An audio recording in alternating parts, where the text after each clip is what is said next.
I'm never more mortified than when Gunny posts a new profile pic. This one's pretty disturbing. Yeah, he always ups his ante, that's for sure.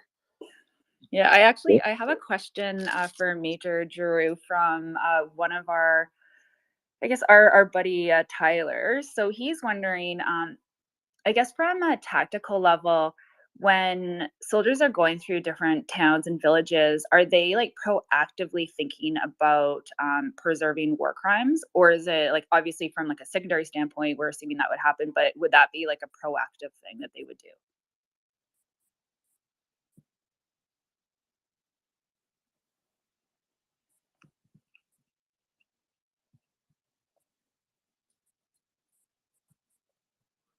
Maybe somebody else can answer then. If Major Drew might be on mute. I don't know if it's deliberate or if he thinks he's talking to us. I would suspect advancing forces are going to be more focused on defending themselves and crushing their enemy and ensuring that there aren't any Russians hiding.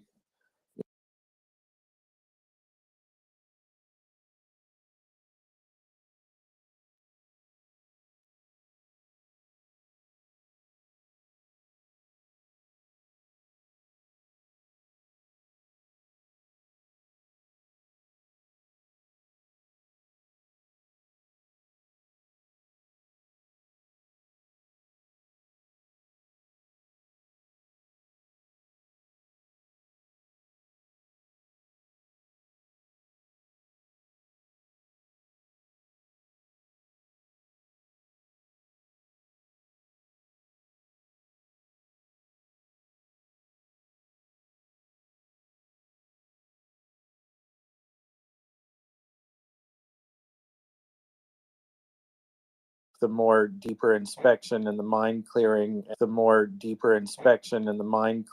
and evidence gathering is being handled by speaker on my end. Okay. You might have he's been problematic all night. I think it's a Canadian thing. It's Twitter is problematic, not the Canadians. I would agree with you on that, 100%.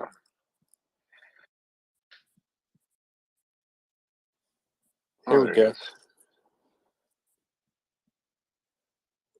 And he's back to purgatory. This is fun.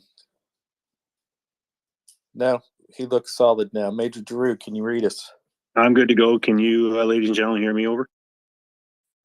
Loud and clear, sir.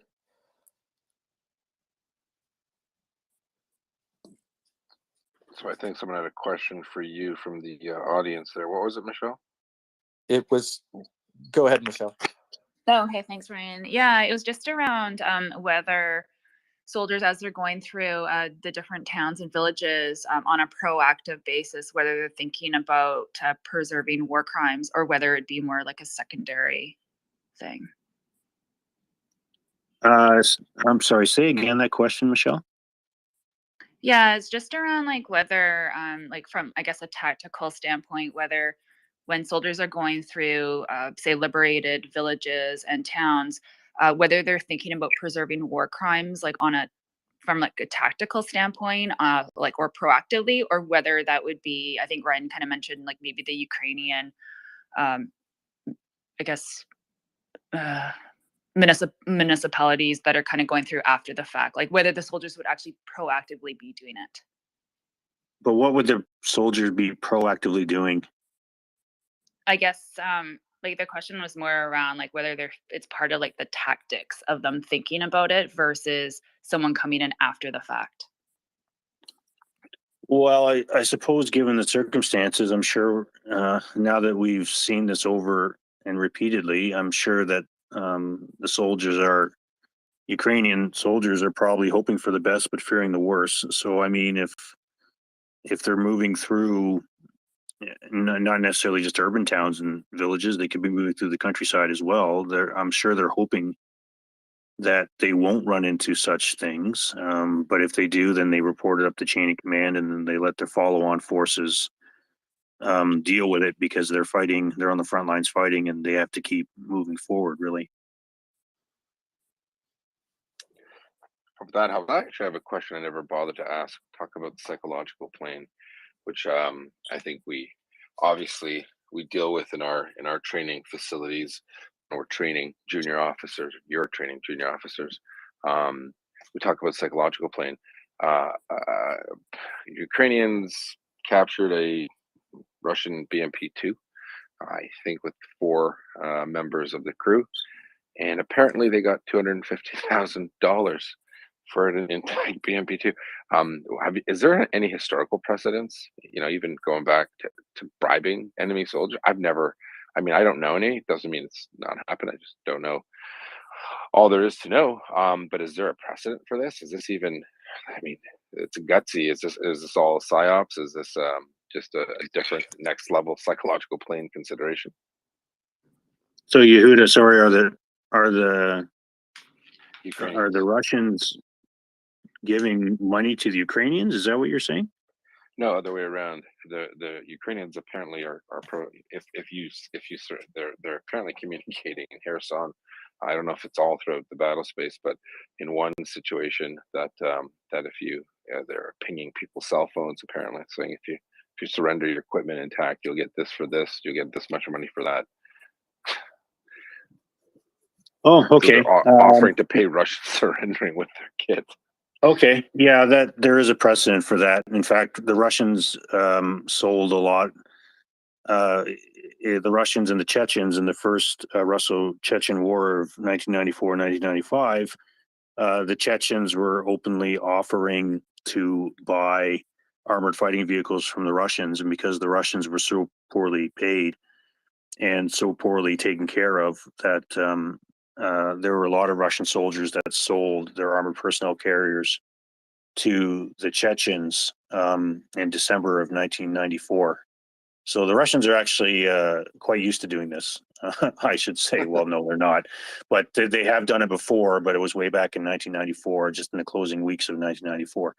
And so suddenly they were, I think the going rate for BMP-2 was $6,000, 6,000, the equivalent of 6,000 American dollars. And the Russians were gladly taking those payments and giving the Chechens armed personnel carriers, to which they would turn around and actually use them against the Russians when the war heated up in January or February of 1995. So yeah, there is a precedent for that already. Incredible. Yeah, thank you. Thanks, Balmus. I was going to say, weren't the Russians offering bounties on us in Afghanistan and for any of our equipment?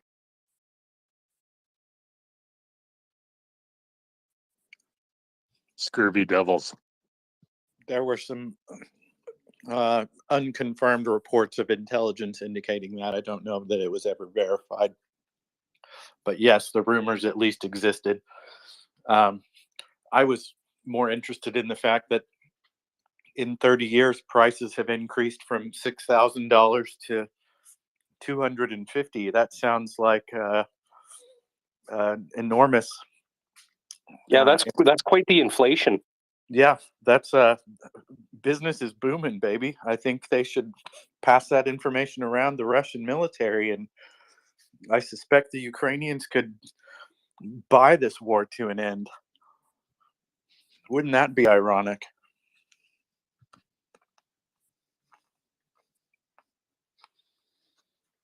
I don't know what the hand order was. I think Indy was waiting for a minute, and I only see 3 hands at the moment. Hey, I got a question for Major Jason. I hear a lot of speak about the Putin if things don't go his way. Outside of nuclear context, what is the capacity of the Russian military to even escalate things at this point, and how would they escalate? Indy, sorry, you faded in and out there, so I'm afraid I didn't get to hear all of your question.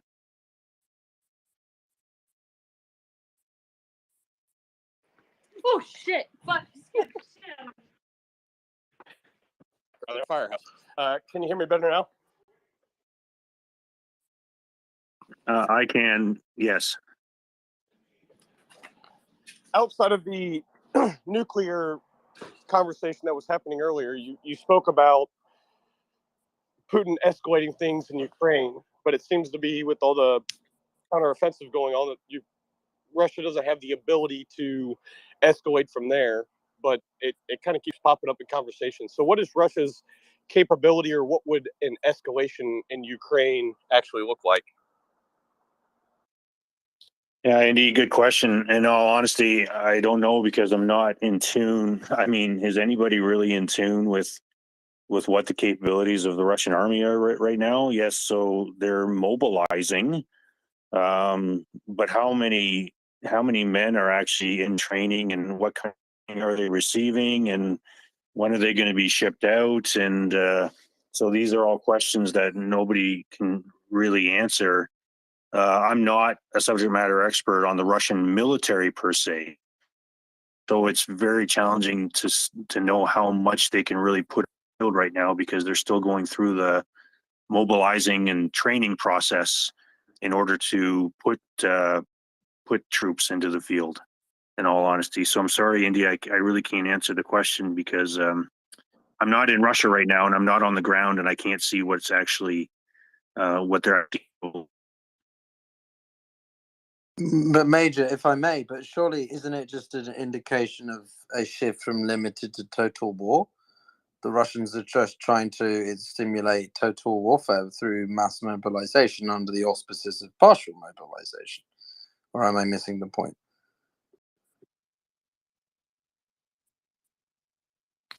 Peter, I'm sorry if that was directed at me again. I'm not doing very well tonight, folks. I think there's a storm in my area, and this is the reason why I'm fading in and out all the time. So I'm afraid, Peter, I only caught about half of what you said also. I was just asking the theoretical of total warfare shift from limited, i.e. that the Russians have up until this point not utilized the entirety of their standing army. And if they've got a mobilization size of 1 million or more, like their goal is classic Soviet doctrine, which is basically just to overwhelm the Ukrainians through mass numbers. Give or take whatever, but like they don't care about whether they die. They just want to try and fling as many bodies at the problem. Like, isn't that not the case? Well, that's, I mean, go back to isn't that what the Chinese were doing in the Korean War? Just, overwhelm the Allied positions. I mean, to be looking like it's going down that road. But once again, it goes back to will it be will that be the only course of action, or is there a course of action too of doing that and possibly using chemical, biological, radioactive, and nuclear weapons, or some other course of action? 3 is some other thing that we haven't thought of yet, like an attack on a different front or something. I don't know. Again, it's hard to tell because my crystal ball is just as fuzzy as everybody else's.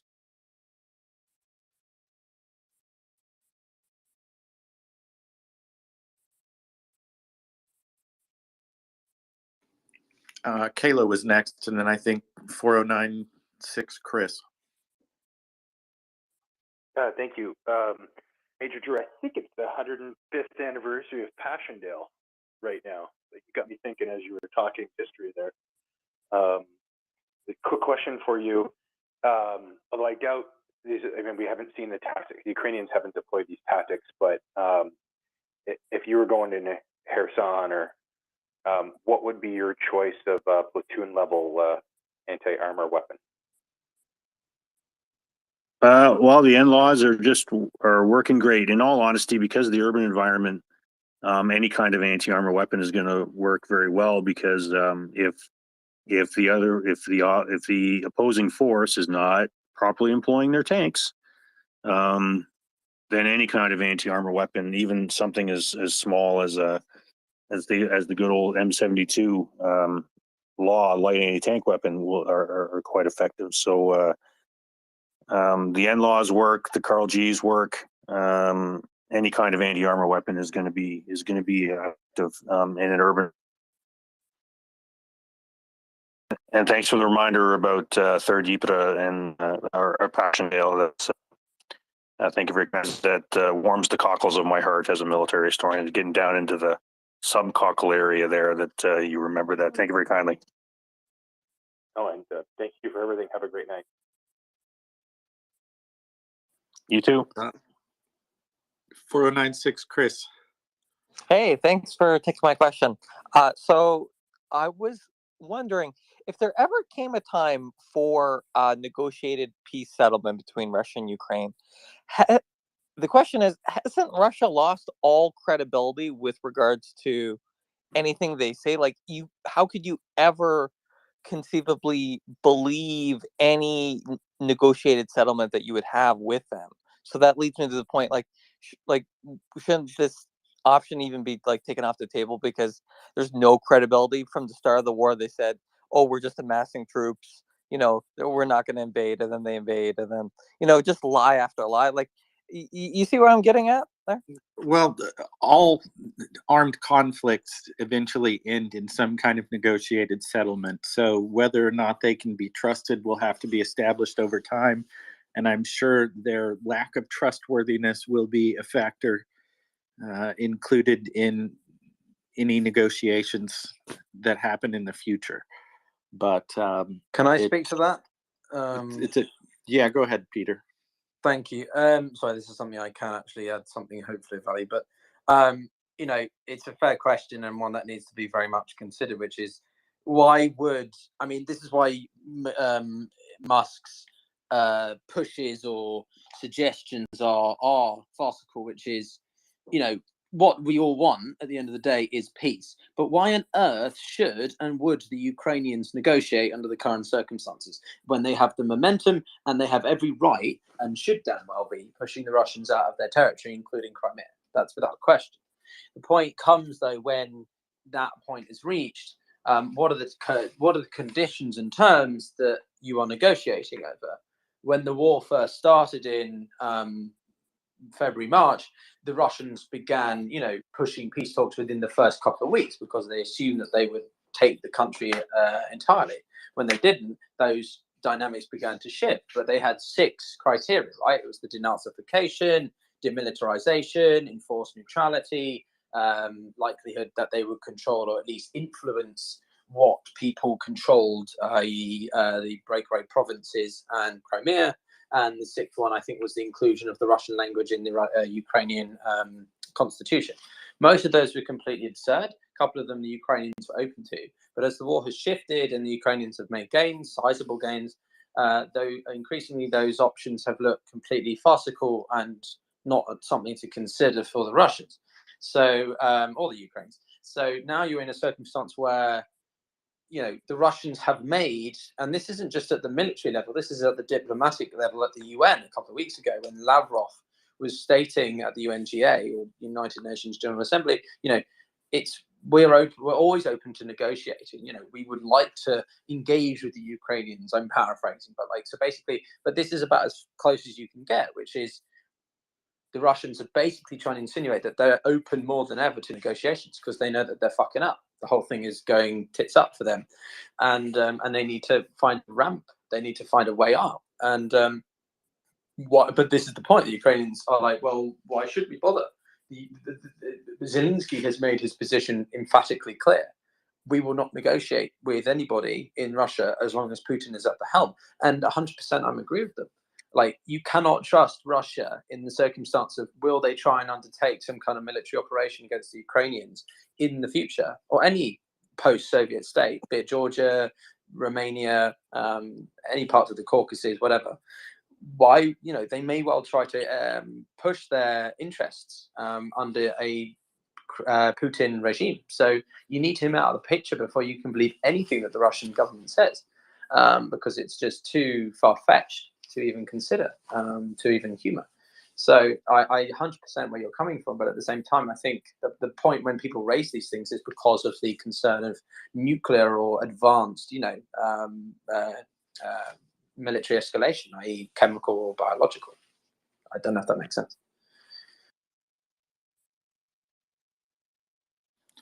Go ahead, Major Drew. Yeah, Peter, that was a fantastic answer, and I'm completely 100% supportive of what you said there. And it just now the historian side of me, kicks in about, there are some people who said that, during the Second World War, giving the statement to Nazi Germany that will only accept unconditional surrender. Some people think that was a mistake because it's just going to make the Germans fight harder. But in that particular case, there was no other option. This is Germany. You will unconditionally surrender completely, because that is the only way this war is going to win. And I think has firmly believed succinctly and so well that the only way this war is going to end is if the Ukrainians win it and they're able to push the Russians out of the entire country, including the Crimea, and that will end the war. And then we can start the negotiations.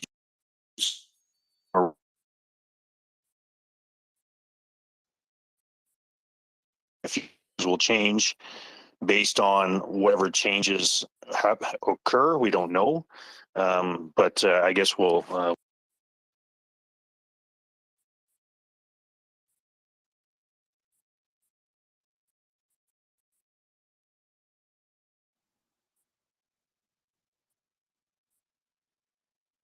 Did we lose Major Giroux or did we lose me? No, we lost the Major. Major Giroux, we lost you mid-sentence. If you will re-request, I'll bring you back up and hopefully it'll work.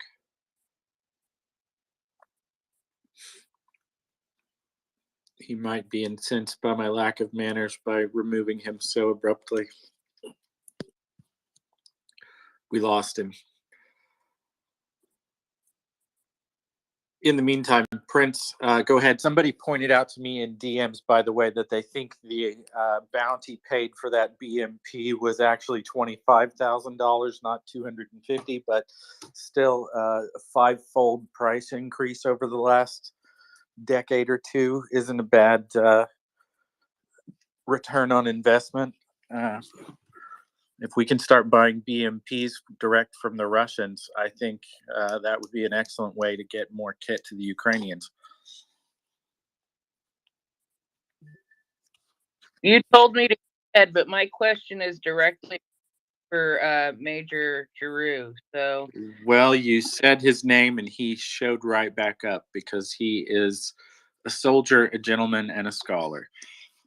I see he's connecting, and now I see the speaker again. Major Giroux, a couple days ago, it occurred to me that I had a piece of obscure military history. Send it to you, and your DMs were closed, so I sent it to Yehuda, and I was hoping he passed it along to you. But it is about the longest contiguously serving U.S. service member in the Korean War. I'm wondering if you got that. No, I'm afraid I didn't. As per usual, Yehuda has let everybody down. So I'll send him a message and see if he can send it to me. Yeah, it happens to be my neighbor's father, and he on his rotation card in the Korean War, the digits only went up to 2 digits, only went up to 99, and he had 129 rotation points and did not return to the U.S. until he was ordered to by the Pentagon. So I thought you would enjoy that little piece of obscure history. Yeah, thank you very kindly for thinking of me, and I'll hit up Yehuda there. And I don't know why my DMs aren't open, but I'll verify that too. Peter, I was in violent agreement with you earlier on about what you said, and I'm wondering how much you heard from me before I got cut off. I was in the middle of talking about unconditional surrender with Nazi Germany as a historical precedent. Please just continue from there. I think that's a great bottom line by which to continue with. Thank you. Oh, okay. So, Ryan, I don't know how much I got out, but I was just using the historical precedent of unconditional surrender with Nazi Germany and how some people thought that was a bad idea because it made the Germans fight harder. But I think the Allies had realized, no, we have to we have to, this has to be unconditional surrender of the Germans so that we can wipe out the Nazi war machine and stop the Holocaust, etc. And I think right now President Zelensky is of the same mindset. It's, Ukraine has got to go all the way with this, and they've got to push the Russians back as far as they can, even out of Crimea, and right back to the borders. And that is when negotiations will kick in, because at that point Ukrainians will have pushed the Russians right out of the country. And I'm assuming that that's the end state. Things may change again. Who knows? Maybe Mr. Putin will be dastardly and use CBRN. Maybe something else will come up. Who knows? But I was just using that as a historical reference.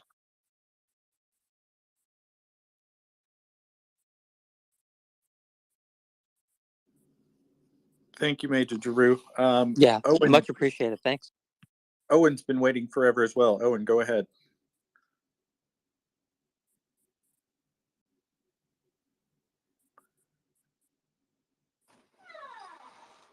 Good evening, everyone. Thank you for this space. I have a question to Major. There is a thought about Ukrainians being careful to advance down south on Kherson due to the fact that if Russians gain the foothold on the left bank of the river, they will make something similar of Kharkiv or Mariupol out of Kherson.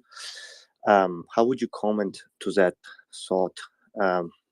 This is more about what's going on downrange, and I don't know if you have much knowledge. Thank you. Yeah, well, good question. I guess you will. There's a number of courses of action that the Russians have. Course of action one is they can do what they did at Liman and just keep withdrawing and eventually move to the other side of the Dnieper River, which seems to be the precedent that they've set over the past 2 or 3 weeks. Course of action two is that you've got a hard-nosed Russian commander there who's like, no, as you mentioned, Owen, who said, no, you know what? The Ukrainians at Mariupol did this long, lengthy urban defense that culminated in the Azovstal steel facility, and they held us off for 86 days. Let's do that as well, because the urban defense does allow for that kind of challenge to occur. So it's either that or course of action three is the Russians somehow are able to stop this onslaught that the Ukrainians are currently perpetuating against them before they even reach Kherson. But again, so I see those as are 3 possible courses of action, but which ones they choose which course of action is chosen will be up to the Russians based on how much momentum the Ukrainians have in their current offensive, I'll suggest. Does that answer your question, Owen? Yes, thank you.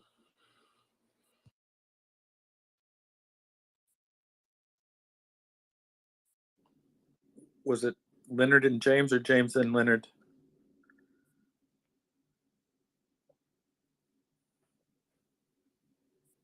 Oh, I can go if it's my turn. Go right Just ahead. let me know. Go ahead. Okay, thank you, Ryan. Have a question for Major Giroux, and this relates to the a little bit earlier part of the discussion where there was some reference to Soviet doctrine and perhaps a return to Soviet doctrine in terms of massing troops and launching them into the meat grinder. And I'm just wondering, in terms of the current assessment, what would your sort of professional infantry assessment be given the current state of the battlefront in terms of mechanized and artillery capabilities, and then specifically referencing the sort of strategic situation that's been reported of late, which is the serious depletion of Russian troops on the Finnish front. There's some reports that up to that they're down to 25% strength in the some quadrants on the Finnish sector, and then a even more marked and long-term depletion of troops out of the Far East. So Vladivostok, the Sakhalin Island, and essentially a lot of other various points in the east where troops have been depleted and brought into serve in the Ukraine.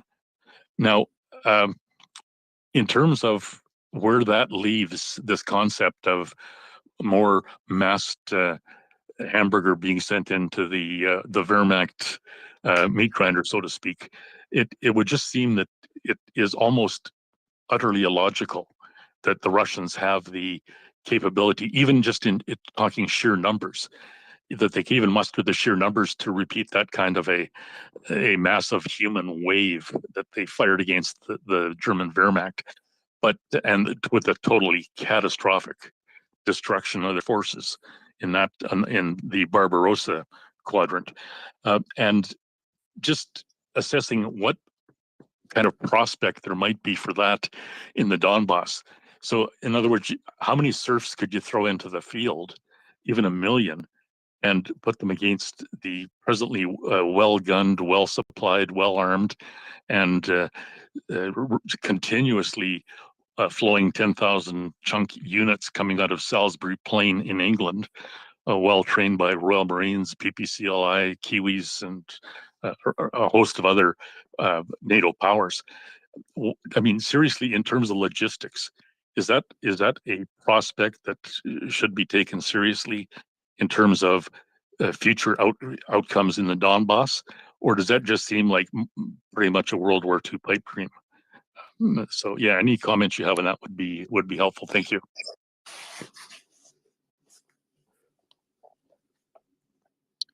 Yeah, Leonard, very lengthy question, and thank you very much for asking it. But in my particular profession, you fear the worst and hope for the best. And in my profession, you never underestimate the enemy, no matter how poorly they seem to be doing.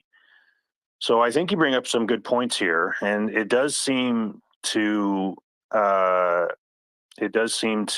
into the fact that this is probably maybe by the Russians denuding their forces up by Finland and by taking more forces out of the east. Maybe this is their cunning plan, is that they're trying to throw more troops into the fight. And this would seem, and maybe the Ukrainians have got a hint of this. I remember 3 weeks ago, as I was on the report here, and the Ukrainians were doing so well up in the northeast corner of the country where they were going on that large offensive, and where they seemed to be still making progress. I said to everybody here on the report, again, because my crystal ball was working just as well as anybody else's, I thought, well, naturally the Ukrainians are going to have to stop at some point, not because they want to, but because they're going to have to reinforce and resupply, reintegrate new troops into the units from the ones they've lost, go through a planning process in order to continue on the offensive. And then, surprise, surprise, Mr. Putin announces mobilization, and now the Ukrainians just keep going, and they just keep going on this. They've had this wonderful momentum now. Maybe they've realized that, as you've stated, Leonard, with troops being taken away from the Finnish front, they're being brought in from the east, the Ukrainians are like, Jesus, we've got to grab as much land as we possibly can right now, because maybe there are waves of Russians that are coming. Now, of course, as we've talked about on the space here, to mobilize people and to give them a certain level of training, even if it's just the real basic stuff, which the Russians seem to be doing. And we're hearing reports now of some soldiers are saying, yeah, 2 weeks ago I was sitting at home and named the Russian town here in south central Russia, and now 2 weeks later here I'm on the Ukrainian front. Maybe the Russians' intent is to rush those waves and waves of folks in there. That's the training in order to get them up to the point where they can actually shoot their weapons well and issue them all the kit, and to get them transported from the area around Finland out from the eastern Russia to Ukraine. That's going to take several days, if not weeks as well. But we could very well see this as a course of action, that the Russians are going to throw waves and waves of folks in there, which somewhat explains why the Ukrainians are so keen on grabbing as much land as possible right now before those tens or hundreds of thousands of troops arrive. That's just a probable course of action based on the circumstances that you've just described, Leonard. I'm not suggesting that could happen, but it's possible. And that's where it seems to be leaning to, given how anxious the Ukrainians are moving forward, and Mr. Putin's drive to actually get more troops into the fight to try to stem this Ukrainian onslaught that's currently occurring. So I would suggest it's a possible course of action, in all honesty, and maybe we'll see many troops several days or several weeks from now suddenly appearing on the Russian front lines. Yeah, the quality of their training might be absolute garbage, but they're still, and they're going to be really big but challenging speed bumps, but they're still going to be challenging if they're, because you can even take a 72-year-old man like the Germans did on the Western Front in the Second World War. A 72-year-old man can pull a trigger. And so you sit him into a trench and have him pull a trigger, and he might kill somebody. So the Peptic battalions that the Germans had of old Russian men and young boys that they had on the Western Front facing the Allies, there is the reference. But so yeah, we might very well see that happen, Leonard. There's a long question followed by a very long answer. My apologies, Ryan. But here we go.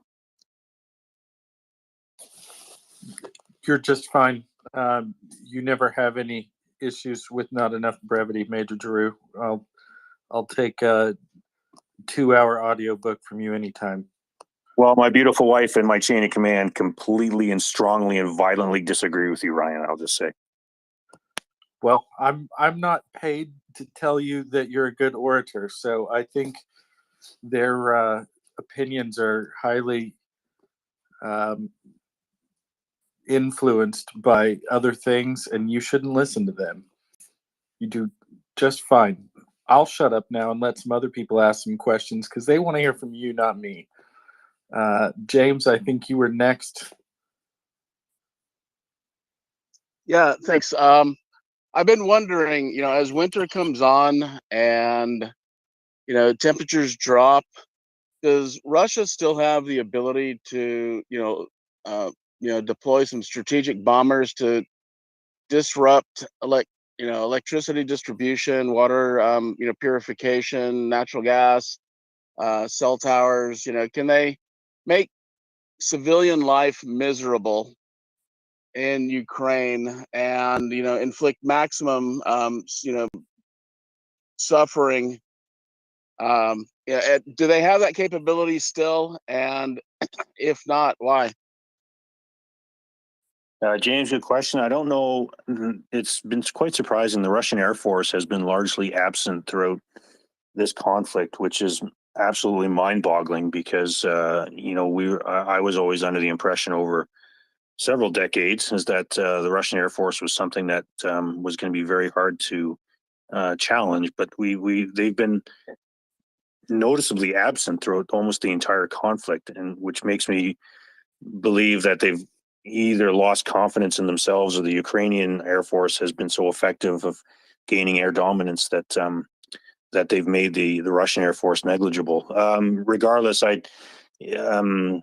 even if they had the bombers, I think the Russians would turn to their old weapon of choice, which we've seen throughout the conflict, and this is very deep in their doctrine, and that is artillery and rockets and bombs and missiles. During and since the Second World War, Russian doctrine has always focused on the artillery. And in Western doctrine and NATO doctrine, artillery supports all of the other maneuver units, the tanks and the infantry and the engineers, etc. But in Russian doctrine, they found that during the Second World War, they had to mass produce, and they were very good at mass producing, gobs and gobs of artillery and rockets and missiles and bombs. And they've kept that mindset during and since the Second World War. We saw that when they went into Afghanistan in 1979. We saw it when they went into Chechnya in 95, Chechnya in 2000, into Syria in the 2015 era, 2010s. And we've seen it for the first 7 months of this war. Artillery, bombs, rockets, and missiles are their weapons of choice. And I think if they wanted to do what you're saying, James, they'll just go to their old standby and use that because the Air Force has really been negligible throughout the entire conflict. Completely understood, and I agree with everything you said, with the single caveat that, I do believe that, the comments about he's unlikely to deploy tactical nukes for many reasons that have been aired already, and yet at the same time, inflicting maximum pain on the civilian population might serve to delay further Ukrainian advances during the winter while they regroup and recharge. It's I just don't understand why they haven't done that already, and that's all I'm really getting at. Yeah, James, and what's your you've put together the pieces and you've come up with yet another course of action that they could possibly execute. I'll suggest. Got it. Okay.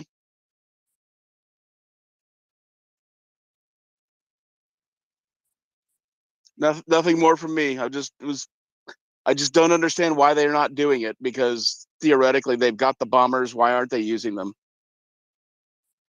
Yeah, James, and I can't answer that question either. And I'm just as perplexed as you are as to why they're not using their Air Force, because war is an Army, Navy, Air Force, and if your country has the Marines, it's an all-branch thing if you want to win. And so taking out a critical asset like the Air Force here is very perplexing. Thank you. Thank you, James. Thank you, Major Jeru. Good evening. Michelle, would you continue? Yeah, thanks, Anda. So before we go to a few more hands, I just wanted to remind everybody to please retweet this Twitter space. We really appreciate all of you being here and would love it if you could share this space with your friends and family. Also, if you'd like to come up and ask a question, please press the microphone button, which is in the bottom left-hand corner. And once you become a speaker, there's a little heart icon in the middle. Click on that, and on the right-hand side, there's going to be a heart, a hand button. As well, I think most of you know this already, but MriyaReport is on 24 hours a day, 7 days a week. And when you do get a chance, please check out MriyaAid.org and see some of the really amazing things that they do. 100% of their proceeds go to providing non-lethal aid to Ukraine, and those include things like tourniquets, drones, night vision, and so on. So if you get the opportunity, please check out the website and support MriyaAid.org as much as you can. Thank you so much, and we'll go to some hands. Oh, actually, Major Drew, you have your hand up. Yeah, sorry, Michelle. I have about 10-15 minutes left, and then I'm going to have to say good day to all the folks here on the report. So I just wanted to throw that out there. Yeah, no, thank you. I appreciate that. So we'll go to Watt and then Gunther. Hi, thank you for fielding my question. It's for obviously Major Jeru. In your opinion, and this might be somewhat hypothetical, when Ukraine pushes Russia, their troops past the border, so that Ukraine's borders were where they were, even into Crimea, is that a point at which we could assume NATO forces could actually then, maybe not privately or discreetly, but publicly actually move in to help maybe fortify Ukraine, make more of a presence there? I'm not sure if this is something that happens and we don't see it. I think we get to see a lot of rivet joint, guardrail, global hawk action, and it's always outside perimeter we're looking. But I've always wondered if there's a red line or if there's a gate at which NATO forces decide, yep, we're actually going to come in here, and if maybe that's when that would happen. Thank you for letting me ask the question. Yeah, wow, what a fantastic question. And the challenge is that it all depends on the conditions at the time. If Ukraine, I'm sorry, I won't say when, I'll say if, because again, being a military historian, I have studied, military history most of my life, and nobody can tell how a war is going to end or when it's going to end. So I don't mean to sound pessimistic. I'm trying to be historically realistic. If the Ukrainians are able to push the border, all the way Russians back to the border, it all depends what happens right after that.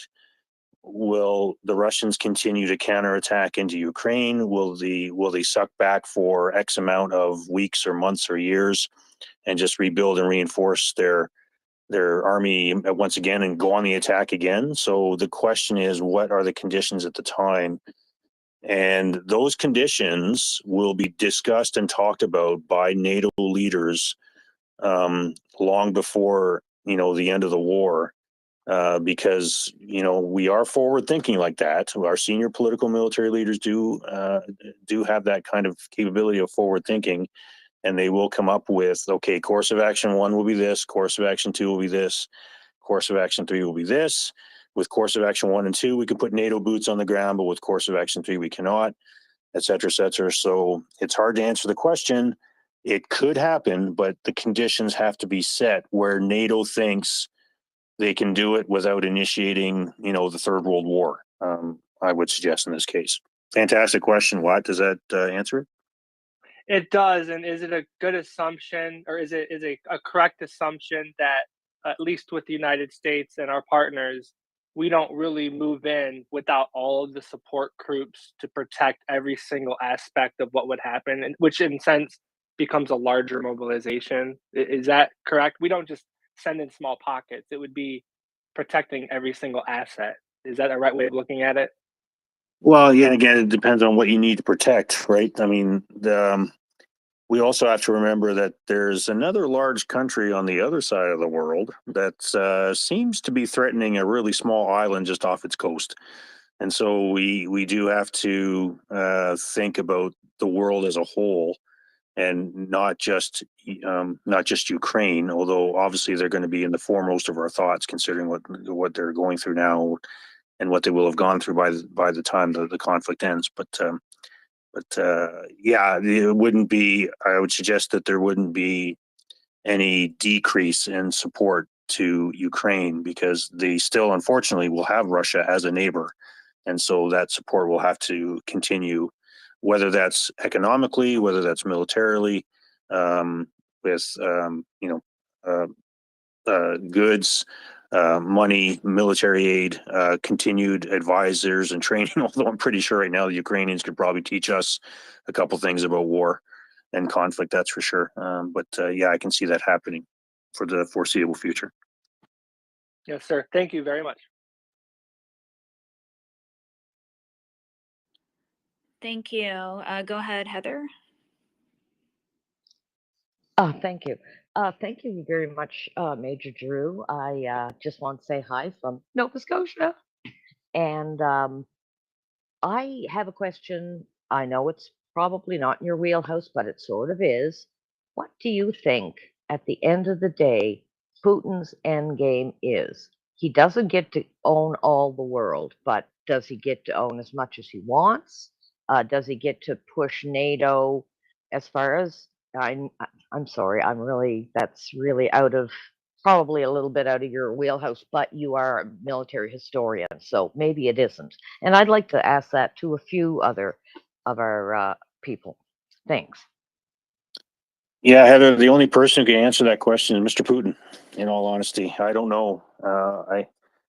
We just how do you get into the headspace and timing of a gentleman like that? And it's just almost impossible to answer that question, because he's the only one who can answer it, unfortunately. If there's other people though on the report that want to answer or attempt that answer, I'm more than welcome to hear their opinion. Leonard, go ahead. Thank you, Michelle. And I don't want to tread too far into this, Major Drew, because you've expressed the appropriate degree of caution about predicting the future. But I would just note that Adolf Hitler had pretty much the same agenda in hand.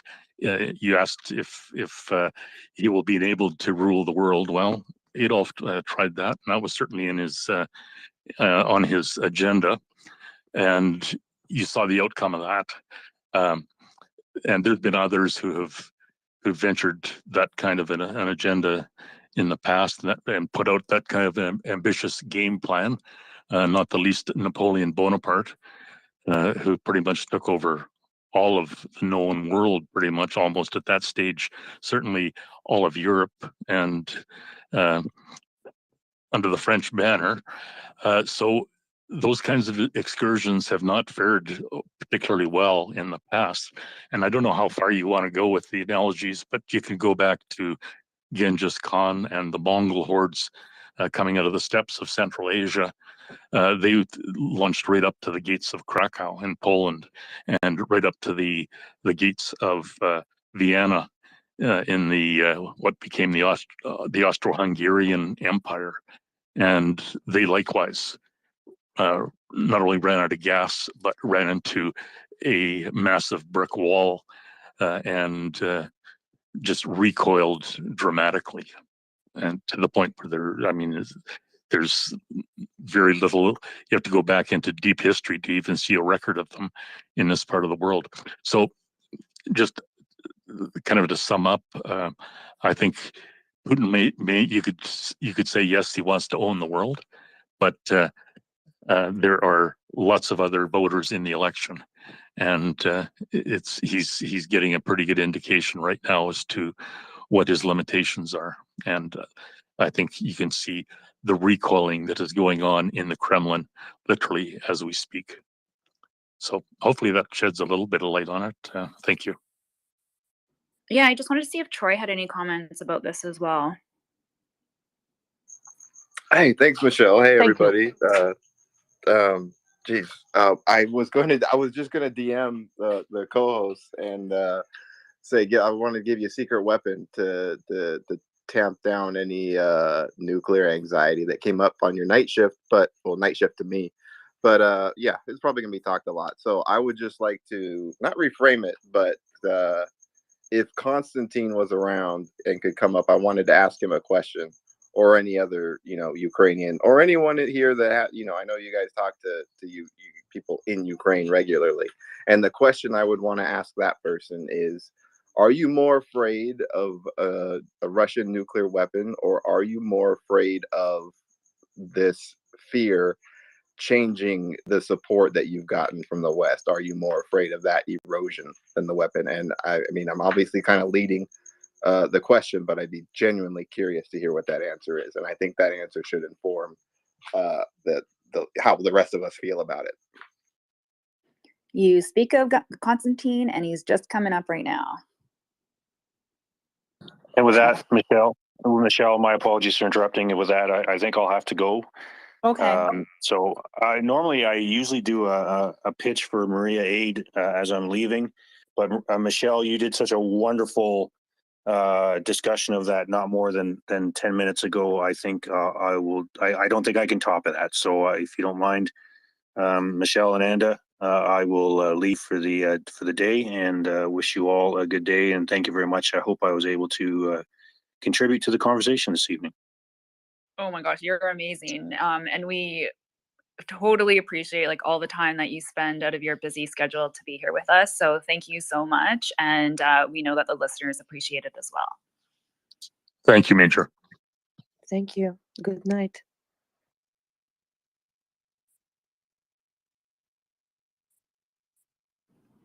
I thought I just saw Constantine. Yes, he was up. Gunny I don't know if Gunny wants to add into this conversation though. Yeah, hi. Thanks, Michelle. Yeah, just a couple of things I wanted to mention. Major, if you're still listening, thanks for that, mate. The really good brief as always. Words of wisdom there. Someone asked a question about what the Russian bomber force is up to. Yeah, it's really interesting. Has everyone noticed the drop off in cruise missile strikes, launched cruise missiles? It's not quite died a death, but it's tapered off significantly. I think they've reached a point now where they're husbanding a few and keeping them back, and this in case this escalates and we get into a general shooting war. That would make sense. Systems like Caliber, KH-22, etc. They're really designed to go and hunt ships, and with a brand new US carrier battle group in transit over to the UK, Gerald Ford, and with another carrier battle group sort of stalking around in the Mediterranean, the Russians are going to be quite wary. What you have to ask yourself is, if you're in a Big Bear 4-engine turboprop, who here fancies trying to fly to Kyiv? and do a level bombing run. You're just not going to do it. Yeah, the Russians have air superiority over their side, but a flight of 10 Bear F trying to transit through Ukrainian airspace, they're going to have quite a traumatic time, and I doubt very much many, if any, would get through. So I don't think that's an option for them. And remember, bears and backfires are part of the duo to counter NATO naval forces, particular carrier groups. What we did see last week was an unusual collection of Russian bombers up around Murmansk, around the airfields there. My suspicion is the Russian bomber force, part of it, they might have pulled some of the air crew out to try and make up for losses in fast jet squadrons, which would be, quite odd, really, taking a bomber pilot and then telling him, right, go fly this Su-25. I think the other thing is that they probably are very worried about Joint Warrior 22, which is going on in the waters around the UK. It's a fairly big naval exercise, and I think they're that paranoid. Much of their bomber force is going to be pulled ready to counter NATO carrier striking groups if this does get more exciting for everyone involved. So yeah, I think the bomber force thing is kind of spent, and I think that they're just husbanding resources now just in case. That's what it looks to me anyway. And just on the nuclear thing, we had this discussion a few days ago. And I would just echo what the Major said. Everything's on the table because it's warfare, and everything always is on the table. He depends on that. He thinks he can use it as a tool to make the West row back on support. And if we did row back on support, it would be a tool that he would use for the next 10 years, and probably his successor would use again and again and again. And that's why I don't think it'll wash. I think he will probably, personally, I think he'll go for a breach of test ban, do a high altitude test over their nuclear testing site in Nova Zemlya, something like that. And he will just poke and prod and see what kind of a reaction it gets. The usual suspects will scream and shout and cry and lie on the floor rolling around and say, oh my God, we're all going to die, peace at any cost. And the sensible of us will just go, yeah, that's great. You've got a nuclear weapon that works. If you want to use it, crack on. I don't. If there was a NATO response, I think it's telling that the two US SSGNs, Florida and Georgia, are still, to my knowledge, we don't know. Obviously, the submarines are underwater, can't see them, but they have made fairly prominent appearances in Gibraltar and Faz Lane. They carry 154 TLAMs each, Tomahawk land attack missiles. What do you use Tomahawk land attack for? Part of the suppression of enemy air defenses package. They go in first, hit the radars, the missile batteries, the command and control centers, and then the fixed wing goes in after and cleans up. I think that's a message to the Russians. Maybe not Murmansk, because you don't go after someone else's strategic missile boats. They're a strategic asset. That would cause a very rapid escalation, because that would look like a potential first strike. Would I want to be on a Russian warship alongside in Kaliningrad or Sevastopol?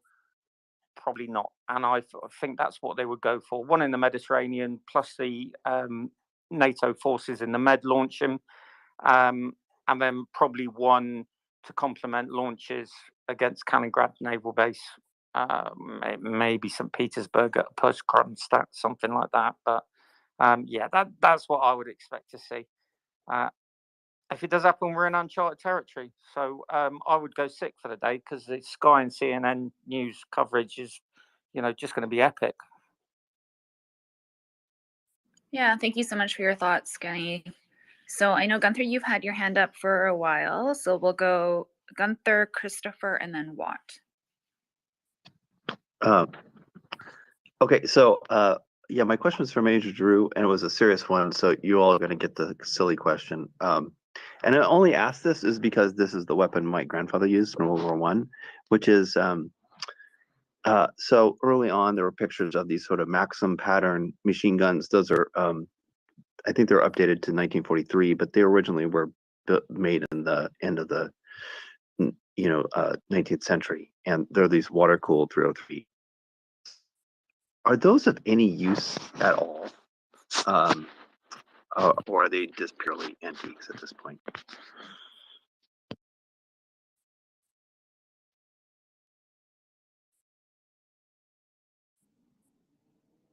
I'm not sure if anybody could answer that question. Okay, Joseph? no worries. I It's think fine. antiques, but Honda. Yeah. Um, we can pin this question, and we will have a reply for you later on, maybe in the DMs or when you're back in the space. Would that be okay? Oh yeah, it's, you know what? You don't have to spend any energy on it. It's totally fine. I was prompted by it when Leonard was talking about sort of these large human wave attacks and just trying reverting back to tactics that worked in the last century, which I just don't think would work in this century. Anyway, that's it. Thanks everyone. I really again appreciate everyone and their thoughts and information. Thank you, Gunther. Thank you very much. Christopher? Good evening, all from New York City. Just a quick mic check, please. You're good? Thank you. Hey, Gunny, do you have a sense of what the Gerald Ford is going to be doing? I mean, they're looking to do a bunch of naval air exercises within their entire package or the portfolio for the naval aviation. But do you have any sense of who they're going to be linking up with when they come over to the NATO side? No, not really. I mean, Joint Warrior is underway. It's a couple of the ships are being stripped back from it to cover the Norwegian oil and gas fields, probably the Dane side as well. But it's still going on. So is she going to be? I mean, she could play late arrival, and she could be the op 4. What happens is one group will play the enemy carrier group, and she might be used for that. Or is she going to be used as a relief for the Mediterranean carrier? I think it's Truman who's out in the Med at the moment. Truman's been spending, that whole carrier group has been spending a lot of time at sea. So maybe she's going to relieve her. Maybe she's going to augment the Mediterranean group. Or maybe she's going to form a separate striking force up in the Norwegian Sea. Which would be another message. What I would say to everyone is that there are certain things that in the military you expect to see if things are starting to unravel quickly and escalate. We've got one strike carrier now because HMS Prince of Wales has got a big mechanical defect. She's out the game for a while. But HMS Queen Elizabeth is over in the States. She's just gone from New York and she's heading up towards Norfolk if she's not already there. So ask yourself, if we're on the brink of World War III, would the Royal Navy's own fully operational strike carrier be going into Norfolk, Virginia for a visit so the boys and girls can get ashore and get absolutely wrecked? Probably not. So whatever might happen, I think it's still a ways down the track. That said, if it transpires Gerald Ford links up with Queen Elizabeth, and Queen Elizabeth has got 2 US Marine F-35 squadrons on board, well, yeah, there's another tick in the box to say things are starting to speed up a bit, but I can't really see it at the minute. And as you'll know, mate, the machinations of carrier battle groups don't tend to be public. She'll come across, she'll probably go quiet, and then it'll just be interesting to see which theatre she ends up in: Norwegian Sea, Barents Sea, or down the Med, to relieve Truman or augment Truman. So the US have a 2-carrier striking force down there. We'll see. Yeah, cool. Thanks a lot. I do note that the Canada is also going to be playing in this in the war games amongst the other participating nations. So go Canucks. And one final thing, Major Drew dropped down, but I wanted to just pass along to him that reading his thesis is just amazing. So if you get a chance, just Google Major Giroux and master's thesis and what he wrote in 2020. It's amazing. So anyway, thanks all. Thank you, Christoph. Gurney, as a follow-up to your assessment earlier, is it safe to say that you dropped? No, sorry. Is it safe to say that other countries will join? So, if anything happens, as you said, we will see some changes, some moves, and we will see other countries join. And as for now, everybody is pretty much doing their own thing. As for example, Germany is in checking out the Nord Stream areas and everything, and promised to help there. So nobody seems to move anything on a world or regional level. Am I correct in my assessment? Yeah, you know, you never know, do you, Andy? That's the thing with collections of nations that are all supposed to sing from the same song sheet. So Putin does something outrageous. Let's just say he does an act. That's you know, everyone is just like, what the actual is going on here, and he does it.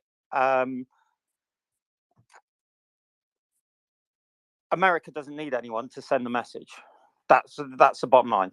America could do this quite happily without any assistance at all. Like many times in the past, unfortunately, countries assisting will be kind of it will be as much political and moral support as operational effectiveness. So say I think you can pretty much guarantee the Brits will be in on it. We've got at least 2 attack boats at sea, I think, on with Tomahawk. And we always work closely with the US Navy. So I think that would be a sure bet. What other countries would assist in it, take part in it? It depends on the nature of the retribution, doesn't it? And it would be retribution. So, you know, would a French carrier group assist? Would the Spanish send ships out into the Med to help with the cover of the American carrier group? We simply don't know, do we? Because how many times have we seen in the past? Everyone's good at talking the talk, and then when it comes to actually doing something, the usual suspects tend to back away. So who would help? We would.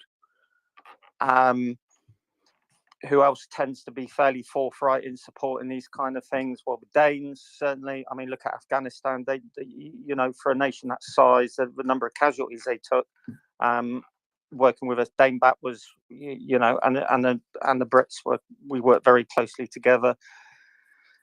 Can the Germans contribute anything meaningful? Don't know. Would the French, as the other nuclear power in NATO? Don't know. You just don't know. It would be the ultimate test of NATO steadfastness. Could you see a fracture? And some NATO countries saying, well, let's not overreact. You know, there's room for negotiation here. Let's not escalate. I suspect probably we would do.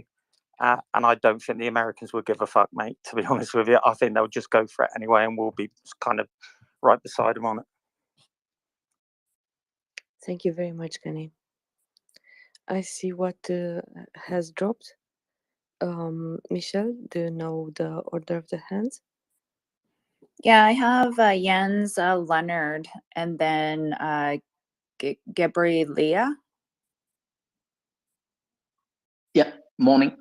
I try not to worry about it because I think it's above my pay grade. And I think NATO have, spent the last 70 years thinking of all kinds of contingencies and reactions. And I think the nature of the issue we are talking about requires really that you know, address it immediately. So I think I wouldn't call it an automatic response, but I'm pretty sure that if Putin decided to declare war on NATO, the plan would pretty much be, I don't think we have to wait 7 weeks for Scholz or for Macron to make 15 phone calls to Putin late at night. So I think that would, I mean, Putin has not even declared war on Ukraine yet. So I try not to worry so much about it. And it seems like every week we open a new chaos scenario. We have already forgotten about Nord Stream. So I'm not so worried. But since we brought up Russia's why they haven't attacked infrastructure, and I think just before we worried about annexation, Russia was actually hitting different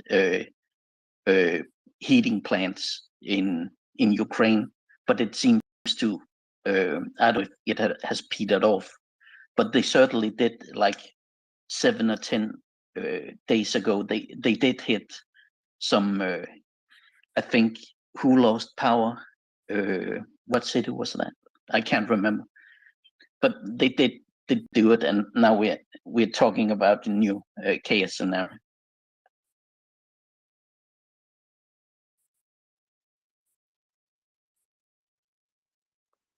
Thank you, Jens. Leonard? Thank you, Anda. I had a quick response for Gunther if he's still around. I'm not sure, but he was asking about the water-cooled machine guns that the Russians had somehow pulled out of mothballs or were hoping to pull out of mothballs. Yeah, those are antiques. Those would be almost totally useless on the battlefront today. I think you asked what was the kind of the chosen or the preferred, the weapon of choice, if you will. The German MG42 was pretty much the gold standard in World War II, and they deployed that with just massive efficiency on the Eastern Front. And it was such a fine design and such a reliable caliber weapon that even to this day, the Bundeswehr still uses a very close derivation of that called the MG3, and it even modeled the American Browning, or at least it was considered superior to the American choice, which was the Browning M2, which it really outclassed. So, in terms of current standard, yeah, the Russians would really be. Yeah, I mean, that would be just rather an exercise in futility if they brought those forward. So hopefully that helps, Gunther. Thank you. Thank you, Leonard. What you were here before? Please go on. Thank you. I was disconnected. Yeah, I wanted to follow off of something that I think his name is Gurney was talking about the lack of precision munitions or just less missile strikes after a certain period of time, and I cannot help but notice two things. This came up, I think, a couple days ago. I believe it was potentially Axel or another co-host who had brought up the topic of there's only so many countries in the world that makes ball bearings or precision ball bearings. There's only so many facilities, and that can be true for so many different commodities, especially in the military tech side of things. The supply chains only run so deep. Russia only has so much capability to, I guess, tool themselves. So whatever they have to get out of mothballs, whatever's left over, and I'm just sort of making this up as I go, but my assumption is they may be holding on to what they think is necessary for these future options, and they've had to idle back because they just only have so much left, and it's very possible logistically they've really screwed themselves over as well. And another point, I also noticed there wasn't a day that went by, at least when I was looking at ADSB week after week, there were KC-135s. I'm not even really sure what NATO is using, and I can't recall the exact model of what the Brits use, but there was just so many refueling missions going on the south west side of Ukraine, and I just was always wondering, were those like, F-35? Are those just like a lot of fighters pretty much acting as like intelligence operations running around? My guess is there's just so many eyes in the skies right now that they have to know that we're looking, and maybe NATO's eye in the sky is just enough combined with maybe lack of resources for a supply chain standpoint. Maybe that's just hamstringed them. Maybe they're just sort of put in a certain position right now that they don't want to be in. And that's just my thoughts. Thank you. Yeah, thank you so much, Watt. So I wanted to remind everybody we do have a few spots open as to come up and ask some questions or to make some comments. So the speaker button or the mic button is on the bottom left-hand corner. So press it and come join Anda and myself, and let's have a chat. So Gunny, did you have a response to that? Yeah, so some of us have been watching the air activity since day one. So you're absolutely right. Tankers mean combat air patrol. There are some people who will say tankers actually do take off and just fly around in figure of eights or circles for no reason. It's certainly something I never saw in 11 years of maritime warfare. If tankers are up, fast jets are up. You won't see them, but you will see the tankers, and the tankers being on all these flight tracking things is statement of intent. You're intended to see tankers up because tankers mean fighters. So that's a message sent to the Russians. Then you've got the 24-hour, 7-day a week, month in, month out signals intelligence flights. So you will see the RQ-4, Global Hawk up, and they will normally do the kind of east to west straight line package between Crimea and sort of towards Constanta and back again.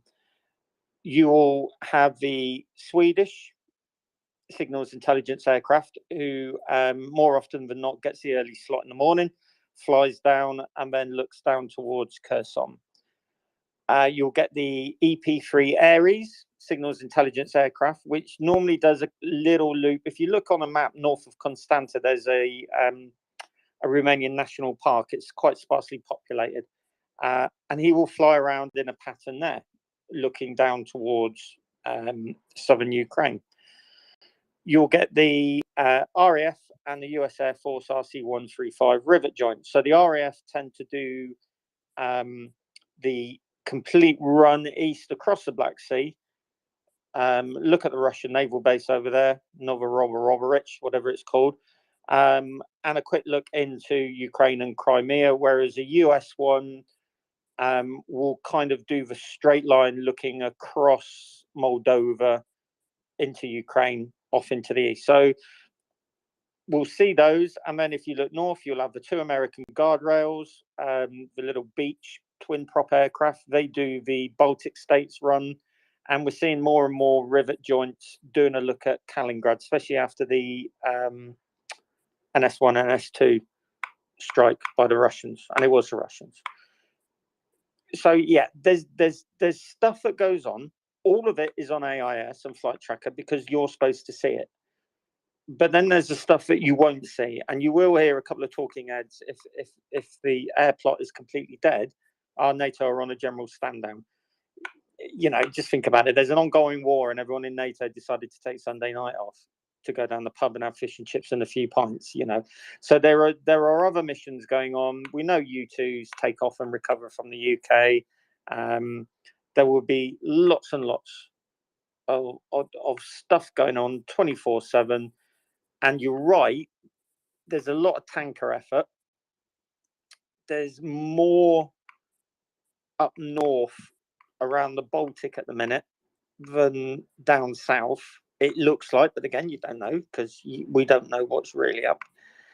And there seems to be quite a lot over the continental US at the minute as well. There was a sudden spike in command and control aircraft today, but of course there's exercises going on every day and every week, and we only get a partial picture, and the picture that we see is a picture that we're intended to see, because like it or not, on the space we're part of the information war.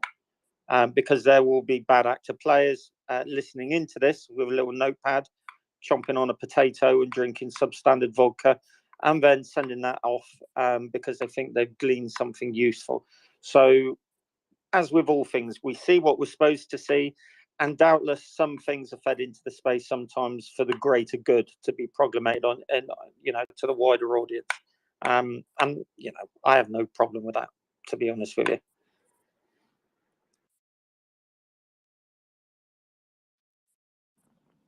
Yeah, thank you so much, Gunny. Before we go to Rue, I just wanted to check, Troy, did you want to add in something, or is it a separate conversation piece?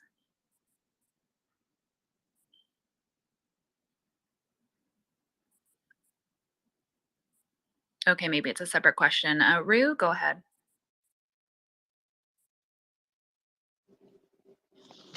Hi, how are you, good people? My name is Abigail. I am from Ethiopia, northern Tigray.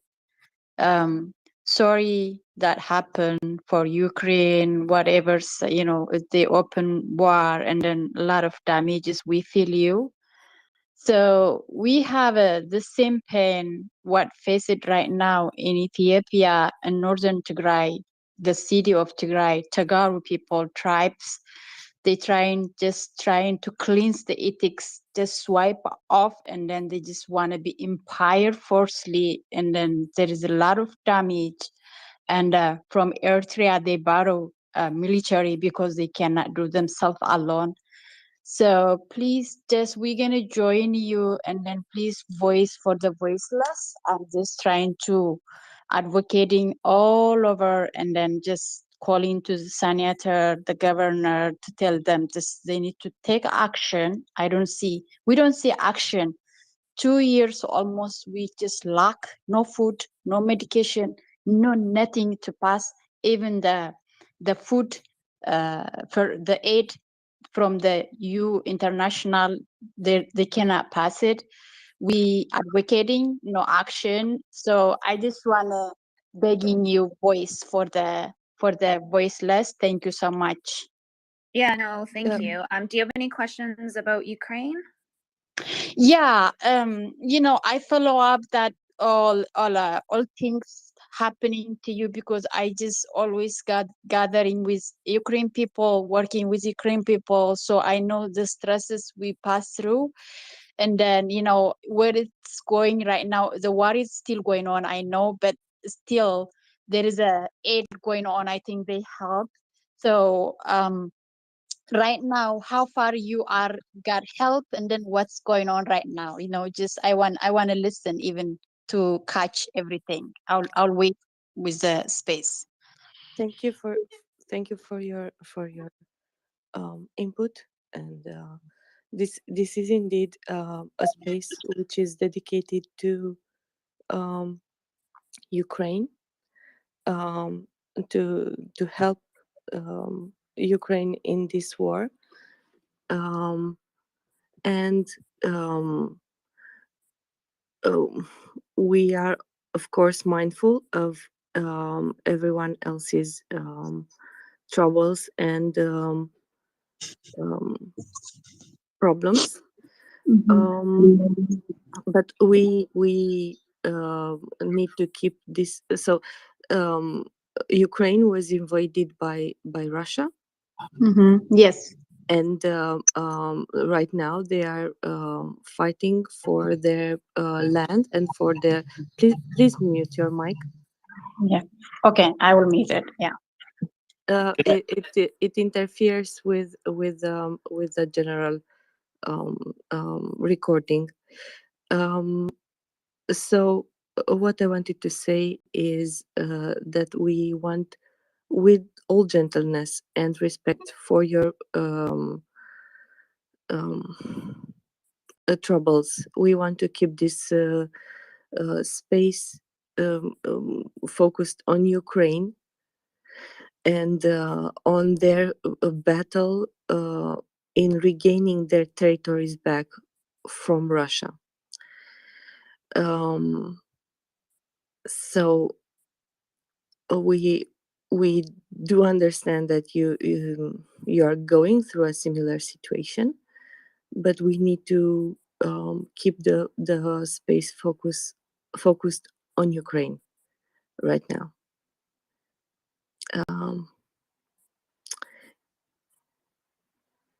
Yeah, thank you so much. I will just listening and enjoying. That's what makes me happy when I'm standing for the people just go through like my pain. Thank you. Thank you very much. Gunther, you are next, and then Jimmy. Just a sort of a comment about that. When Russia's defeated, it seems possible that maybe a lot of other suffering in other parts of the world could also be alleviated,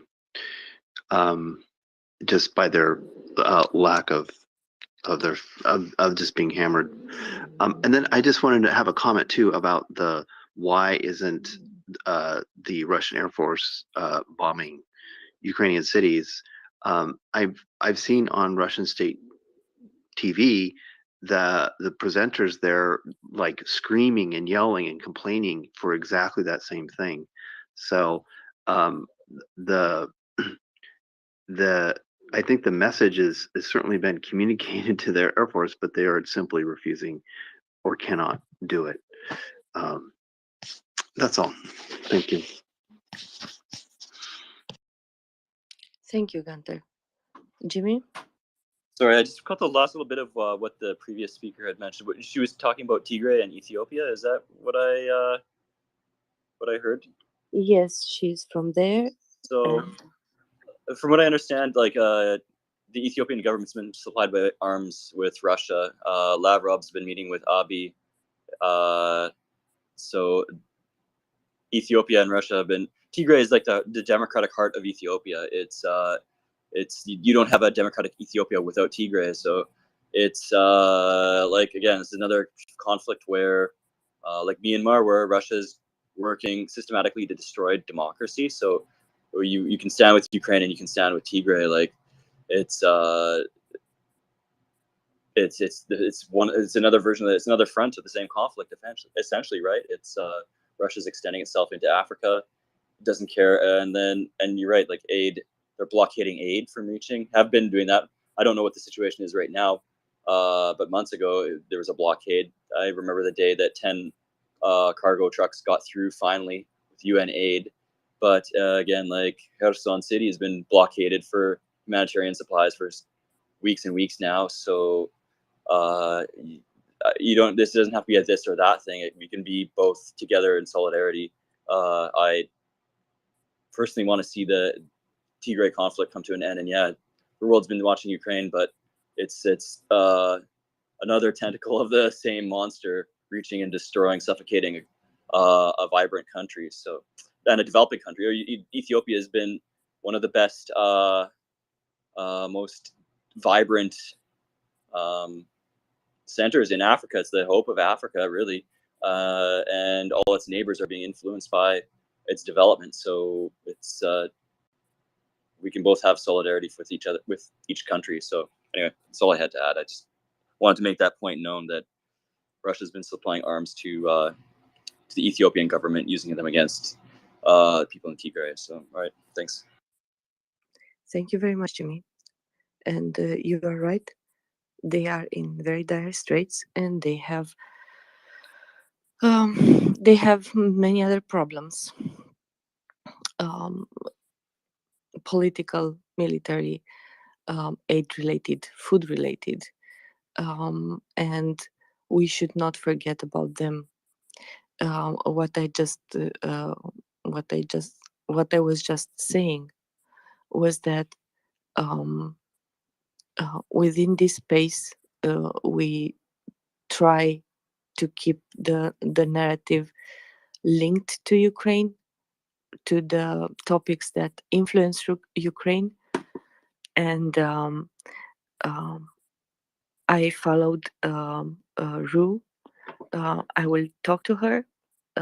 We can consider later to have maybe a piece on Ethiopia and how these conflicts are similar. But as a general narrative, and with all my heart and all my understanding for all the suffering, what I was saying was that we are trying to keep the focus through this space on Ukraine, on Ukraine's fight for them to have this, have their land back, right? The purpose of the purpose of the of Ukraine's fight right now is to regain its territories, its sovereign, independent territories back. And to do that, we need to focus because our resources and the general support which they have right now, it's we keep saying, and it's true, Ukraine needs more weapons, Ukraine needs more gear, Ukraine needs more materials right now because you guys are going into the winter, and winter is not pretty, right? So that was all that I was saying, right? That we keep. I'm not dismissing, and I'm totally understanding and how do you say, seeing, as you said, the similarities. I see I have two hands up, Joseph and then Leonard. Yeah, thanks. I just want to say appreciate you doing a great job up there co-hosting on and Michelle. And I think as you said, we're just trying to keep the focus on Ukraine. So if anyone does have any questions about the current Russian invasion of Ukraine and the current developments going on up there, we just had Major Daru talking about the military situation a bit. We can maybe talk a little bit more about the general military situation, or there have been a few developments there. Whoops, getting some notifications, in fact, about developments in Ukraine. Sorry about that, everybody. So yeah, just do please feel free to come up, keep the discussion going, and yeah, thanks. Back to you, Anna. Thank you, Leonard. Thank you, Anna.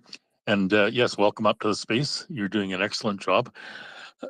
Just a quick follow-up comment to, I think it was Gunther that raised the point with reference to Tigray and what's going on in Ethiopia, and made an excellent point, which relates to the activities of Russia and the nefarious Russian Wagnerians or Wagner group in throughout Africa. And the point is simply that, yes, if Russia is soundly thrashed in Ukraine, which directly affects Wagner Group, Prigozhin, their head or the dean of Wagner is Prigozhin, who's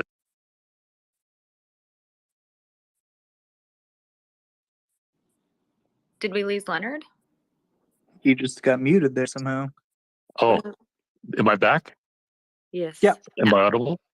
I don't know Yeah. what happened there. How long did I go away for? Just a second or Yeah, just a longer? second. Okay, I'll just carry on then. Thanks. So, yeah, the point being that when Russia is crushed here and Putin's Slovishniki are soundly thrashed in Ukraine, that will put a serious damper, if not eliminate, Wagner's tentacles in Africa, and including Ethiopia, because Russia has been a serious agitator to stir up conflict in Ethiopia for over a decade. They're also very active in South Africa, and you probably noticed even on this space, we at one point were getting quite a bit of Russian feedback out of South Africa, talking points, disinformation, etc., etc. So, bottom line, that would be an immediate beneficial impact for Ethiopia, for Tigray, and it would likely eliminate all of the Wagnerian agitations in Mali, Somalia, Swaziland, Central African Republic. Actually, delete Somalia from that. Somalia was a previous bad venture that Canada got involved in and actually precipitated the elimination of the Canadian Airborne Regiment in Canada. But those other entities would all be light years ahead of the game if Wagner was taken completely out of their jurisdictions, which is likely going to be the outcome here. So thank you for that. Thank you, Leonard. Before I go to Doug, Heather, you had your hand up earlier. Do you have something to add, or you just changed topic? I actually forgot what I was going to say, so I took my hand down. Oh, okay. If you remember, you put it up. Doug, please. Okay, mic check. Can you hear me? Loud and clear. Great. Given the pace the last few weeks, where the feeling is that Ukraine is pushing forward and winning battles and gaining territory, given that pace, if that were to continue, has anybody kind of done an estimate of how long it would take to achieve their objective of removing Russia from all of the Ukrainian territory? I mean, is it like, I know that pace can change in battles and war, but at this pace, how long would it take?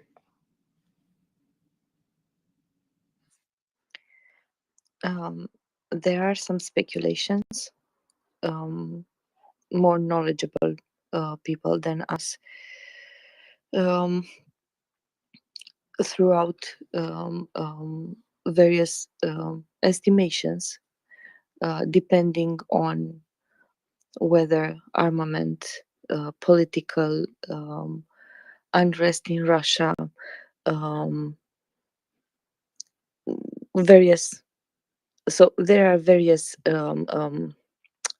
variables which you need to take into consideration, and there is no straight answer. So there are hopes, but we cannot pinpoint at this because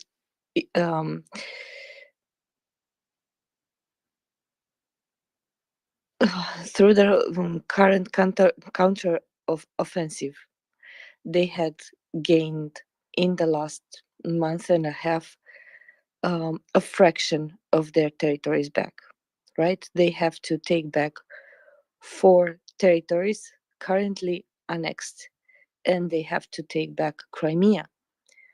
So it's not as much as we would like to see this through by winter, for example, yes, or to see this through by spring.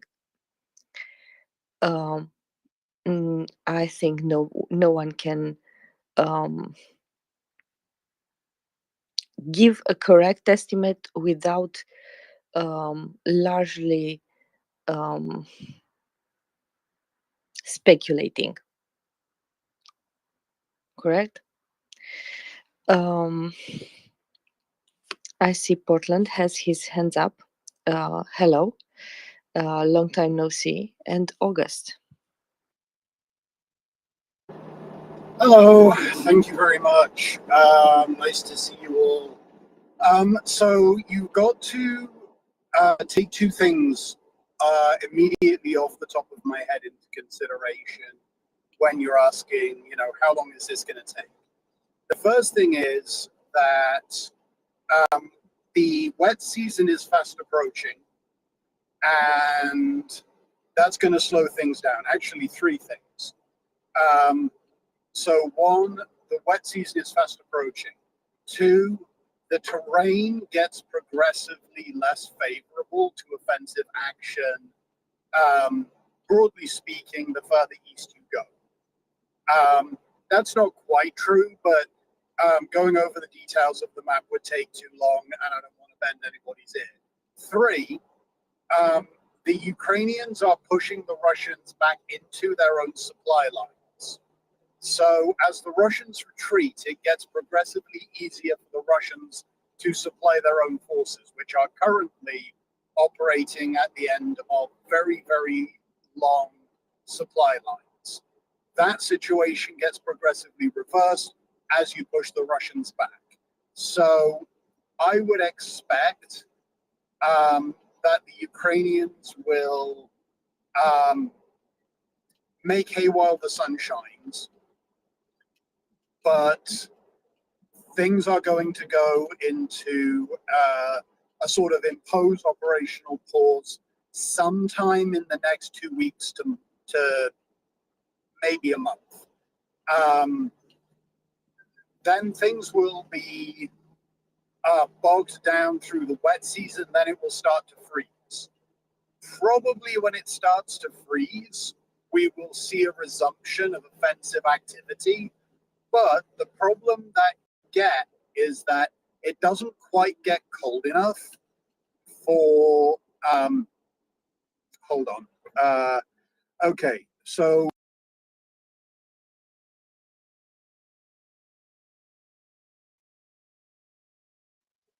Portland, we lost you. I was just wanted to add that it is interesting, but we fairly cannot estimate right now. Okay, I will let August go. She had her hand up, and Danielle. Thank you, Anda. And I hope you got a break today, because I was listening over lunchtime and I think you were on then. So you're the hardest working woman on MriyaReport. You and Michelle both doing a great job.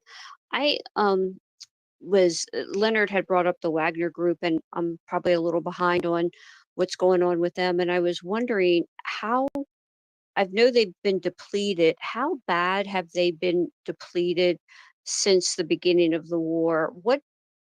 How many mercenaries did they have, soldiers did they have when they started? Does anybody know like how much they have now?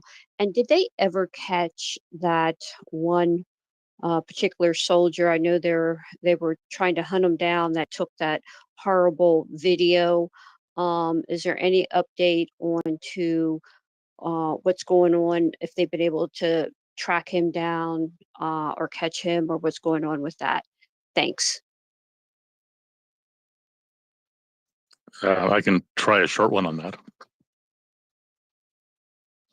If Sure, that's okay. Sure, Leonard, go ahead. Okay, yeah, great question. In terms of Wagner and where they stand, it's really hard to pinpoint specific identities in terms of who's dead and who's not. But there's plenty of Wagner bodies stacked up, so they've been seriously depleted on every front. So every theater that they appeared in, they've been decimated. But even perhaps just as a larger context, the head of Wagner is Prigozhin. Has been literally the bosom buddy of Putin up until very recently in the Kremlin. And he served as Putin's food taster, if you will. They call him chef, and various other sort of houseboy duties around the palace. But the bottom line is that he has been heavily involved in the latest agitations in the Kremlin. And if you look at the fine print as of today, Prigozhin's primary instrument or voice, mouthpiece, if you will, the guy who is heavily engaged in spreading Prigozhin's interests and message around the Kremlin and elsewhere. He was arrested, and he was arrested today, and he was arrested by not the FSB, who you would consider. I mean, historically, if somebody's getting on the bad side of the boss, the czar, it's been typically the FSB who showed up to do the dirty deeds.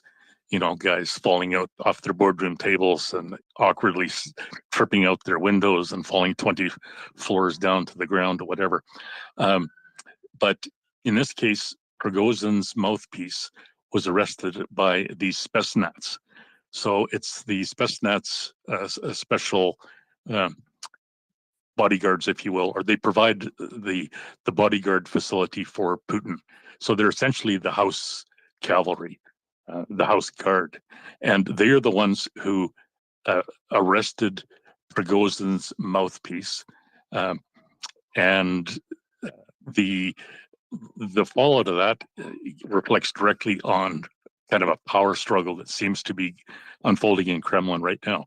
And one of the aspects there is that Prigozhin's mouthpiece was heavily critical of Shoigu, who is the defense minister and has been defense minister since day one, and has been roundly criticized for lack of military skill, lack of any facility with strategy, planning, tactics, anything military. But Shoigu is still there. And the thinking is that Shoigu is there for one reason only, because he is truly wrapped up, wedded, if you will, to the boss, to Putin. And the very act of Prigozhin going against Shoigu was agitating to have Shoigu removed, taken out of the Kremlin, et cetera, et cetera. And the arrest today is being seen largely as a direct slap back at Prigozhin and a further endorsement by Putin of Shoigu. So that's just one kind of back eddy and turbulence that's unfolding around the Kremlin today, literally as we speak. And there's all kinds of other agitations going on. So just kind of highlights what Molly McHugh had observed on this space probably 2 weeks ago. And she compared the Kremlin morass, or miasma, if you will, to a jar full of poisonous, a steel jar of full of poisonous spiders. And what we're seeing can possibly be seen as that kind of an interaction. So maybe, hopefully, that sheds a little bit of light on Wagner. And clearly, whatever the outcome is here, Wagner is looking not to be on the winning end. So that's good news. Yeah, thank you, Leonard. I saw a couple of like tweets and headlines, and you pulled it together really nicely. So I appreciate that, and I'm gonna drop down. Thanks. Thank you, August. Thanks, August. Michelle? Yeah, thanks, Anda. I just wanted to make a few announcements. So if you are, we are having a few technical difficulties with bringing people up. So I know there are a few requests. So just be patient with us. And if you get a chance, please retweet this space. We really appreciate all of you being here and would love it if you could share this space with your friends and family. I know if you look at your top right-hand corner at the top top of the right-hand corner, there is that little arrow beside the 3 dots. You can actually invite via DM as well, or copy the link. So it doesn't necessarily just have to be a retweet. And that way some of your friends and family can join if Twitter is foreign to them. Also, MriyaReport is on 24 hours a day, 7 days a week. And please let everyone know, like I know I'm telling a lot of my friends and family too that are interested in hearing more about what's going on in Ukraine, but they weren't aware that MriyaReport was available. And when you do get a chance, please check out MriyaAid.org and see some of the really wonderful things that they're doing. 100% of their proceeds do go to providing non-lethal aid to Ukraine, and those include things like night vision, body armor, thermal vision, and so on. And if you have the opportunity, please check out the website and support MriyaAid.org as much as you can. Also, if you would like to come up and ask a question, I know I just mentioned that we are having technical difficulties, but once that gets sorted out, please press the microphone button on the bottom left-hand corner and come join Anda and I up in the speaker booth. Thank you so much. And we have a few hands. So I think Daniel, go ahead. Good morning. Good morning, Michelle, Anda, Morning. Leonard, Yehuda, everybody. Just to make a little caveat for Leonard, we're not Spetsnaz, we're a special unit of Rosguardia. The part of Rosguardia which is not under the Kadyrov command. I hope everybody hear very well what Poland said. It's very real. He understands military like Yehuda. And I think NATO planners, USA planners, and of course, Ukrainian planners, military planners, understand very well the dangers, the risk, and they did their job very, very, very well. I want to emphasize something very different. Usually, military are under the political command. And this is very important because in this way our democracy works. But our politicians usually have a little flag. So all these military defeats of Russians, which just made it a big crisis in political regime of the midget, they will amplify. Military can say, we can do this, we can recover this terrain, we can isolate, fix, destroy this unit. It's time for the political figures, not in Ukraine, because in my opinion, Kiev is well aware, but in Washington, Brussels, and other political decision places to understand what will happen. Why I emphasize this is really important to remember who is older enough. Soviet Union don't go with a bank, and nobody expect this. I read it, Julia Joffrey this morning. She is well aware what's happened there. And she talked about this. And a political crisis which is in development, and I think will help a lot military actions, will cut short many decisions about military stuff. We must understand at this moment the political regime of Moscow was never weaker. Never. They never had so low approval from the people. They never had so low trust in the future of their country. And all infighting which we see on media is just tip of the iceberg. We must understand when we have not only frontline mutiny, we were not rotated, we don't get food, we don't get ammunition, our commanders are cowards, retreat, giving bad commands, and The orders are insane. We see mutiny behind the lines. Some are staged. What you saw about that train, that guys were Wagnerites. That was a Prigozhin move directed to Shoigu. But are real problems with real people, not only in Omsk or Pskov or Belgorod. There are problems because Russian army has a problem. How you put veterans and recruits together, how you put mercenaries and soldiers, how you add young officers, cadets, and talk with, I don't know, reservists. And add a new layer to that. Problems with equipment, weapons, food, boots, anything. This escalates because, you know, when a dictator gives an order, we need, I don't know how many people, hundreds of thousands. They don't take this decision to a discussion with people who had some confidence in their abilities, professionals, and ask them, we can move these people from there to there. We have enough trains. We have enough water. We made the hubs for food. We opened the depots for all the weapons to evaluate, to know what the situation is. Problem for them is very simple. They don't know how many soldiers they have.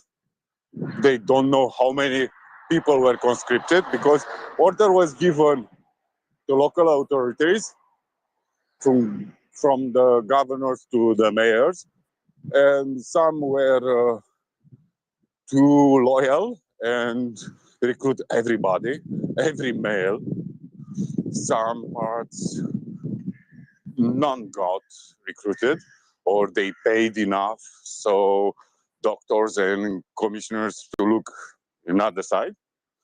And this will amplify huge problems like we have 2,000 people going to Moscow because Moscow is the railway hub, and then they go back to the province, and there they get another order, the governor is removed, and they are sent again. Imagine the morale of these people. These trips are not some, I jump in the plane and I go for Amsterdam in 3 hours. We can take weeks on railways, weeks. Imagine people getting from Vladivostok to Ekaterinburg, from there to Rostov-on-Don or Belgorod, and then plugged randomly on any front without training, with bad weapons. And first contact is always very demoralizing. And these things chip every hour, every minute from the reputation of central authority. And I think we need, not us, because we are just normal citizens, our political leaders must plan, a careful plan, what will happen after. So if we get another line of defeat, if it's Kherson, if it's Lugansk or Donetsk, if the morale will go even lower and people will start mutiny in bigger numbers, and we will see moves. Is oligarch, is secret service, is some, I don't know, some generals. There will be moves. And every move will get a different result. But we must plan what happened after they fall. Why did I say that? Because well-managed political crisis in Russia will help a lot Ukraine. Will cut the human losses, which is, I think, the most important thing I imagine. And Vasquez was, I was right. I don't think they will survive December, January. Thank you, Daniel. You're right. And I'm sure, and it is also seen at the international level, that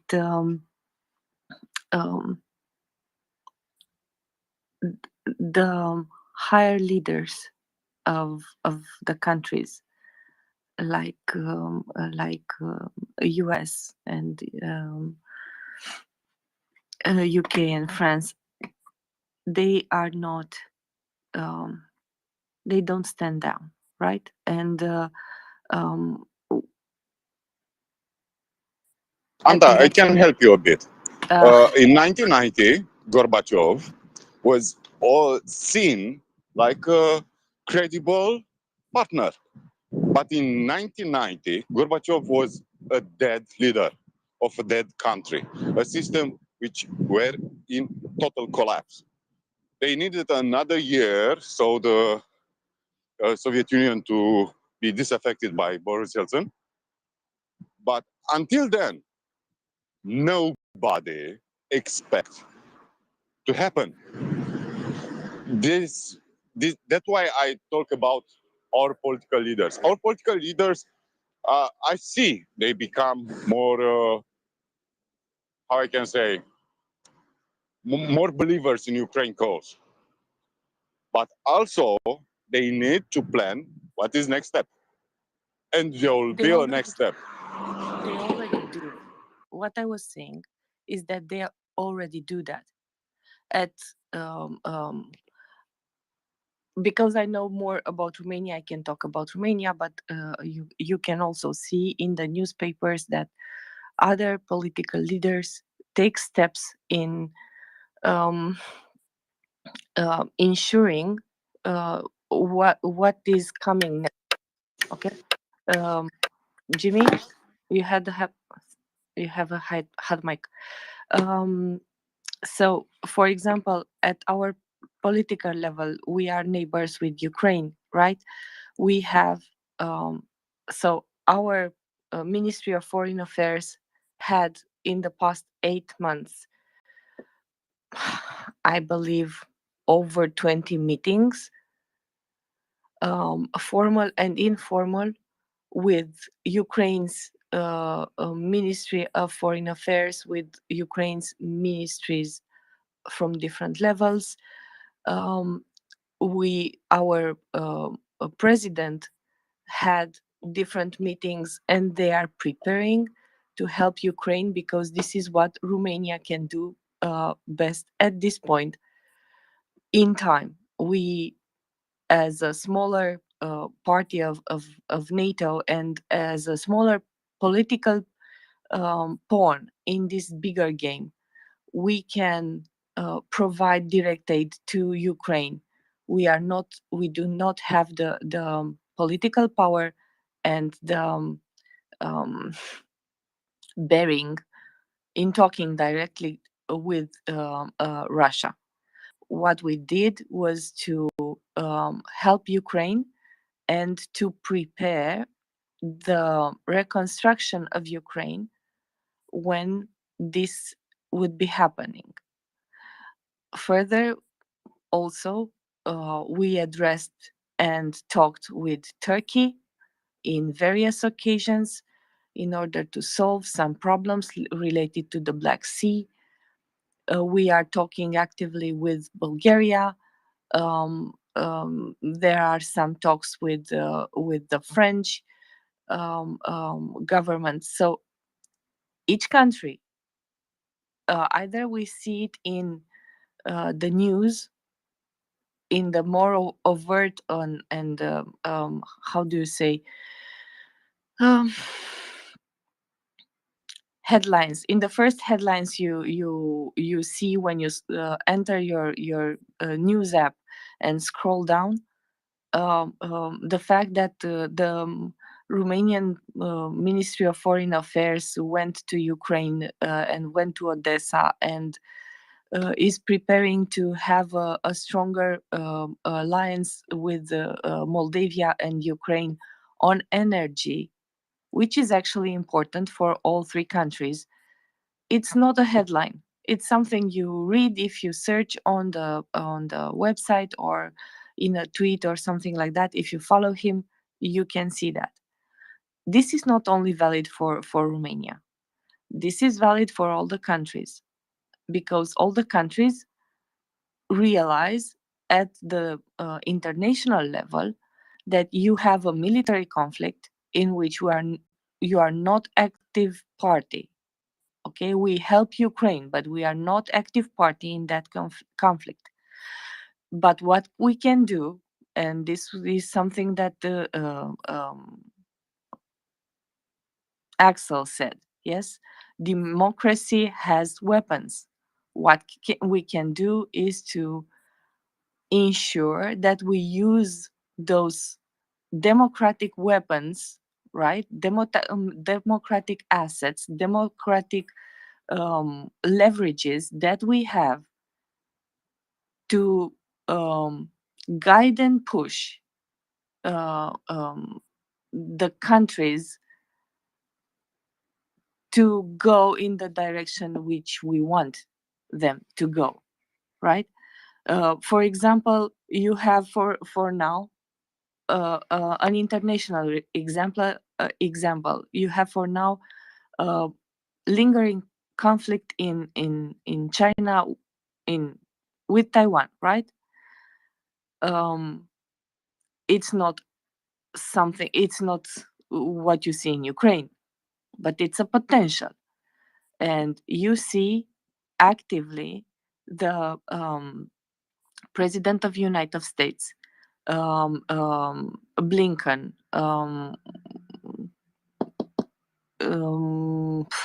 my name, the name escapes me. She Pelosi, right, and others who try to guide this narrative into a stable narrative, right? They don't want there to break another conflict. So Biden said, okay, I will meet with Xi Jinping, right? He is sure he will meet him in Bali. That's not because, for example, Biden didn't talk directly with Putin as in for yet. The French president did. So there are talks at the national and international level, at the diplomatic level, from which some narratives and some how do you say,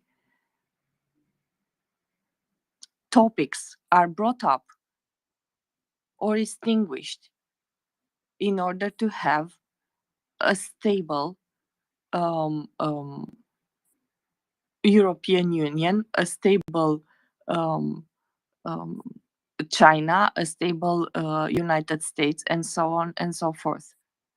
Because stability brings growth, and growth brings let me be very blunt, growth and economic growth, because we are going right now pretty slant into depression. It's not a steep, it's a slant one, but we are heading there. So they don't want that, and they don't want that because having a depression means problems back home and means less votes. Let's face it.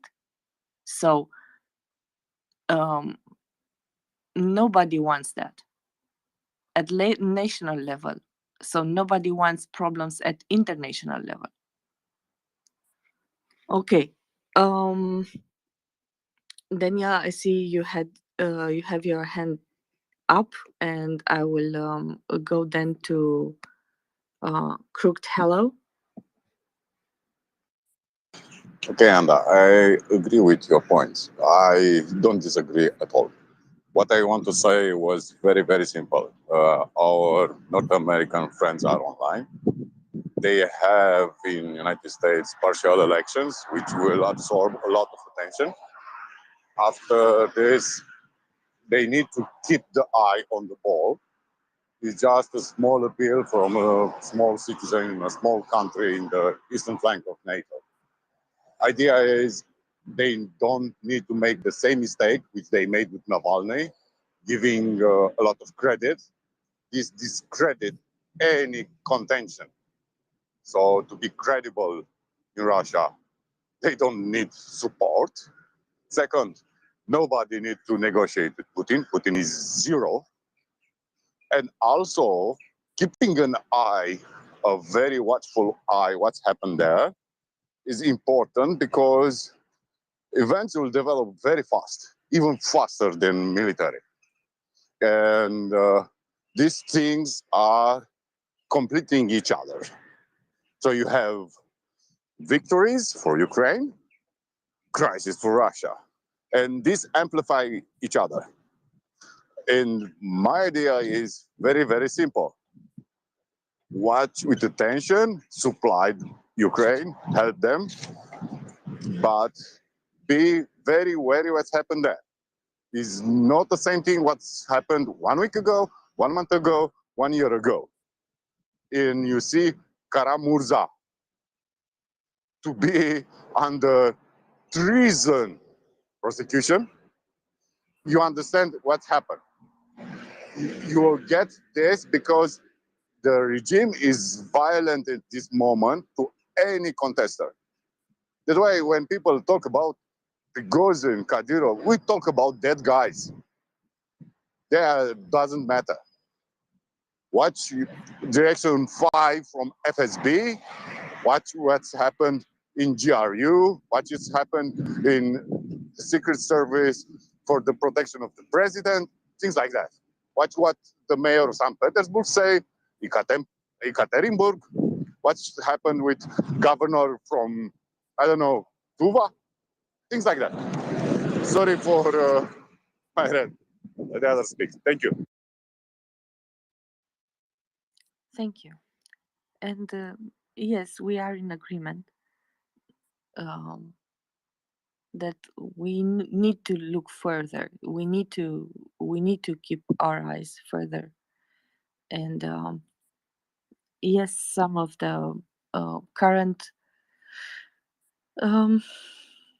leaders are how you say it, dead leaders. So they are going down. If they are not stepping out of a window at some point because someone left it open. So what's also true is that what we see now as a conflict on our continent is was not seen in a very long time, and we must do everything that we can to support on every aspect, on every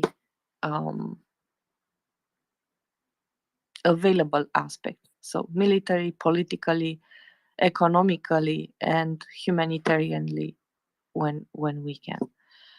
Crooked, hello. Do you have a comment or a question? I have a question. Thanks everyone for giving me a time to speak. August had asked a question about the Russian soldier who had posted that just horrendous video. Has he ever been caught? What exactly video? Because I have seen so many horrendous. Castration, Anna. The answer is very, very simple. Ukrainian, if don't get it or don't kill them on the front, I'm pretty sure after the war, you'll see same squads like Israel made it for South America. They will not escape. Ukrainians will not forget. Thank you. You're welcome.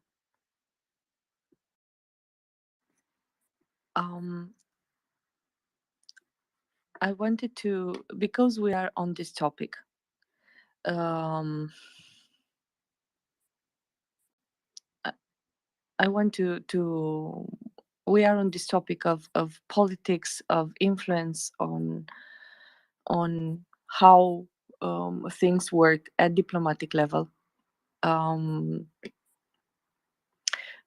was looking, and it's not the first time. So on one hand, all the Western powers, right, try to mitigate in their way, each and in their way, what's happening, while helping and supporting Ukraine. So, for example,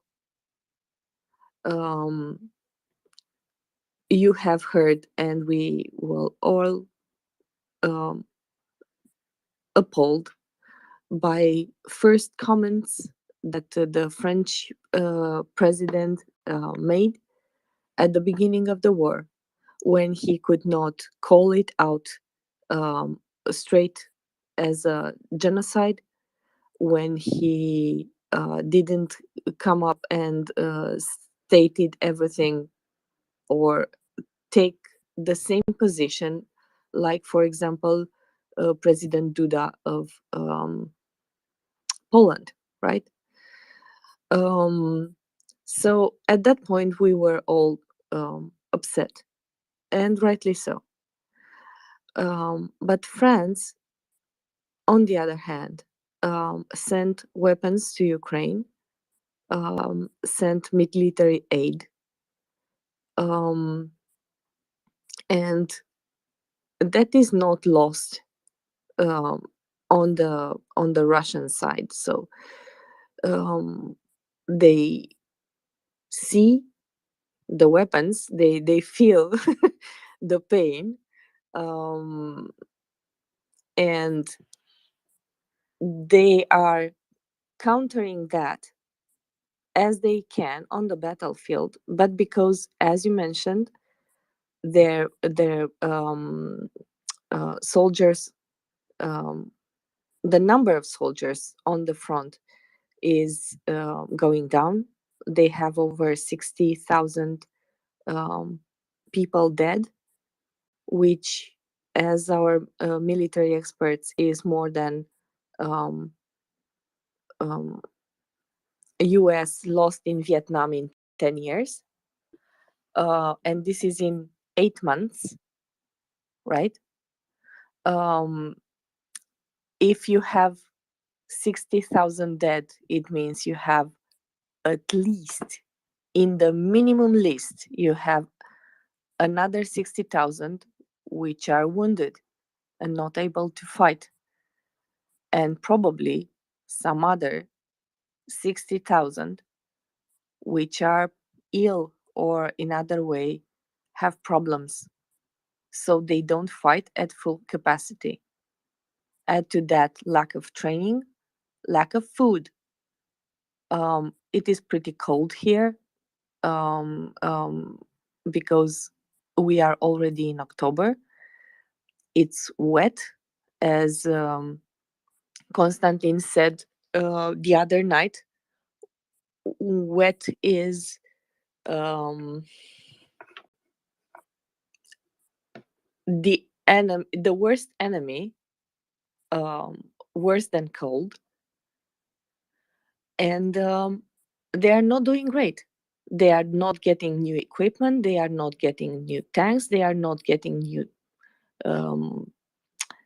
engines, they are not getting new planes, nothing new.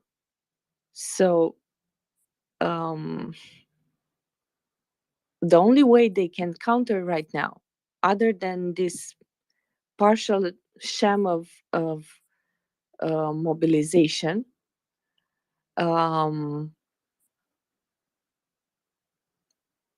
they have words.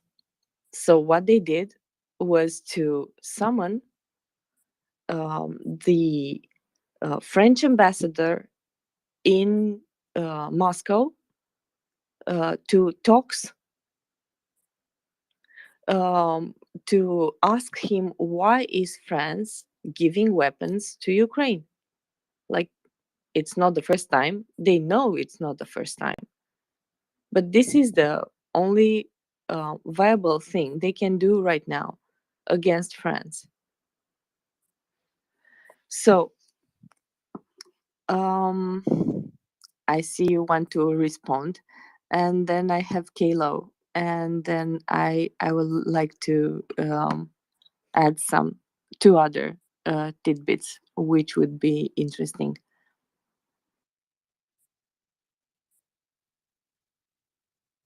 Daniel? Yes, Anda.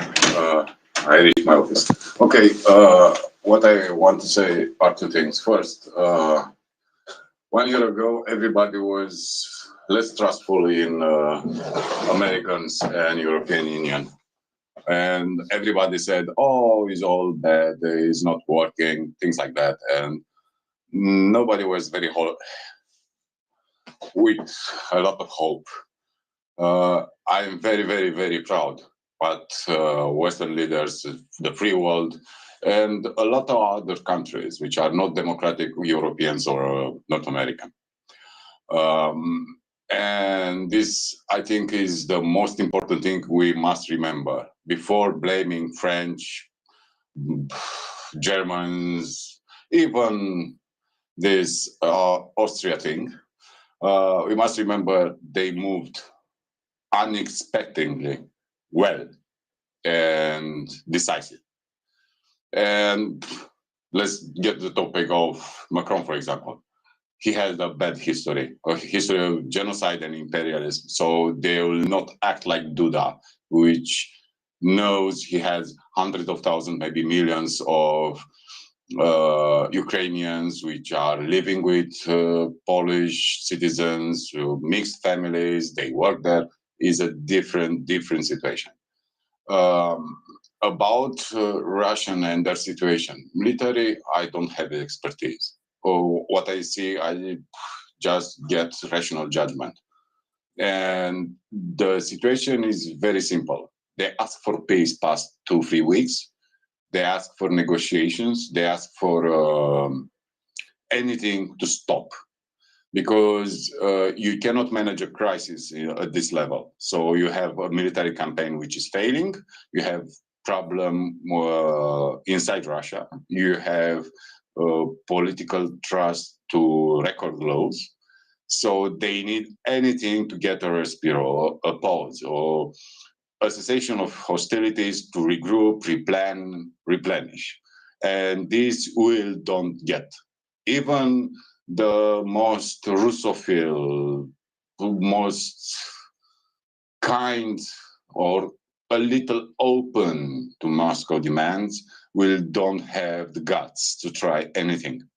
At this moment, Putin is persona non grata for everybody. Even look at the moves of Chinese or Indian diplomacy. They stop anything which looks even remotely positive to Putin and his minions. That's why you see a lot of discussion. Some Senate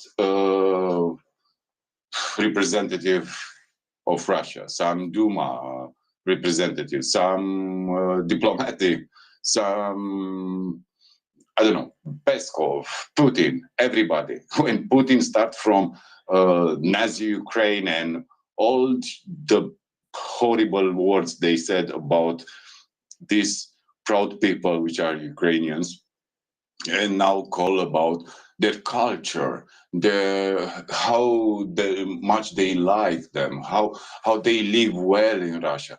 This look not just weakness, but the crumbling empire, the crumbling situation in their country. And I'm very, very happy for that. And nobody will give them an inch. Of course, this war, I heard yesterday a conciliar of President Zelensky talking at Deutsche Welle, and he said, of course, this war will end diplomatically. This war will have a peace talk, will have a rightful solution. But this will not happen in Russian condition. This will not happen with Russian soldiers on the sovereign territory of Ukraine.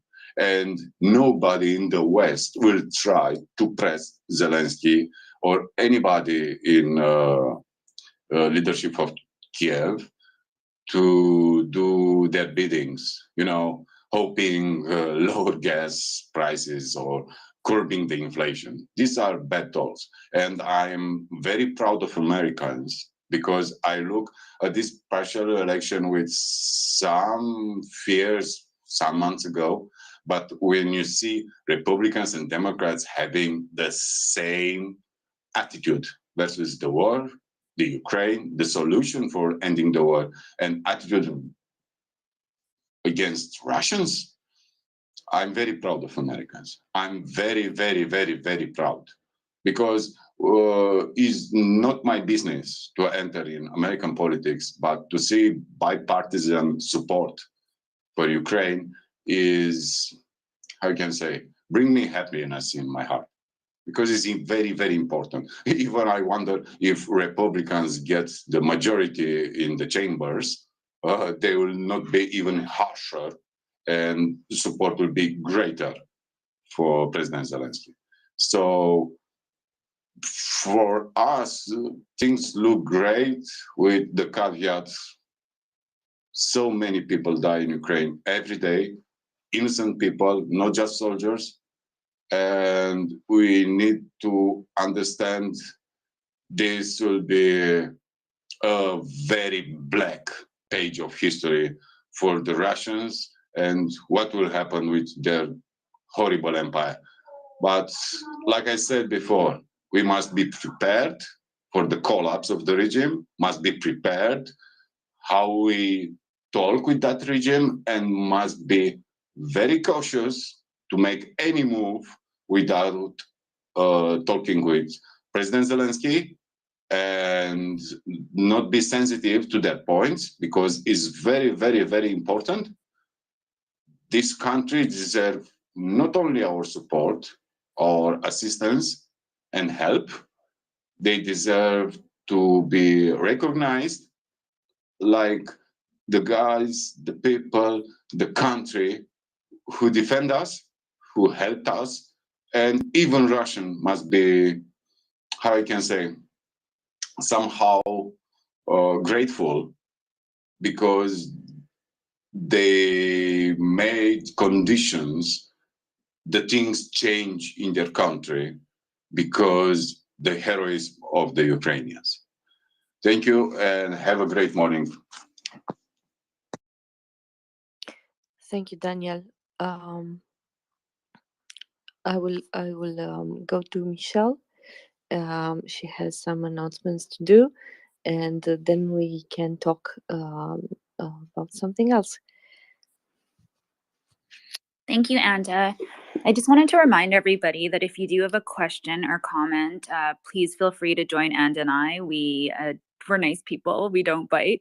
And what you can do is just press that microphone button on the bottom left-hand corner, and one of us will bring you up. And then once you're up, we do go in order. I know we have a lot of new faces in the Twitter space. So click on the heart icon in the middle of the screen, and then there's going to be a hand button on the right hand side, so feel free to join us. Also just wanted to remind everybody to please retweet the space whenever you get a chance. We really appreciate all of the listeners and the speakers, and would love it if you could just share the space with your friends and family. I know for me, I started listening probably early March, and it was just really comforting to know that there were so many people that had common interests, even though we come from very diverse backgrounds. And it was my space to come and just get more information and stay up to date with what was going on in Ukraine. MriyaReport is on 24 hours a day, 7 days a week. And when you do get a chance, please check out MriyaAid.org and check out some of the really cool and wonderful things that they're doing. 100% of the proceeds do go to providing non-lethal aid to Ukraine. And those include things like bandages, night vision, and so on. And feel free to support the organization as much as you can. So thank you so much. And I think we're going to change the topic. I know, Joseph, you had a few articles that you had been reading today, so I don't know if you wanted to comment on that. And if so, that would be great. Yeah, so Oh, there's actually, just a couple. Oh, go ahead. oh, sorry. I was just gonna, yeah, go ahead. And then I know Troy has his hand up as well. I just Troy wanted to can give go Joseph first. a high five. Yeah, I just want to give you a high five and say thank you, Daniel, for saying the nice things about the Americans, because I appreciate it. You know, some of the other people from the other countries are, you know, not so gracious, like the Canadians. They're a little chauvinistic about the Great White North. So we appreciate it. Love you, Daniel. Hey, we don't all bug Americans. Americans are the humblest people in the world, as everyone knows. So yeah, I read a couple of articles. You know, nothing crazy here, but just some basic information. So one thing that Ukraine Forum has published is just a story that basically the Department of the Armed Forces of Canada said that basically the gains from Ukraine are very likely long-lasting. Russians' resupply capabilities are limited, and Russia lacks the capabilities to launch a counteroffensive. So that's like the you know, sort of assessment of you know, people looking at the situation. So yeah, I would say good news, right? It doesn't seem likely that Russia will be able to launch a counterattack. I think that sort of comports with our general coverage of the military situation, right? The second article I was reading about was about Azov regiment, about their captivity. Ukraine's leaders mentioned that, or sorry, the Azov soldiers mentioned that Ukraine's leaders allowed them to choose which out of the 600 prisoners, which prisoners would be exchanged. I'll put it that way. And then 300 out of the 600 wounded prisoners had like severe festering wounds is the phrase used. But, you know, I think just basically they had medical conditions that required, you know, pretty extensive treatment. They shouldn't be in a prisoner of war camp. They should be in a hospital somewhere. So, yeah, pretty harrowing stuff there. We definitely are hoping that we can get more prisoners back, like the very, incredible exchange we witnessed almost a month ago now, I think it was. And then the very last one, New Voice for Ukraine, just mentioned that 29 total settlements in Kherson Oblast have been liberated since October 1st. So they've been busy down there. You know, we've talked about it a little bit, of course, and we will continue to talk about the gains that are being made there as the week progresses, I'm sure. So yeah, that's what I've been reading. Yeah, I guess we can go to Hans. Back to you, Michelle. Yeah, thank you so much, Joseph. And that was a really good point, just with the Azov defenders. And also, I think most of you probably saw the videos in the last couple of days of the commanders getting to spend time with their families. So I know for me, that was really heartwarming. And just, yeah, it was just really nice to be able to see them spend time with their families. So it was very nice to see. Nick, you have your hand up, so go ahead. Yeah, thanks. This is possibly a pointless question because I've missed so much lately, but I'm wondering if anyone can give a thumbnail sketch of today's events in Ukraine military space. I haven't been able to listen to the language for a couple of days. I'm just curious. My sense is that what's going on in Kherson is under OPSEC restrictions, and my sense in the other couple of the Kupiansk and other eastern directions is more of a a regenerating of logistics before further advances. But if anyone can elucidate any of that for me, I'd appreciate it. Thank you. Yeah, thank you so much, Nick. That's definitely out of my wheelhouse, and I've actually had some busy work days, so I haven't been listening as much either. So I'm going to defer to maybe Leonard or Joseph. Troy, I don't know if you have any comments as well, but we'll see if one of those three have any points or an update. Actually, Usually, Michelle, I haven't gotten any updates today, so if Joseph has, that would probably be the way to go.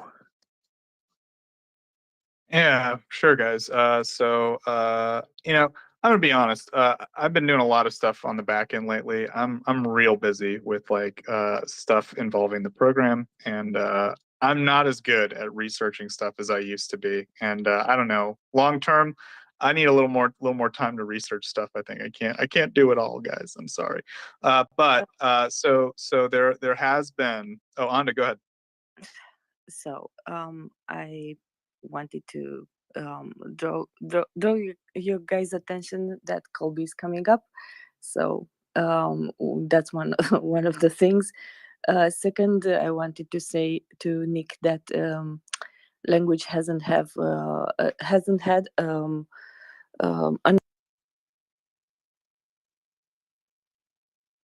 Oh, did we lose Anda, or is it me? No,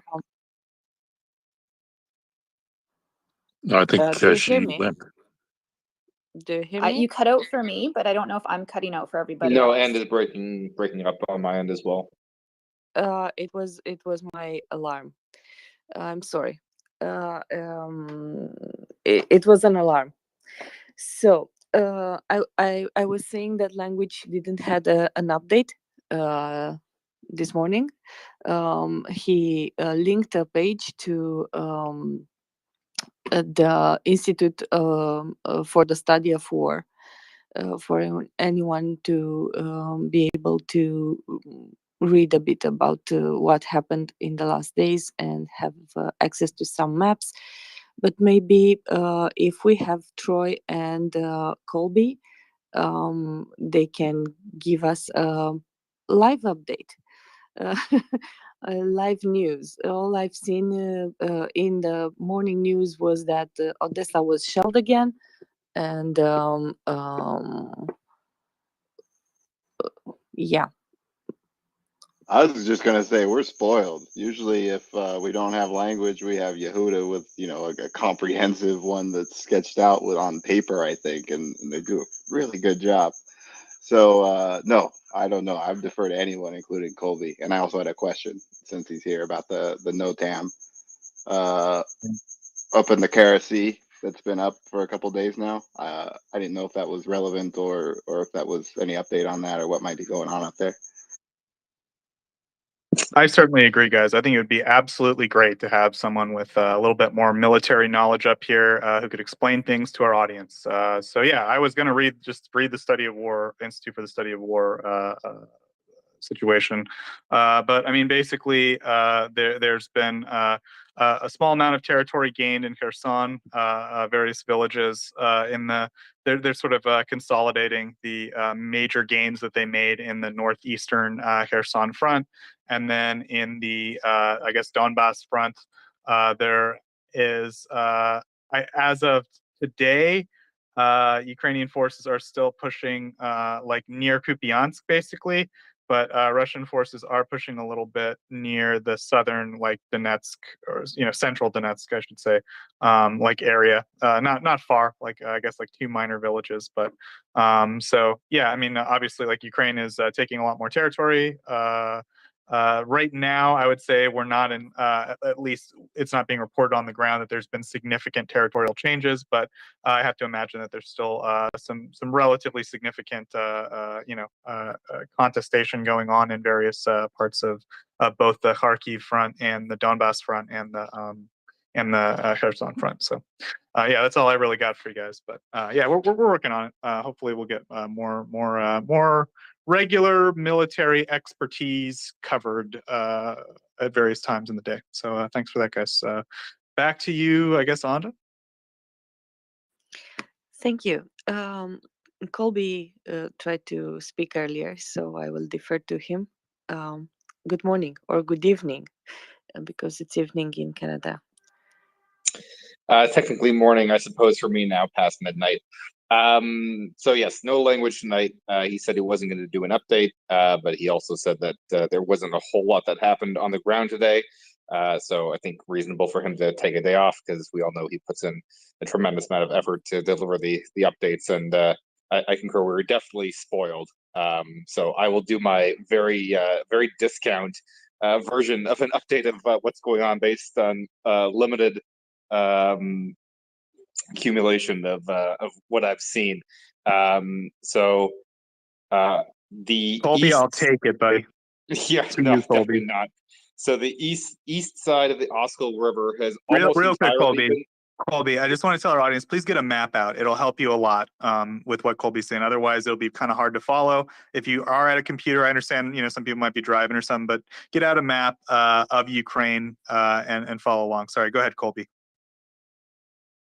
Yes, thank you. Do that. I will put one into the nest right now from WarMapper, which is what I usually have going in addition to Google Maps.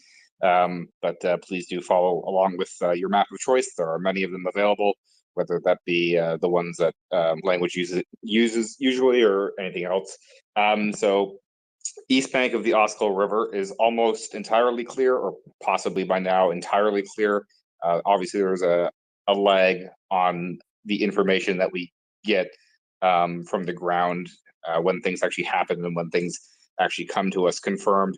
War mappers generally a little bit on the conservative side, I would say, in making changes to the map based on what they believe to be 100% confirmed. So according to him, almost all of the east bank of the Osco River is now clear. I think some people have reported that the entirety of the east bank of the Osco River is now clear. But either way, that's definitely imminent. So there's not much that's not going to delay Ukrainian advances any further once they have that east bank completely cleared, and it would give them another bridge crossing over the river, assuming it's not destroyed. I'm not 100% sure whether it is or isn't. But certainly, once that's completely clear, it opens up the field even more for further advancements on Svatov. So that's happening, and there continues to be advances northwest of Crimea. Russia is still attacking in the direction of Bakhmut and actually captured a couple towns in the surrounding area. I don't anticipate they're going to make too much more progress. It's been pretty slow going. Ukraine seems to have pretty formidable defenses in the area, and they're getting pressured pretty heavily in other sectors. So for whatever reason, Russia is still very much committed to this attack. I guess they're trying to probably relieve pressure on the areas where they are weak, and they already had a lot invested in this area. So rather than trying to pivot away from the attack and relocate forces to defend the sectors where they're taking a lot of losses and losing ground, they're just doubling down on this attack to try and do the opposite to Ukraine and force them to let up on their advances and reinforce the Bakhmut sector. But so far, they haven't been too successful, and I think this is the first that they've actually made any minor gains in a while. So far, from what I recall, it's been pretty inconclusive for them. A little bit of further movement in the Kherson area. I think the biggest thing there is that overnight in Ukraine, I saw numerous reports of a lot of explosions in the Nukhovka area, which presumably were from HIMARS. But I don't know for sure, but there are a lot of people reporting a lot of explosions in that area. So now that it's morning, maybe we'll get some more information about what it was that got hit, whether it was ammo dumps or otherwise. There was a pretty big explosion in some of the videos I was watching, so it seems likely that maybe they did get an ammo dump with the HIMARS strike. So hopefully we'll get some information about that. That's mostly it for what's going on the ground that was notable to me, but admittedly I was not following it super closely. And I'm sure we'll hear more from Language and others tomorrow. No, that's great. Thank you so much, Colby. Really appreciate that. Troy, I think you had a question for Colby.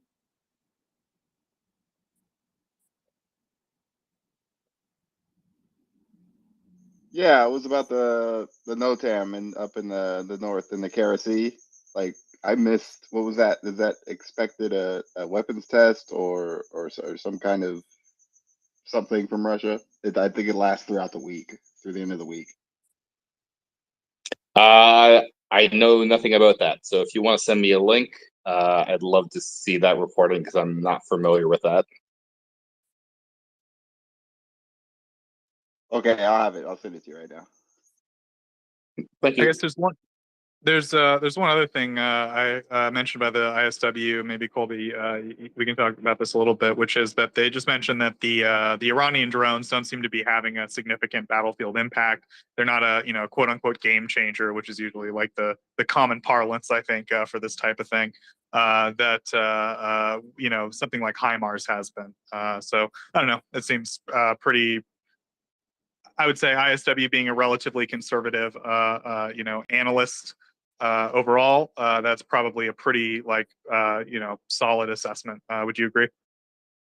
Yes, no, it's good that you mentioned that because I believe Ukraine put out today that they have destroyed over half of the number of the Shahed drones that they believed had been sent by Iran to Russia. This is the 136, I think, which is the loitering munition. They believed, 129, not 136. No, 136. Can never keep all these straight. 136 is, yes, that's the loitering munition. So they sent like 50-ish, I think, is what Ukraine was claiming that they had received from Iran, and they've destroyed like half of them, I think, is the claim I saw today. And these were never going to have a massive impact because they're just small loitering munitions. So Russia has utilized them to some effect, I guess, but not really. They've been using a lot of them just to target Odessa and other rear area targets. So it can't have an impact on the battlefield really because they're not using it on the front line. They're using it to target civilian infrastructure mostly, which I previously said I think they're just trying to keep air defense assets away from the front line. With maybe a little bit of success, but not to the extent that it's preventing Ukraine from keeping Russian fixed-wing and rotary-wing aircraft from operating on the front line, because whenever they do, they tend to get shot down. So it's overall, it was a small number of munitions, and it's definitely not game-changing in any way. Yeah, thanks, Colby. Couldn't agree more. I guess we can go to hands, Michelle. Yeah, thank you. So Gunther, you have your hand up. Go ahead. I had some questions about Melitopol. It's obviously relatively quiet at the moment. One is that I heard that there was basically two divisions, about 20,000 soldiers, sort of defending that area. And I would assume that they're fairly well entrenched. I guess my question is, since it's in the south and it seems like the weather is not as harsh as in the north, how feasible is it that it could be attacked in the wintertime? Because it seems like the logical follow-on from Kherson. For Melitopol to be attacked during the wintertime?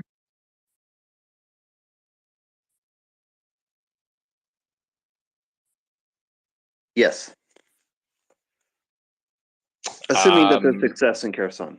Yeah, entirely feasible, I would say. I mean, I'm of the opinion that once Kherson is cleaned up, and if Ukraine is able to establish footholds on the south side of the Dnipro, They are holding armored formations in reserve for this exact purpose because this is good tank country. And once the ground freezes, it becomes even better tank country. But the ground freezing is still ways away because, as you mentioned, South Ukraine does not have the same climate as North Ukraine, and the ground getting completely frozen is probably not going to happen until January, just based on historical precedent for what the temperature is. I don't know if there's any expectation that this winter will come sooner or later or be colder or milder. I haven't seen any reporting on that, but just based on historical precedent, it probably won't happen until January. So it's still a little bit ways away, but it's going to take some time still to just kind of clean up operations here in Kherson, and then getting a foothold on the south side is could be a challenge. And then just the matter of logistics and the state of the bridges and the dam, or the bridge, singular, the bridge, the Antonovsky Bridge, is it, and the Novkhovka Dam are not in very good shape and are probably not going to be suitable for moving large armored formations across them. So that's a problem that Ukraine's going to have to figure out, or they may opt to just deploy all the armor from Zaporizhia and then push directly south from there. I don't know. But that's certainly an option. And once the ground gets frozen solid, it makes it a lot easier for tanks and other tracked vehicles to just go cross country, because they won't have to deal with any mud or the train just not being able to hold up the weight of the vehicle and sinking into the fields if the ground gets nice and solid. So certainly a possibility. I haven't seen any reporting about the state of Russian forces in this area or the level of preparedness they might have. It's certainly been a quieter sector, so they've had plenty of time to prepare. So they should be fairly entrenched and have prepared positions, but this is the Russians we're talking about. So who knows what they've been doing, whether they've been using this downtime to set up extensive minefields and making various field works and trying to just prepare themselves as best they can. Defense in depth is not really something we've seen from the Russians. They've been very unprepared in most cases, even on the front line. Haven't seen too much of very good prepared positions out of the Russians. So these guys in this quiet sector, it'll be interesting to see what they've done, whether they've actually deployed and developed defenses in depth and used this time to do a lot of work that would normally be done by a professional military, all sorts of preparatory work, setting up defense in depth and figuring out your fields of fire for all of your various weapon systems, whether they be direct fire or indirect. Got all the things figured out they need to have to ensure that they have targets sighted on expected avenues of approach and all that. These are the things that the Russians haven't been doing.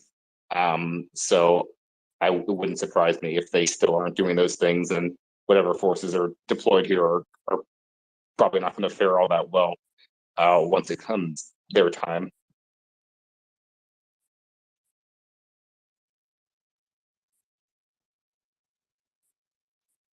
Yeah, that all makes sense. That all makes sense.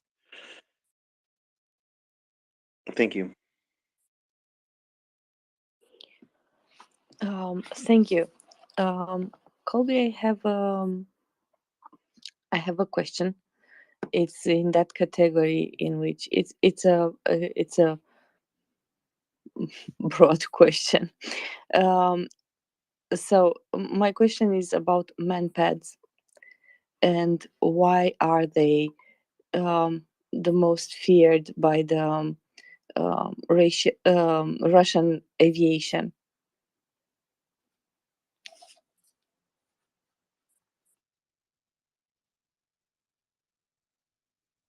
Sorry, could you repeat that? So I was wondering why manpads used by Ukrainians are seen by the Russian aviation as being the worst threat they have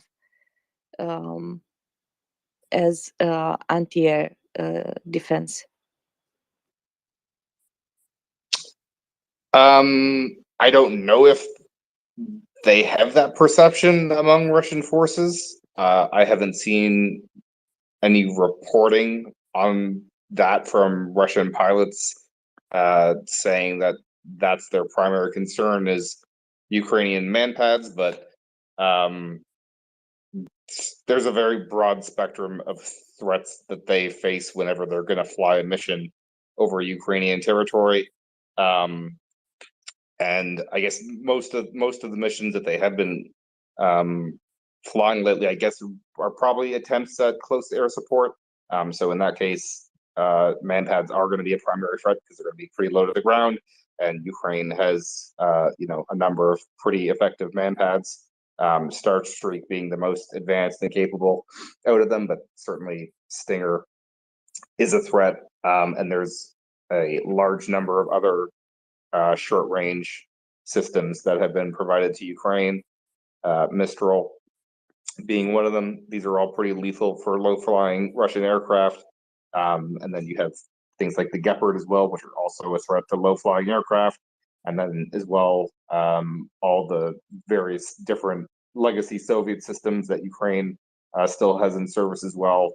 Most of these were, aside from S-300, are again short to medium range systems, which are again a threat to low flying aircraft. So it's a complex threat environment that any Russian aircraft flying into Ukrainian territory is going to face. And I guess that explains why they've lost quite a lot of them and why we've seen a pretty significant reduction in the sorties that they're flying lately compared to what they were at the outset of the war, because they've lost a lot of aircraft, they've lost a lot of pilots, and it's just not going all that well for them right now. Thank you. I sent you a link with such a statement. So about with a Russian pilot statement about manpads, and indeed I saw that the Ukrainians have like 1,400 Stingers or something, which probably means if they are well distributed, it allows them to defend and protect, as you said. Thank you very much. Mikolai?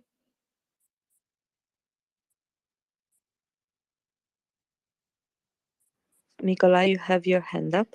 Yeah, hello. Can I answer about this question about the manpads? We need to remember that before war, Ukraine had one of the best air defense system in Europe. So because it's still workable, it's still operative. So Russian pilots are just afraid to fly, on the normal level, and they're trying to avoid, the long distance system, the long, the high altitude system, and they fly, had to fly below the normal level. So they're very good, prey for manpads. That's the easiest reason, and that's the reason. Thank you, guys.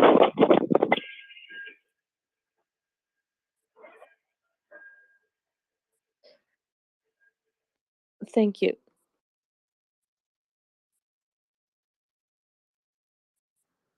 Michelle? Hey, Anda. Hey. Thank you so much. Sorry, I was just distracted there for a second looking at DMs. I'm actually going to be heading off soon, so I just wanted to thank everybody for being here with us tonight, and I've really enjoyed all the conversation, and I just wanted to thank everyone for being here. So I will take off, and I think Joseph and Anda are going to carry everyone through the rest of the evening, so thanks a lot. Thank you very much, and it has been a pleasure to co-host with you, and I hope we do this soon again. Goose, you had your hands up. Sure, yeah, just a brief comment on the manpads situation. I think it's been covered, but I mean, if Ukraine only had manpads, then the solution would be to fly out of reach of the manpads. But if they only had a high altitude intercept system, then the solution would be to fly low, low and fast, and below that. But by integrating the strengths and weaknesses of all of these different systems, it means that the S-300 is effective up high and at long range, and it means that every hedgerow or every nook and cranny down low is also denied as well. So it's just a part of the mesh that forms the full comprehensive picture.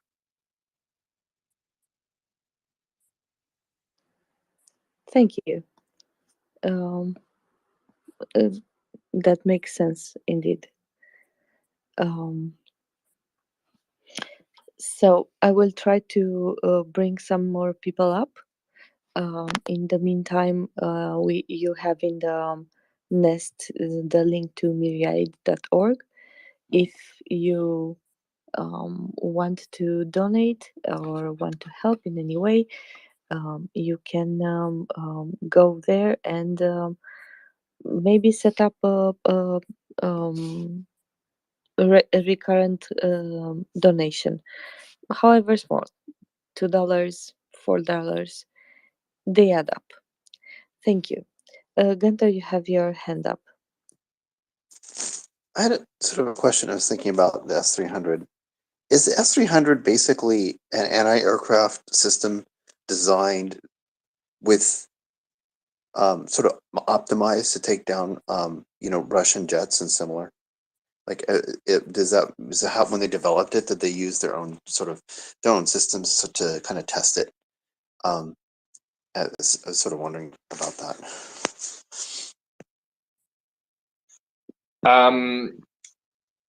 So they would not have had Western airframes to test it against. I don't think that they had any captured examples of any Western aircraft, to my knowledge, that the Soviets were able to acquire.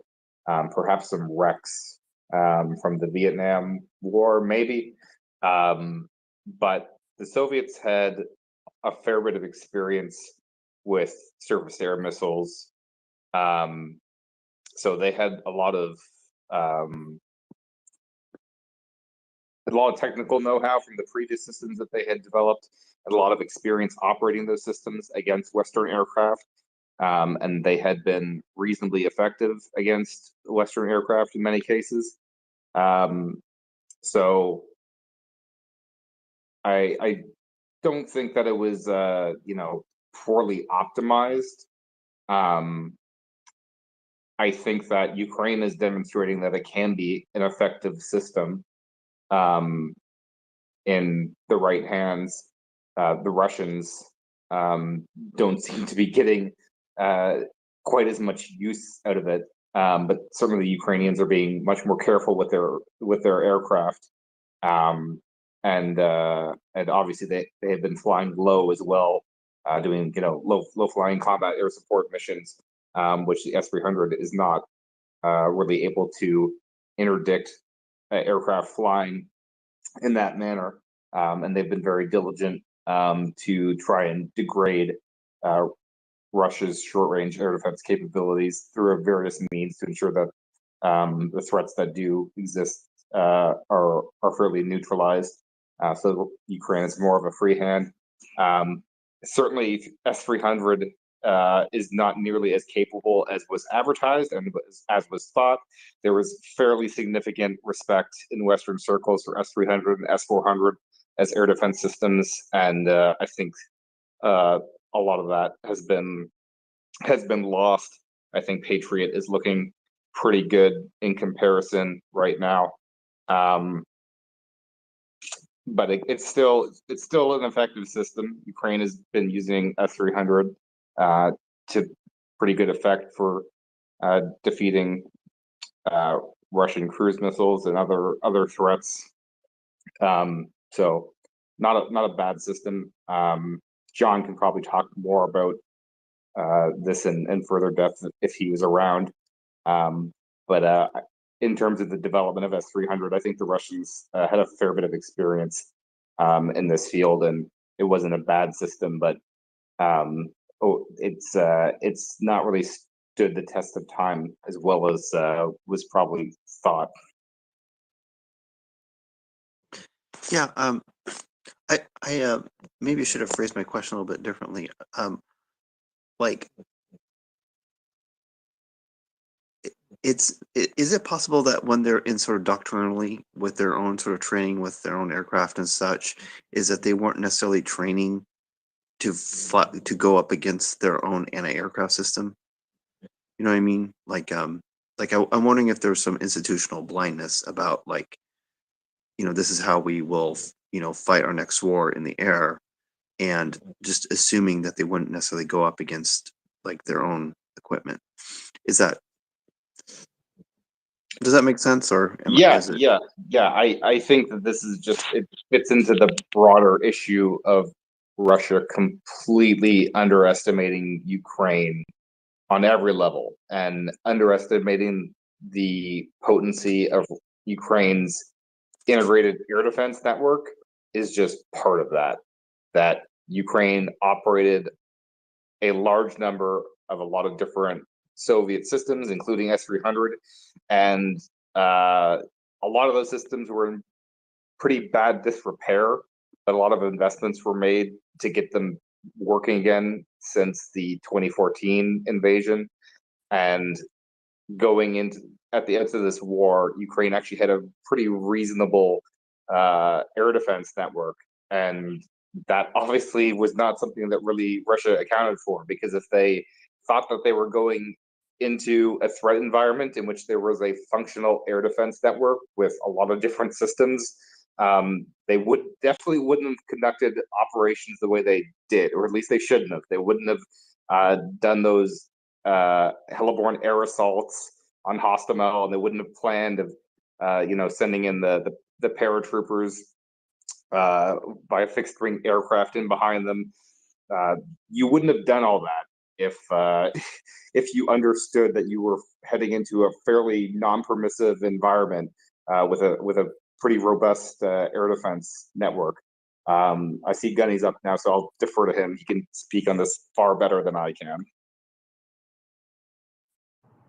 I think you overestimate my abilities there, mate. Look, if you turn it around, if there's one country that should have been able to counter the S-300 system, it would be Russia, because it's a Russian system. So when you train against weapon systems, with exceptions, the training is quite generic. So defending against a surface-to-surface missile at sea is defending against a surface-to-surface missile. The weapon might have different capabilities. The radar, it might use radar to look for tracks, or it might use infrared. But generally, your immediate reactions to coming under attack are the same across the board. So I think this is less a case of was the system overrated by us, more what was the testing like, how was the R&D carried out, were the live firings honest and the results from the contractor to the Ministry of Defence, or was it a system that actually is fairly good, could have been better, but there was a lot of dishonesty involved to ensure that the contract was signed for? And then you throw in the fact that S-300 isn't the missile, just the missile. S-300 is a complete system. And you can have the best missile system in the world, anti-aircraft missile, but if the search radar, which indicates to the fire control radar where to look to shoot, isn't up speed, that missile is a waste of time. And if you've got a fantastic missile system and an incredible radar system, and then you hand it over to a bunch of chimpanzees, you're still going to get subpar results. So there are probably a lot of factors that feed into this. The Ukrainians are very familiar with certain Russian air defense systems. They're getting a lot of help from NATO, probably in the electronic countermeasures side of things, on how to counter them. I suspect probably some radar guidance as well, off AWACS, things like that. So you're seeing a real combination of overestimation, probably lack of honesty about system capabilities, a conscript army system which ensures that where we might spend a 4-month PJT course on a weapon system, they might do 2 or 3 weeks. Do they even do live firings? I mean, there are reports that some missile batteries get 1 or 2 rounds to fire a year. And when you do live firings against contact, and this isn't just the Russians, they're all guilty of it, they tend to be very, very generic, very unchallenging, shall we say. So we would put a chucker target up to do a Sea Dart missile shoot, and he would come in at about 300 knots at about 400 feet, and then we would fire a missile at it, and we go, woohoo, here. Well, a KH-22 doesn't come in at 300 knots at 400 feet. It comes down at about 50 to 100 feet at Mach 2.5. So this has been a problem throughout history. You put a weapon system through a test phase. It's very unrealistic. The problem being that a realistic live firing would involve 10 drones, very expensive drones, converted aircraft type drones, dropping chaff and flares and being evasive. That would be a true test, but very few, if any, people do that. So, you know, there's a lot of things that have gone wrong on this. You might find that the S-300 systems used by the Ukrainians have had a couple of little cheeky modifications, courtesy of the West. But I would agree the overall capability of Russian air defense, which was another much vaunted component of their military, and we used to look at systems like Pantsir and go, bloody hell, that's going to be a bit of a monster. And what happened? Well, one was captured intact with a radar turning and burning, and now you hear virtually nothing about them, and you just see the burnt out wrecks, and there are hardly any attributed kills to them. So, you know, just another thing like the T-90, like the MRLS systems, overrated, probably quite capable in their newest forms, but handled by monkeys, probably a lot of operational defects through lack of spare parts, which will only get worse. And doctrinally, I think they were ready. I think they probably trained for this, but the people manning it just simply can't use the equipment well. And it always just comes down to people at the end of the day. An average weapon system in really well-trained hands will perform superbly. And the best weapon system in the world in the hands of an idiot is just going to be useless to you. Aside from the deficiencies in the air defense systems themselves, there has been a massive overestimation of Russian electronic warfare capabilities, which is another thing that was thought to be fairly robust. And you would have imagined that Russian electronic warfare would have had a solution to basically neutralize Ukrainian air defenses, particularly S-300, because again, this is a system they built. And yet, where is Russian electronic warfare? Where is the electronic warfare aircraft? We know they have some of them, and some are reported to, again, be pretty advanced. And where are they? Because Ukrainian air defense is intact, and there seemed to be pretty minimal effort on the part of the Russians to jam those systems. Hey, can I ask one more quick question? So, do you think that their Air Force had just a conversation saying like, well, we're probably never going to have to fight an integrated air defense, and so we don't need to plan or train for that? Is that, I mean, like, why? So, you know, what happened? Any guesses? Well, if they weren't training and preparing for conflict with a tier 1 military force, then what were they doing? The problem is for us. So I joined the Navy in 1990. I was in training from January through to September, so 9 months. I got on board my first ship, and I really wasn't clued up in the warfare world until maybe 18 months into my career. They lose their conscripts after 12 months. And over half of that time is spent with a unit, probably not doing very much in terms of real life training. Potato peeling and marching. Well, it's very different because when a ship sails in the Royal Navy, you start training the minute that you're in open sea. So if there's another ship out there, you'll start doing data link work, or you'll start contributing to the UK air defence picture. So there's always some kind of training going on. And we keep people, Western militaries keep people for careers. So you join as a scro, as a baby sailor.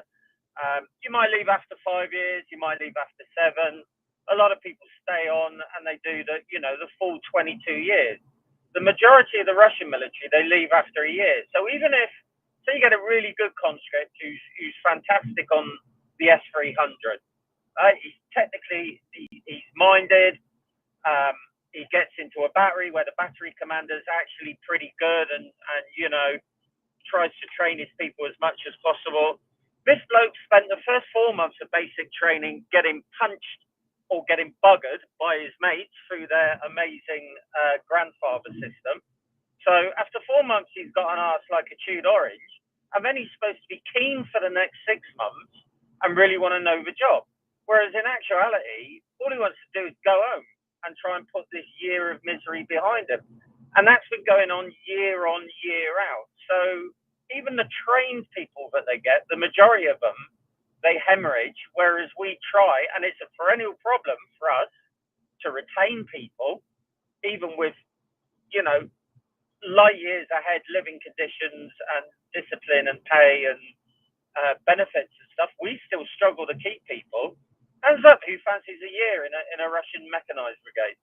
I'd rather eat my own head than do a week phase 1 training with them.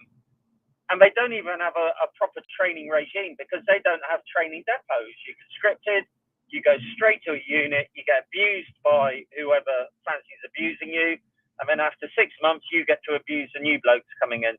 So it was made to fail straight away. Now, conscript militaries can work, but there's got to be the checks and balances in place. Good discipline, good training, good senior NCOs, decent officers, decent pay, the understanding that you're joining a military that, even though it's conscript, is professional. And you just don't get that with a potato eaters, do you? You just get a year's worth of abuse, and then you go and live the rest of your life and hope to God that you're not going to get recalled. So should they have been training for fighting a tier 1 military? Yeah, of course they should. Were all the changes that they've tried to introduce and then this BTG thing designed for that? Yeah, probably. BTGs were supposed to be flexible fighting units. Were there probably good trainers, and are there probably some good officers and good senior NCOs? Yeah, don't write them all off as complete idiots. There will be some very competent operators, but none of that matters because the whole system inadvertently takes you, gives you the most basic training, subjects you to physical and mental abuse, and then kicks you out after a year. So, realistically, looking back now, we all should have known this was never, ever going to go well for them. It just wasn't. They just don't seem to understand that people are more than a factor in the calculus. You've got to keep hold of people. You've got to train them properly. You've got to do all the things that I listed. They don't do it. And no matter how glam the kit looks, and I got suckered in by it, some of their kit still looks pretty good, especially on the naval side. it always comes down to the man or woman on the keyboard, in the shell scrape with a weapon, in the cockpit, in the control tower, in the air defense setting, no matter what. And best kit, worst people, you'll lose. Yeah, I wanted to comment on the S300 system, if that's all right.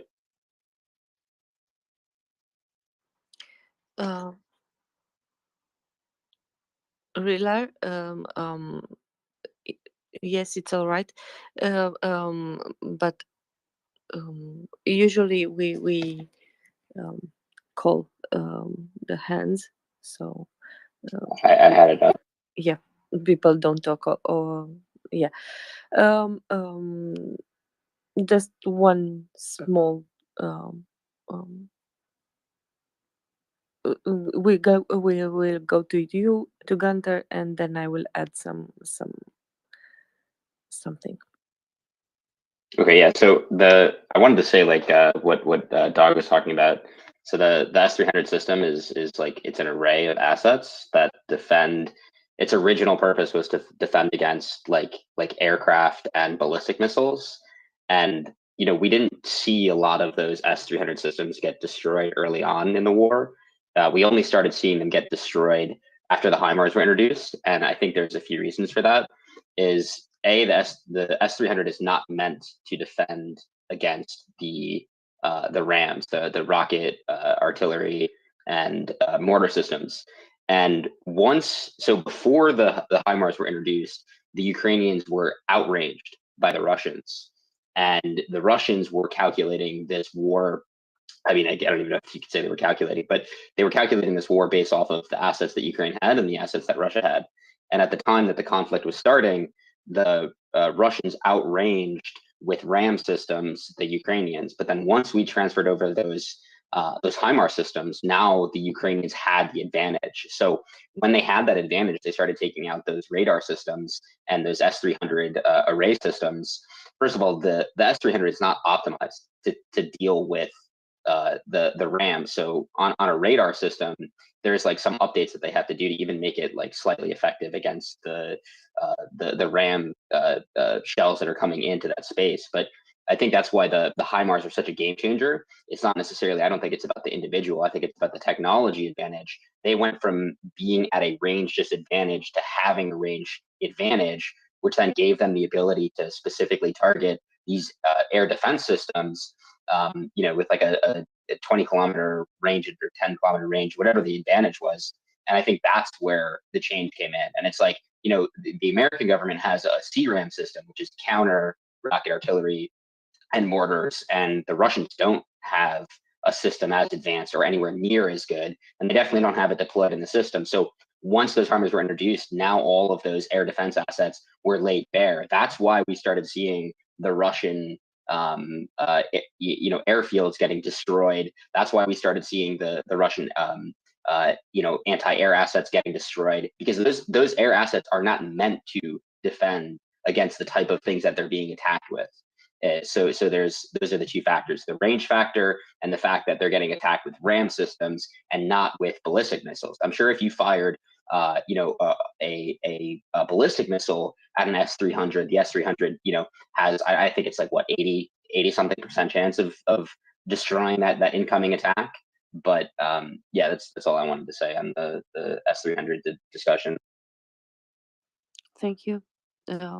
Also, if my memory serves, the Russians used S300 to not in defense mode but in attack mode, which was weird. Donnie, you have something to add on this? Yeah, I mean, so what you're saying is they are using the wrong weapons at the wrong range at the wrong time. They didn't calculate the fact that there would be some Western intervention, and they did also after the fact still haven't moved those weapons out of range. So it's like miscalculus. Like I mean, it's all well and good to say that, oh, these weapons are okay if they're used in this exact you know, pigeonholed category where they're capable, but they're not, because they can't move them fast enough. They use them improperly. They're undertrained, and they're the wrong weapon for the theater. So, I mean, you know, you can wax poetic about the S300, S400 systems, but at the end of the day, it doesn't matter, because their entire calculus was completely off. And this speaks to, in general, the Russian army and the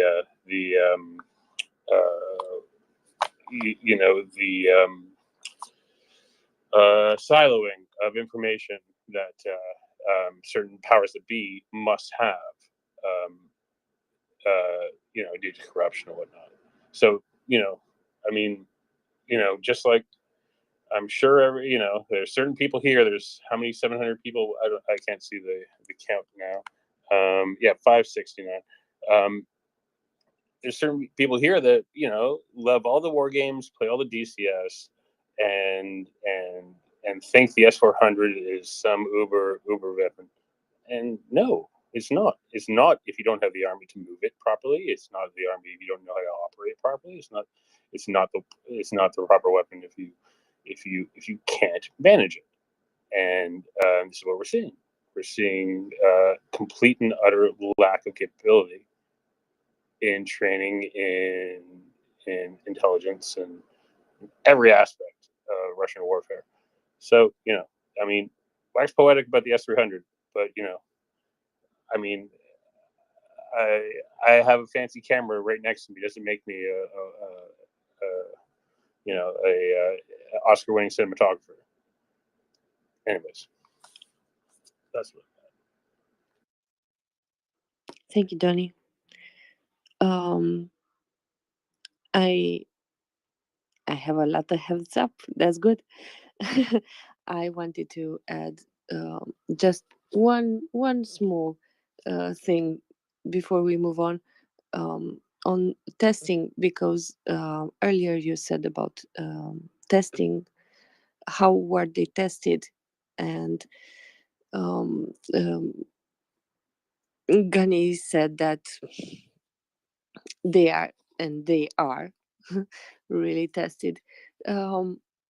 In If you remember, when the first howitzers came to Ukraine from Germany, a month and a half after they came, there were the first complaints, that the first news lines that appeared, that they are not good, that there are problems. There were not problems. They have been tested in. They haven't been tested up until that moment on the battlefield, and as they realized on the battlefield, you cannot say, okay, we have tested them for 100 rounds, now we pause and go somewhere else, as long as we are being shelled or we need to shell further. And they were using like 400, 500 rounds per day. So that was a lot more that it was foreseen during testing. And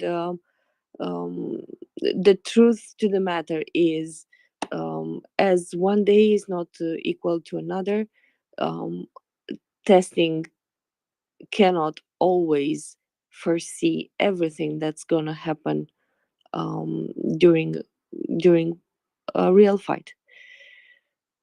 So yeah, some differences might appear, and this is true in every field in which you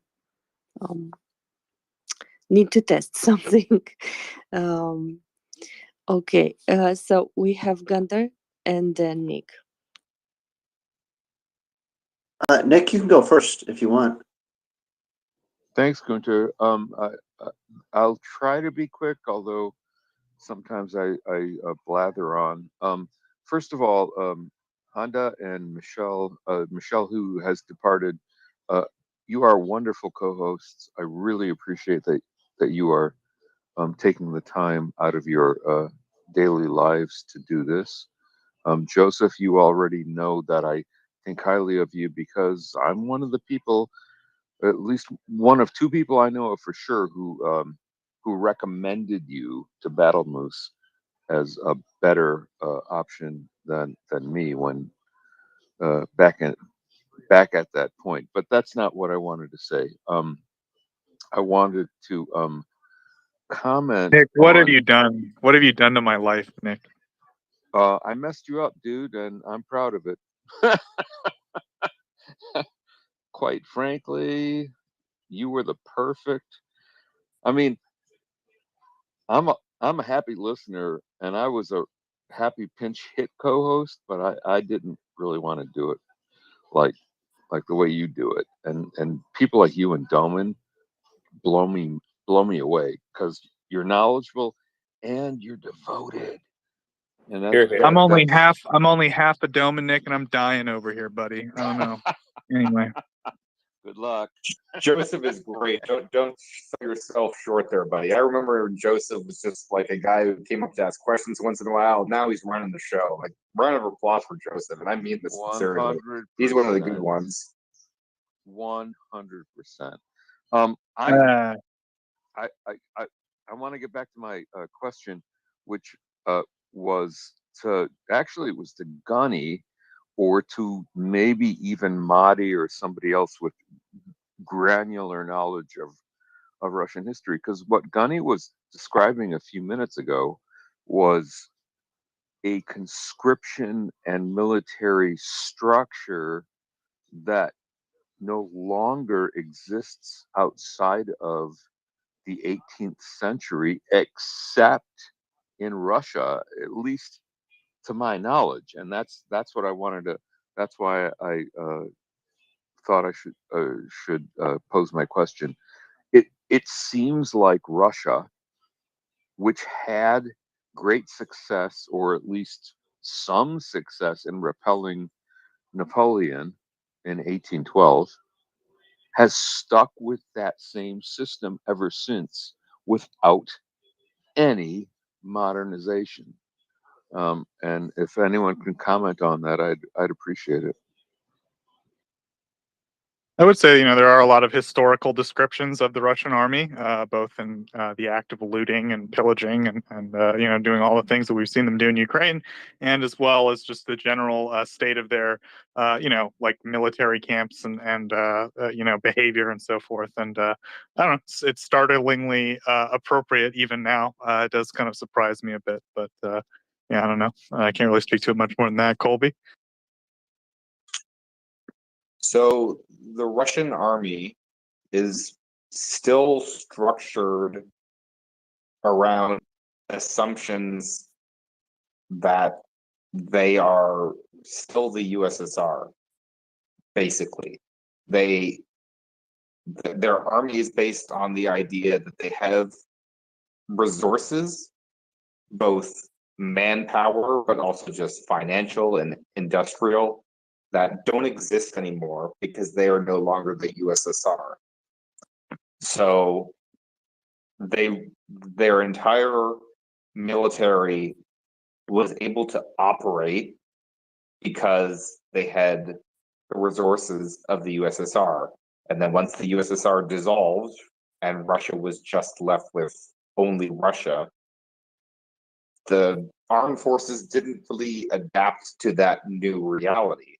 So because the USSR had so many people and their military was so large, and they maintained the structures to process all that manpower, to induct new recruits every year, and the ability to call out reservists and mobilize large numbers of troops. The USSR had structures for all of that. It had infrastructure. It had military bases for training, and it had necessary bureaucracy, and it had cadres, shells of units, ready to accept new recruits, had all of those things. It had the manpower resources such that it didn't need to do things like invest heavily in mechanization, which is something that the United States and other Western armies did. The United States has pallets, which is something that the Russian army doesn't, and they just lug around everything in crates. But that doesn't work if you don't actually have the manpower to do it, and Russia doesn't actually have the manpower to do it because Russia is a lot smaller than the USSR, and Russia or the USSR had a 2-year conscription period, and then that was cut down to 18 months, and then it was cut down to 1 year.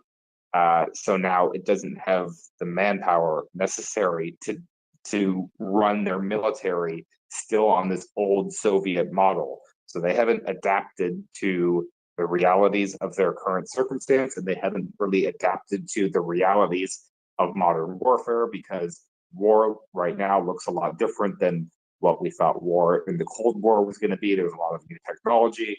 And again, Russia's Cold War army was expected to win based on, again, brute strength, weight of numbers that don't exist anymore. So if you no longer have a numerical advantage to rely upon, you actually need to build an effective fighting force. And Russia has not built an effective fighting force. That has been a deliberate decision, because in Russia, the military has always been subordinate to the security services, because the security services don't want to have a powerful military, because a powerful military is a threat. So this is actually by design. The people that have all the power in Russia, they don't want to have a well-developed military, and this is part of the reason why Putin has created the Russian National Guard, which is not part of the military.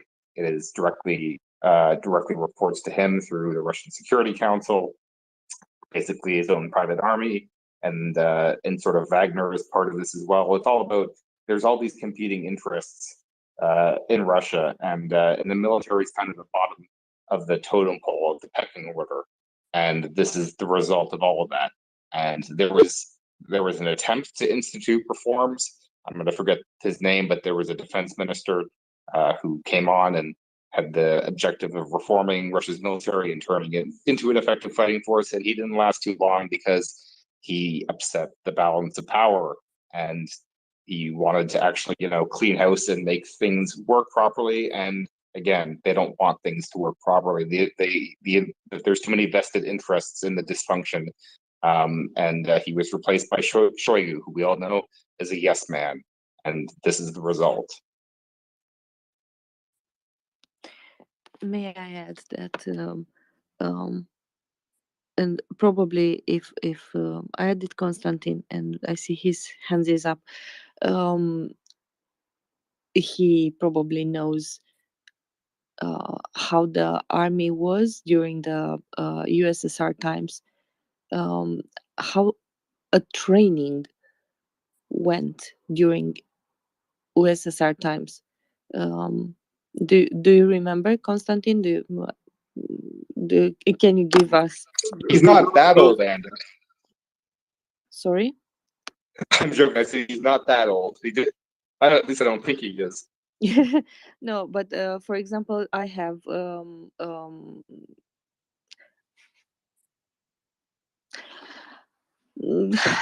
let's say acquaintances. I don't want to give specifics, which were in Romania were military in Romania during the communist time, which is when our army was organized just the same as the USSR one.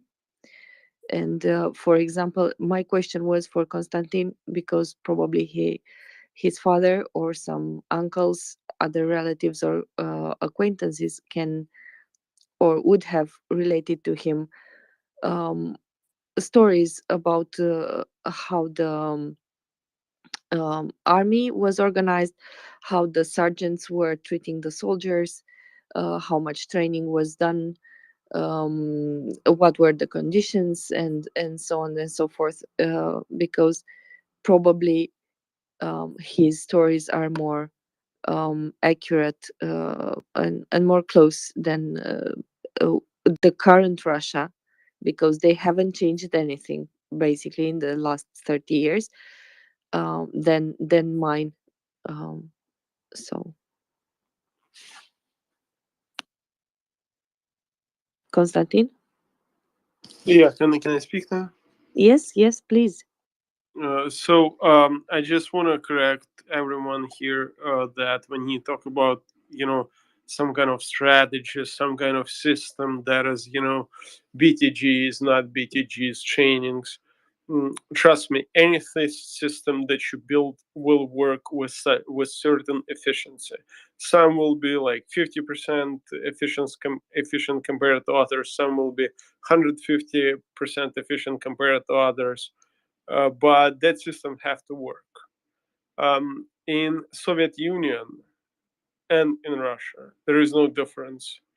It does not matter the number of camps which you saw on paper. It matters not. It absolutely has no relevance to anything. There was no system.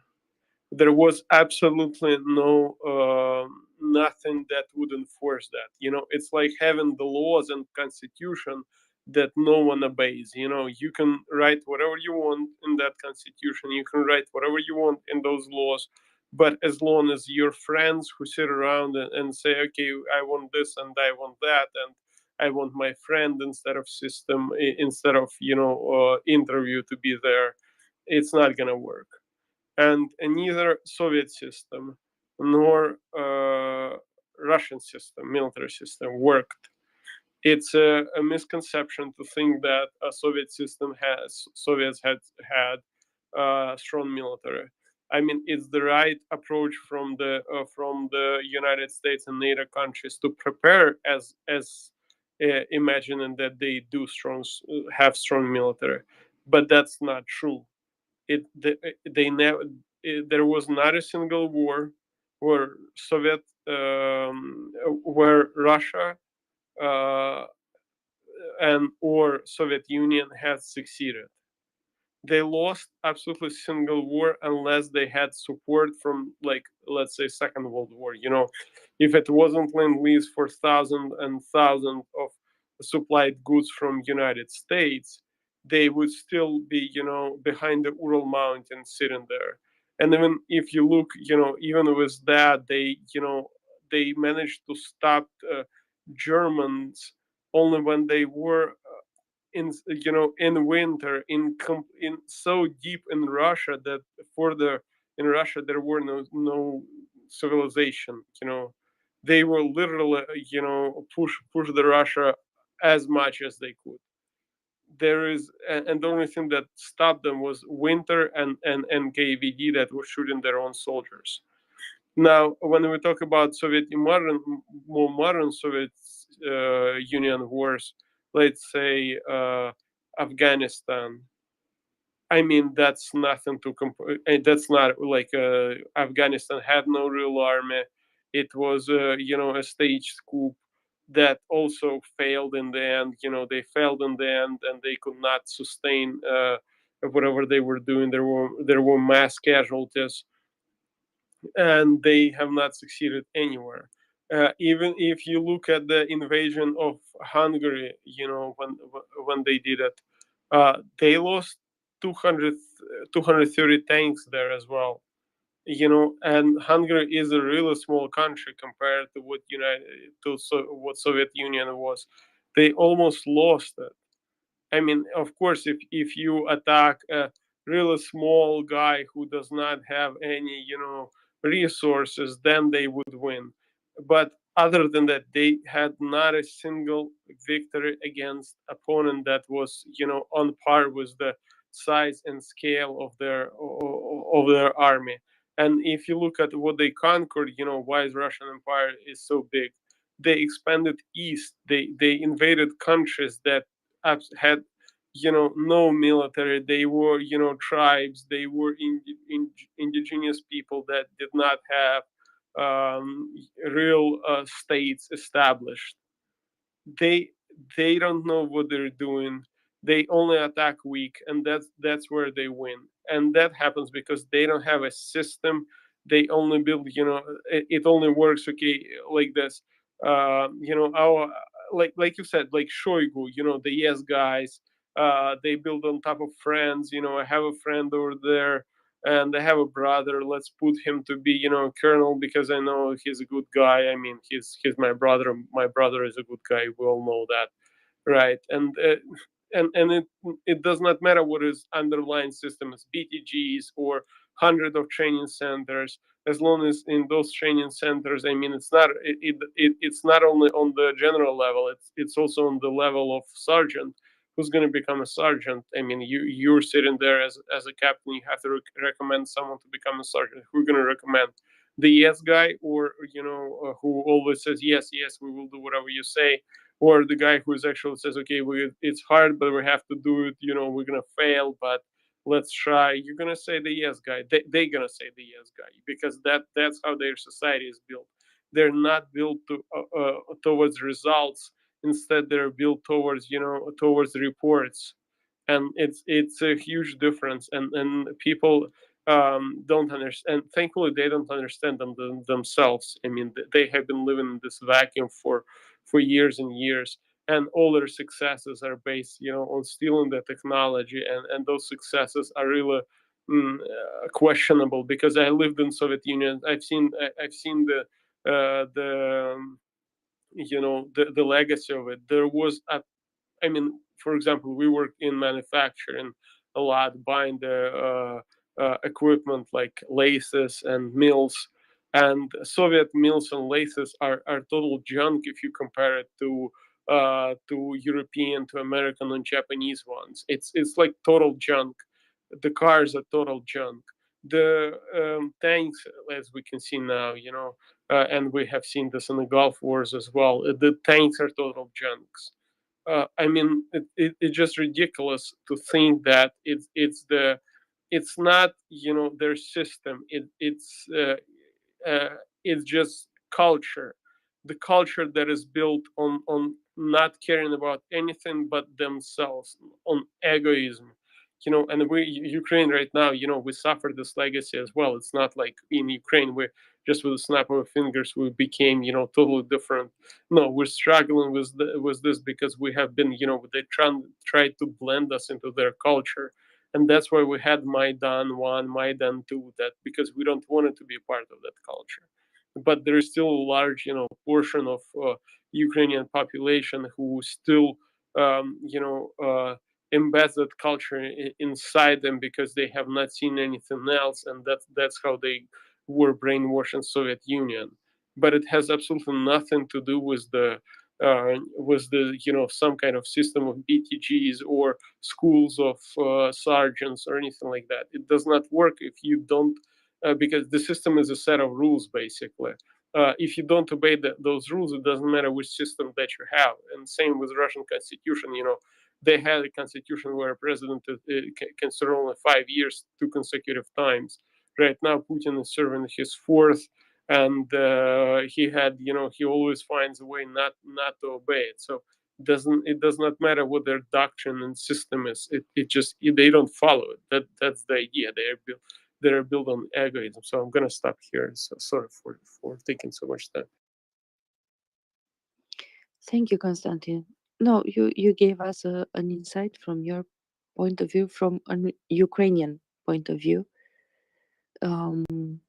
because each of us knows best their own country and their own heritage and direct problems they had encountered. I see Nick is waving at me. Then I will go to Donnie and Esperanza. Thanks, Anda. Constantine, you were fabulous. You were masterful in your response. I need to apologize then because my question was sort of more meta, I think, than what. Yeah, everything you said is 100% correct. I understand all of it. What I was trying to drill down on was whether or not the Russian system, the Soviet system, the Tsarist system are effectively identical to the systems of the monarchical states of Europe, i.e., Frederick's system, Frederick the Great, that is, the system of pre-revolutionary France, the system of Austria, this, yeah, well, the Austrian Empire. I mean, to me, these were all, and I actually studied this in college, so I may have some worthwhile contributions here, but it seems to me that these were systems that conscripted people against their will, turned them into soldiers, disciplined them, paraded them around the drilling grounds, turned them into cannon fodder, and none of that is what happens in contemporary Western armies. It's all volunteers, or mostly volunteers, or at least if they're conscripts, they understand what they're fighting for. And so it's what I was trying to get at is that I think what I see in the current Russian system is a direct, not an ancillary, but a direct descendant of that forced conscription servitude model of military, and that's why it is absolutely failing while trying to invade a nation that is something akin to 3.5 times smaller in population than itself. And that, if anyone can address that, I'd love it. And if not, that's fine too. I just thought that was a point worth making. Thank you.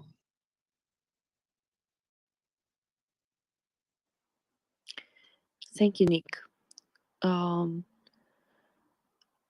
In order not to disrupt, I don't have a direct answer for you. May I, Anda? Yes, please. Aside from the conscription, the similarities end there, in my opinion. Pre-revolutionary France, Prussia under Frederick the Great, Austria in its prime, all of these states were extremely dominant land powers that built extremely professional and lethal armies. There is no comparison between them and Russia.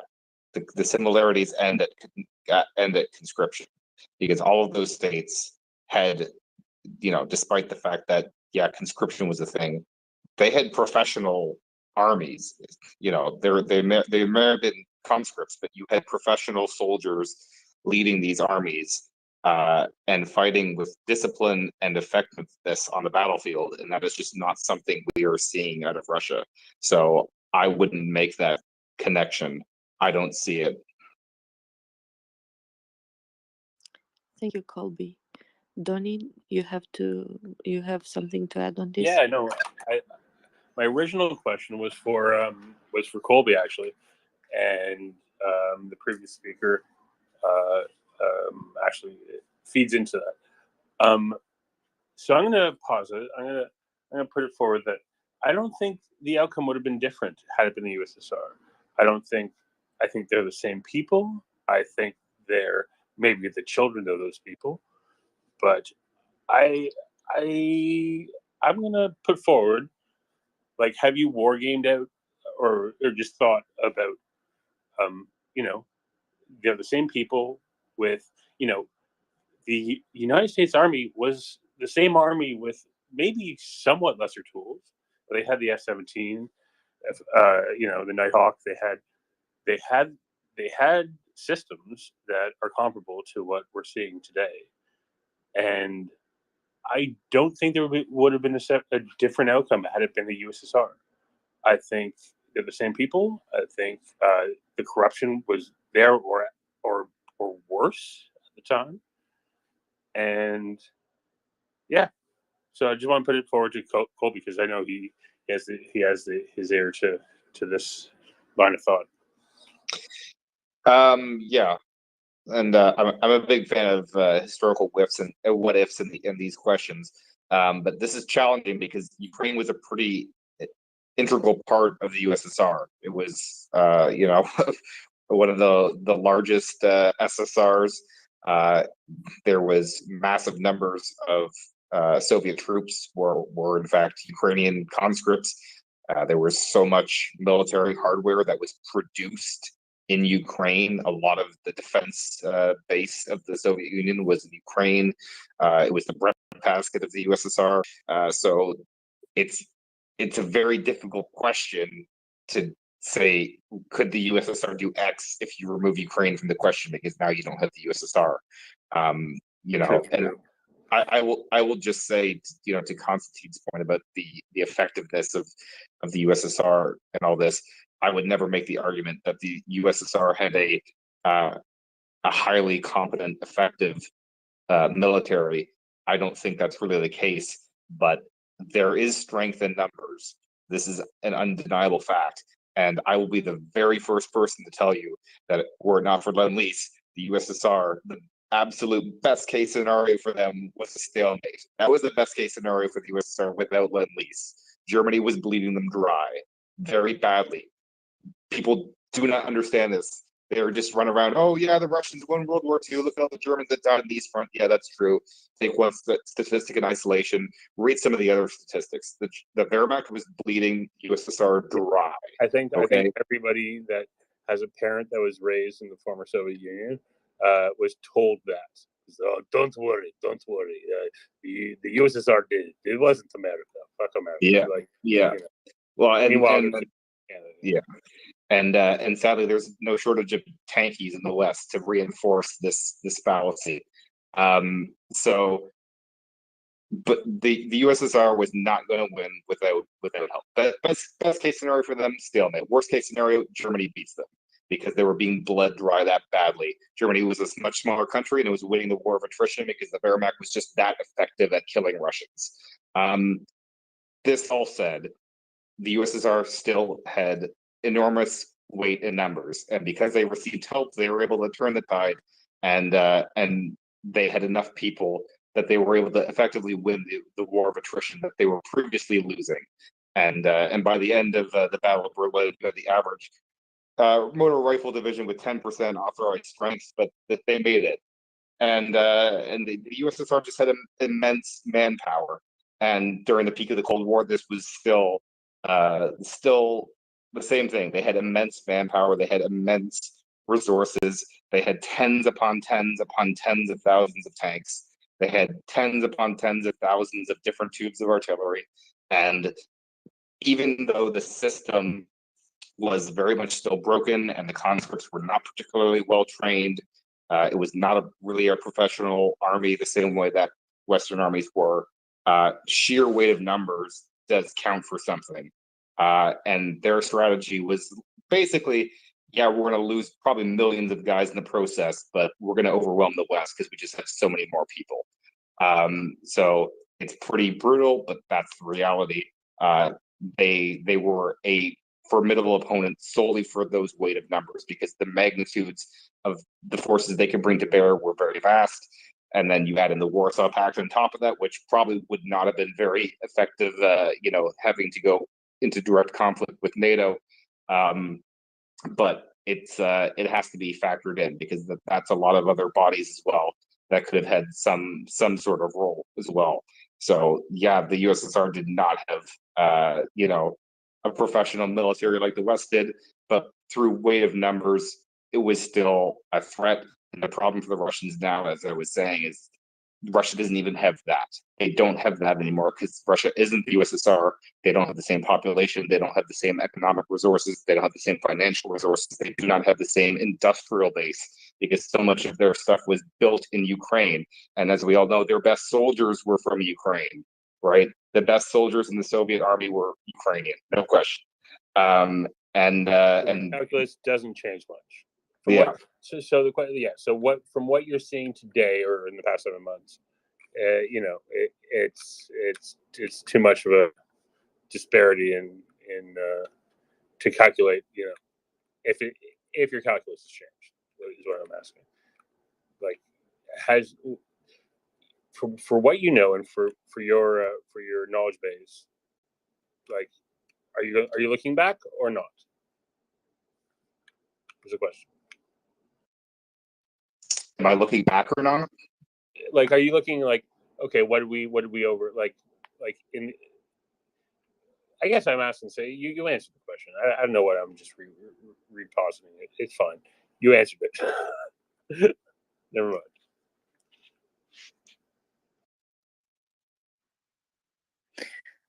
Also, to add to Colby's point, that Russia was losing the war to Germany, and probably would have lost it without the land lease and the American help, the trucks and everything.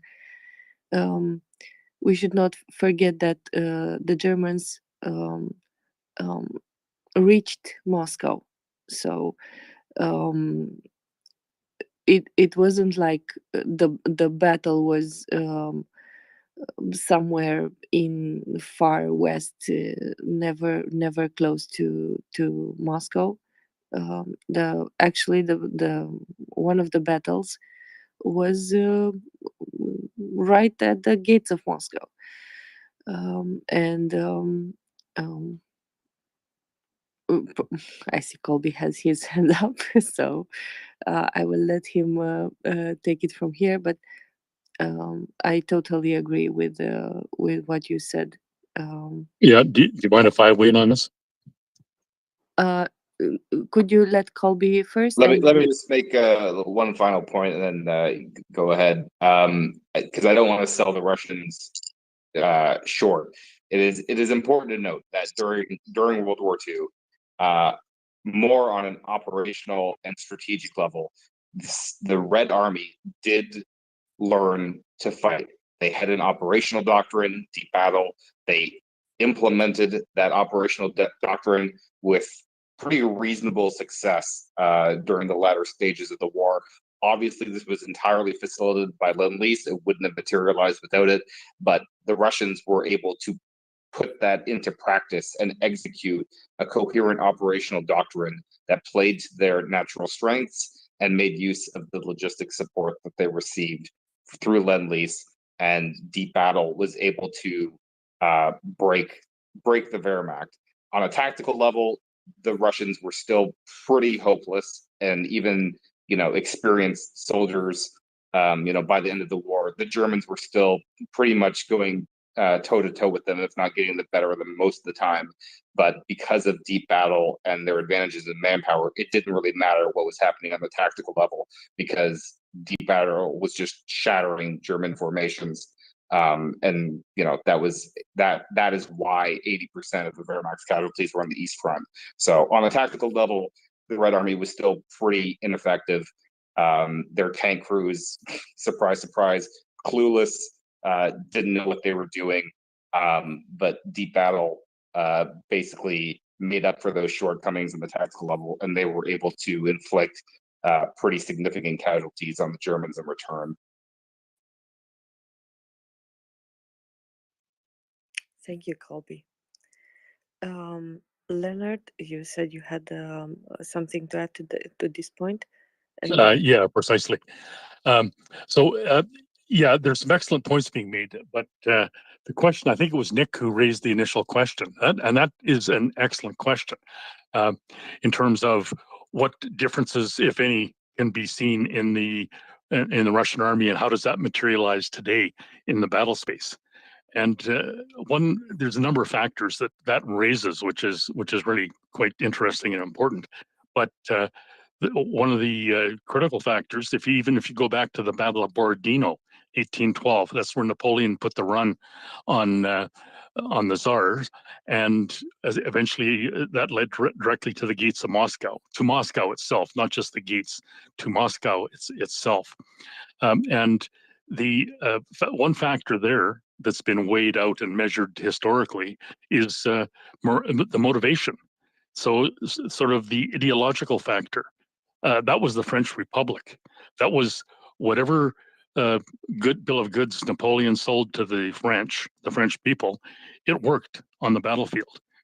Liberté, equality, fraternité, etc., blah, blah, blah.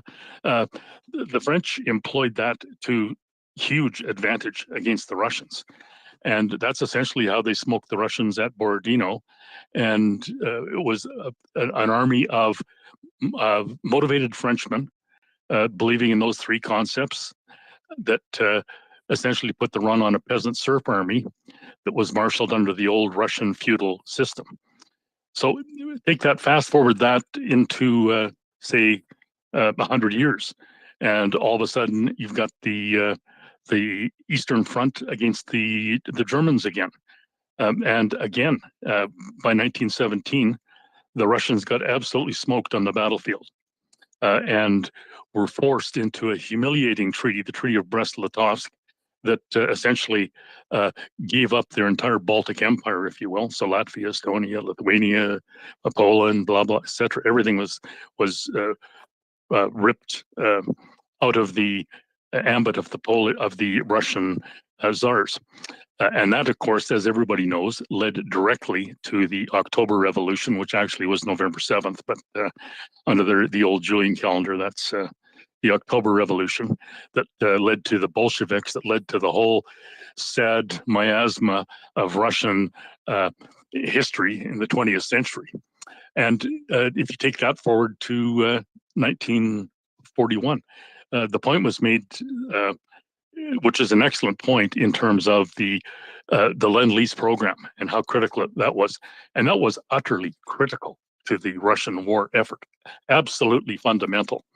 And it wasn't the Americans primarily that delivered it.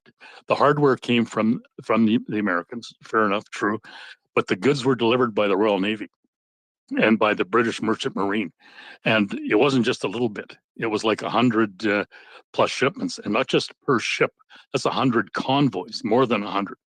And the British lost a huge amount of shipping in that exercise, and risked life and limb, and just incredible risks were taken by the Royal Navy and the Merchant Marine to deliver the goods to Moscow, to Joe Stalin, and the entire affair is annotated historically as Operation Archangel. Operation Archangel, and it's probably the single most significant naval rescue operation in naval history, bar none. And that is really what funded and provided the wheels and funded the hardware, the material that kept the Russians in the field. And that is really what allowed them to maintain some semblance of a railway system, some semblance of a delivery system, and certainly fueled the creation of Stalin's infamous taking all of the Russian factory, the whole infrastructure of Russian industrialized society as it was, moved totally behind the Caucasus. So uprooted, moved, and removed entirely from the reach of the Nazi Wehrmacht. And yeah, Winter played. Yeah, what? I can entertain you with on this point. I'm sorry for interrupting you, but on this point, I can entertain you with something. I will about how the factories over the Ural looked like and how the people were there.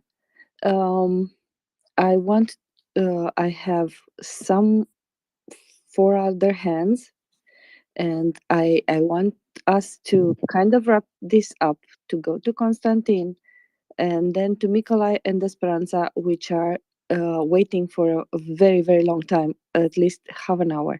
So if we can wrap this up and we can go back to this after we are talking with the rest.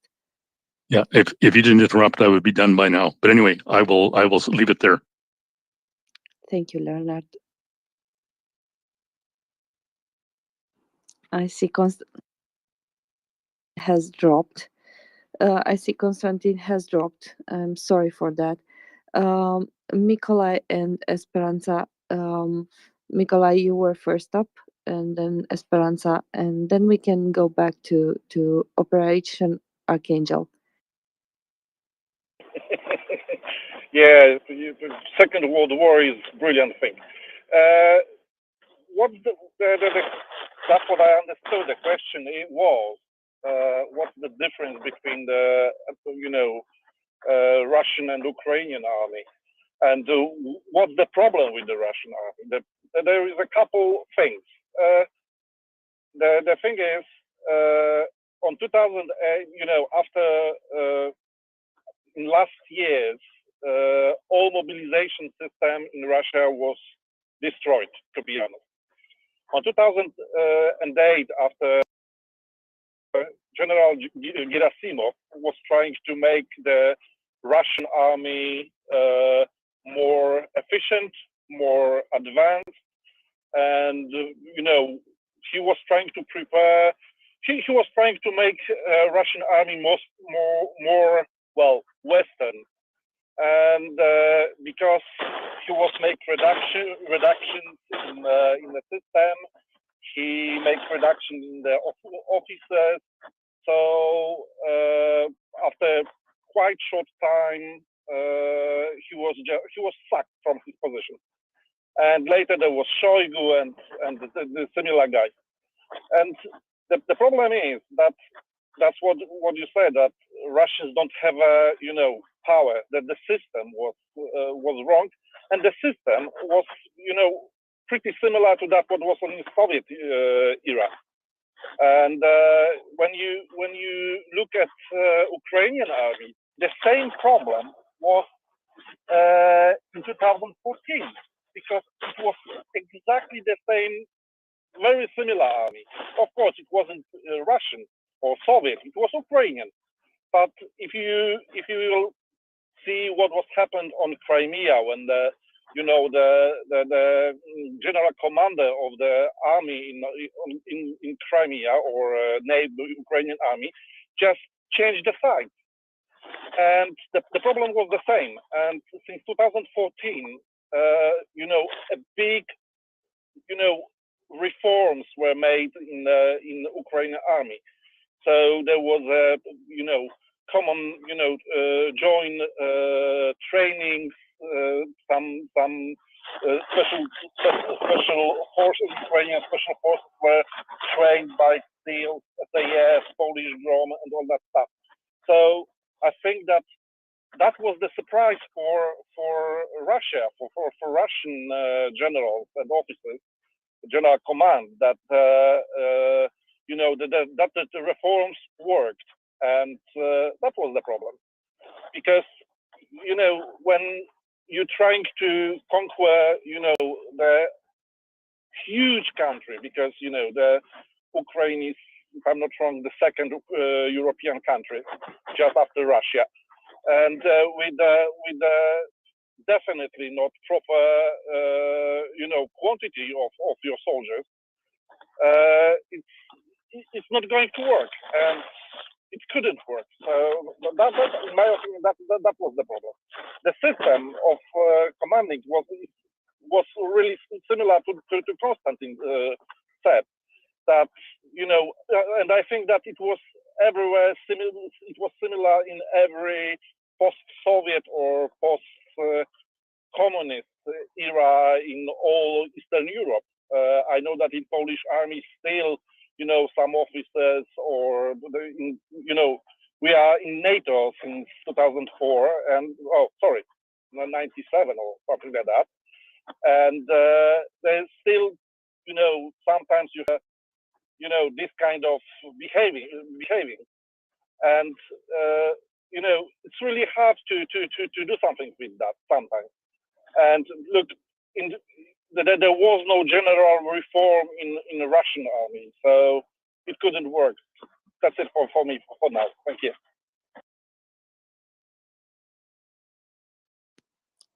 Thank you, Nikolai. Esperanza, you are also. Thank you very much, and don't worry, I'll be short. Listeners, don't worry, I'll be short. I'd like to draw the attention to the fact, to the financial facts, a follow-up of Gunny, Konstantin, and all the discussions on the Russian army. I think the burden of the financial burden is showing a lot of cracks at the moment in the Russian army, because I've run through a few messages. That's the recent events that the burden is to be dropped down to the financial burden. Is being the plan is to drop down the cost of this invasion to the local authorities, and that means that's a very significant sign that that this whole structure is slowly falling apart. I think this is a significant information, and that's. I wish Gunny was here and Konstantin was here, because I think it's very important news. Thank you very much. That's all I had to say. Thank you. Thank you, Esperanza. And yes, you're right. I see Gani is cheering you up. You are very correct, and we all hope they go down the drain and leave Ukraine alone. Nick. Thank you. Yeah, I wanted to thank everybody who responded to my original comment, because Gunter, good soul that he is, allowed me to jump. I think jump in front of him, and this conversation has gone on so long since I posed it, the original question, that I think he's gone.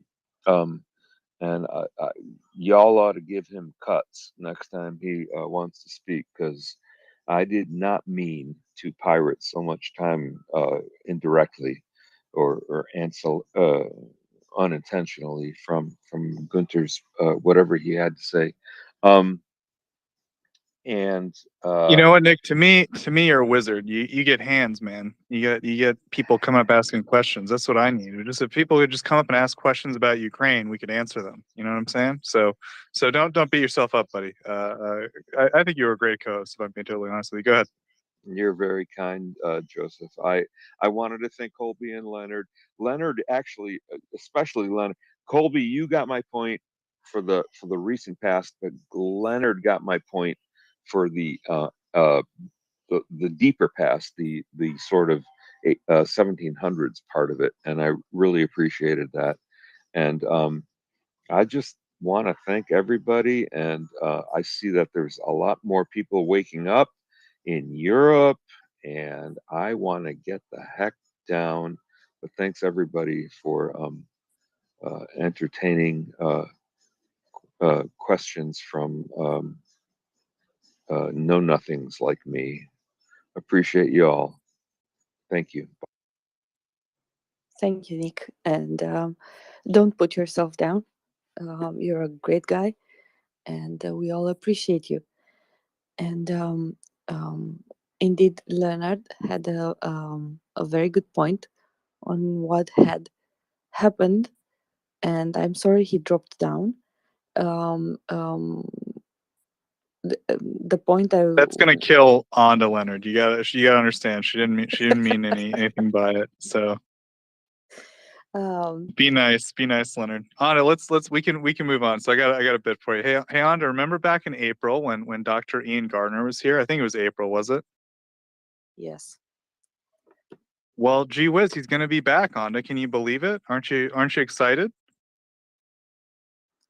I actually arranged for tomorrow to be free, so that I will be able to listen to the discussion. I understood he will be up for Ukraine at 8 o'clock in the evening. This would mean I don't know, 1 o'clock. Let me check. Yep, 11 1 p.m. hours from Eastern now. time. That's right, Colby. Can I jump in and do a real quick David Farrell for everybody? And Yes. please remember that Maria Aid exists.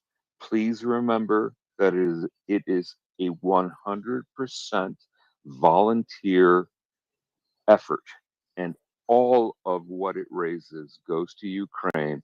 If they ask you when you're donating, if you'd like to spend a little, like a fraction, a little, like a few cents more for processing costs, say yes, because it's all going to Ukraine, and it's all non-lethal or uh, non-lethal military or medical aid, and it's all worthwhile. And it is the reason that I have stuck with this site from my initial Trent-Telenko oriented exposure to it back in, I think, March of this year. And I was blown away by the fact that there was a charity donating to Ukraine that had no overhead whatsoever, and it was. I'm on a fixed income, so I don't give very much, but I love to promote it because people with more means than me can make a huge difference. Tourniquets are up to about $30 each, but if you give only $10, you can go at least 1/3 of the way to saving somebody's life. And that's extraordinarily valuable. And please donate to Maria Aid. I was asked by my tax accountant today if I had any donations, and I realized I didn't have enough to make a difference. But damn, I made a few, and you can too. So please do it. Thank you. Nick, you're doing your taxes early, buddy. No, but thanks so much, Nick. Yeah, I appreciate it. It's true, guys. MriyaAid.org. I got an extension. This was an extension from April. Oh, you're doing it very late. I see. Yeah, but legally. And I'm going to drop down because no one needs to hear anything more from me anymore. Thanks. Okay, thanks, Nick. But yeah, so just a great discussion, MriyaAid there, Nick. We really appreciate it. It's true. That's we obviously want to talk about Ukraine. We want to talk about the Russian invasion of Ukraine. We want to try to bring everybody accurate information about what's going on in Ukraine. We try to get you guys guest speakers like Dr. Ian Garner is going to be here today in about 11 hours, as Colby said, at 1 p.m. Eastern time. That's New York time. He's a great guy. We had him on the space before. I thought it was a really interesting interview. And, I think I'll put it this way, right? There's a lot of times on the space we're like, let's stop psychologizing about Russians. Let's stop talking about Russians, right? And I totally get that. That's understandable. But at the same time, right, there is some things that might be important to know about it. And I think that like one of the compromises is like we can have more structured discussions about it if we can get an expert like Dr. Ian Gardner here. So, for all the people who say we need to know what Russia is saying about this stuff and all that, and the psychology of the Russians and so forth.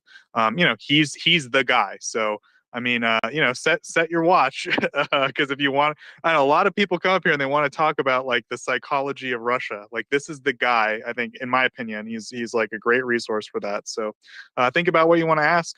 Set your watch. It'll be in about 11 hours. Yeah. It's. I'm really excited to have him back. I definitely, as Anda said last time he was here, I cleared some time out to listen to it, and I will be there for this one because very interested. So yeah. Thanks, guys. If anyone does have any thing they want to talk about, if they want to talk about the Russian invasion of Ukraine and the Russian genocide against the Ukrainian people, you can press the microphone button in the bottom left-hand corner of your screen, and we will do our best to answer your question. And yeah, we already did a great plug for Maria Aid there from Nick. So thanks so much for that. And the very last thing would be, of course, please retweet the space. Please let people know we exist. We understand not everyone can, it's within their means to give to Maria Aid. That's fine. Of course, we don't monetize anything here, right? We volunteer our time, me and Anda, and people like Colby too, and Donnie, just helping out. And it's something we do. We just want to support Ukraine. And so, of course, if you do want to send anything to support, MriyaReport and Maria Aid or Ukraine, I should say, if you want to send anything to support Ukraine, basically, send it to Maria Aid. We would recommend that. That's the charity we support. It's run completely by volunteers. We're not like the same organization, right? They have their own board. They do their own thing. They organize themselves. They're basically military procurement people that were, a lot of them were at least involved in Operation Unifier, which was the Canadian mission to train the Ukrainian military after 2014. And so they have contact with units on the ground there, and they do their best to get non-lethal aid to Ukraine. There are volunteers, as Nick said, completely donating their time. So that means that every penny of everything goes to just procuring the non-lethal aid, things like tourniquets, as he said, bandages, drones, body armor, thermal vision, night vision, also armor for vehicles, of course, and firefighting equipment, bomb disposal equipment. So lots of stuff, very important things that Ukrainians need right now. So yeah, please do check out what they do at MriyaAid.org. Of course, there's lots of ways to support Ukraine, right? We've had the Georgian Legion on. We think they're great. You can support them too. Go NAFO. So please, consider look at some organizations that can help. But of course, we understand, like Nick said, he's not a guy with tons of money, but he loves to promote it. You can too, right? Retweet the space. Let people know we exist. Let people know that we're talking about Ukraine 24 hours a day, that we'll answer questions about it. And that, we're here to raise the discussion and keep the discussion going. And even though the news might, tune in only once in a while about Ukraine when something big happens, we're paying attention, right? We know what Russia's doing. We know about the torture camps. We know about the mass deportation and kidnapping of children. We know about the rape of children by the Russian military. We know about the systematic, violence against Ukrainian culture and nationhood and identity in the occupied territories, and the terror attacks that Russia inflicts intentionally on civilian targets. So we're not going to stop making people aware of what's going on, even though we're not some professionals or people. We're just regular people, right? Everyone who volunteers their time here and everyone I think who listens, right? So do your best, do everything you can do to support Ukraine through this whole full-scale invasion that they're facing. If you can support with material aid, support Maria Aid, or any other charity that's directly helping Ukraine.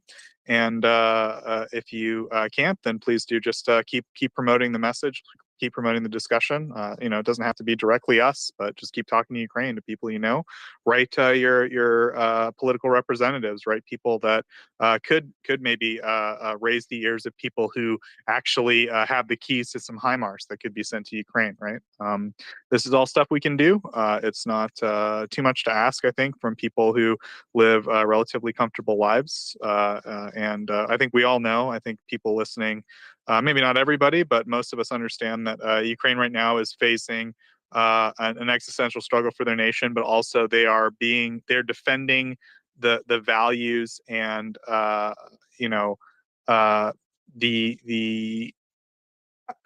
defending Europe. I don't know how else to put it. I mean, from what Russia will do next. I mean, and so I don't know. I think it's incumbent on all of us, morally, ethically, to do our best to support Ukraine through this time and to make sure people understand exactly what's going on and exactly what we can do to help. And so I don't know. It's really sometimes it's depressing, but it's also very encouraging that we can all get together, right? Just people like I don't know, Anda, right? Anda lives in Romania. I live in America. Anda, did you have something you want to add? Go ahead. Yeah, you're exactly on point. This space brings together people from all over the world. In this space, come to get information. Um, um, we had guests, and we had in our listeners former deputies. We had newspaper. How do you call them? Um, newspaper people from different newspaper or TV channels, who further on took and elaborated some of these points here. We also had in this space volunteers. We had people who, for example, we had um, the friend of one of the guys from Azovstal, who was liberated right now. She had a very powerful statement on how is the life of the partners and wives who wait for the ones who are um, um, incarcerated, right? We had the priest who was um, in Russian hands, who was tortured. That was a very powerful um, um, statement, not only statement, a very powerful interview. But we also have had in our space like 4 generals at least. Yes, General McRyan, General Ben Hodges, um, General Mark. Uh, the name escapes me. He's Ertling. also, yes, and Pekka Toveri. We had today Major Jaru, who is an expert on urban warfare, and we also have in this space John Spencer and Chuck Farrer. We try to bring in this space knowledgeable people um, that can shed a light on what is actually happening, why is happening, how is all organized, what are the predictions, um, without making assumptions or speculations. Um, we try to be as on point as um,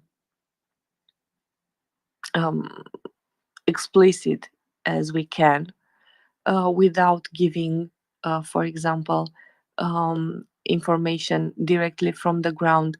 And mm, for example, we have language, yes, who comes and updates us with an excellent and thorough analysis of the front. We have Yehuda, who also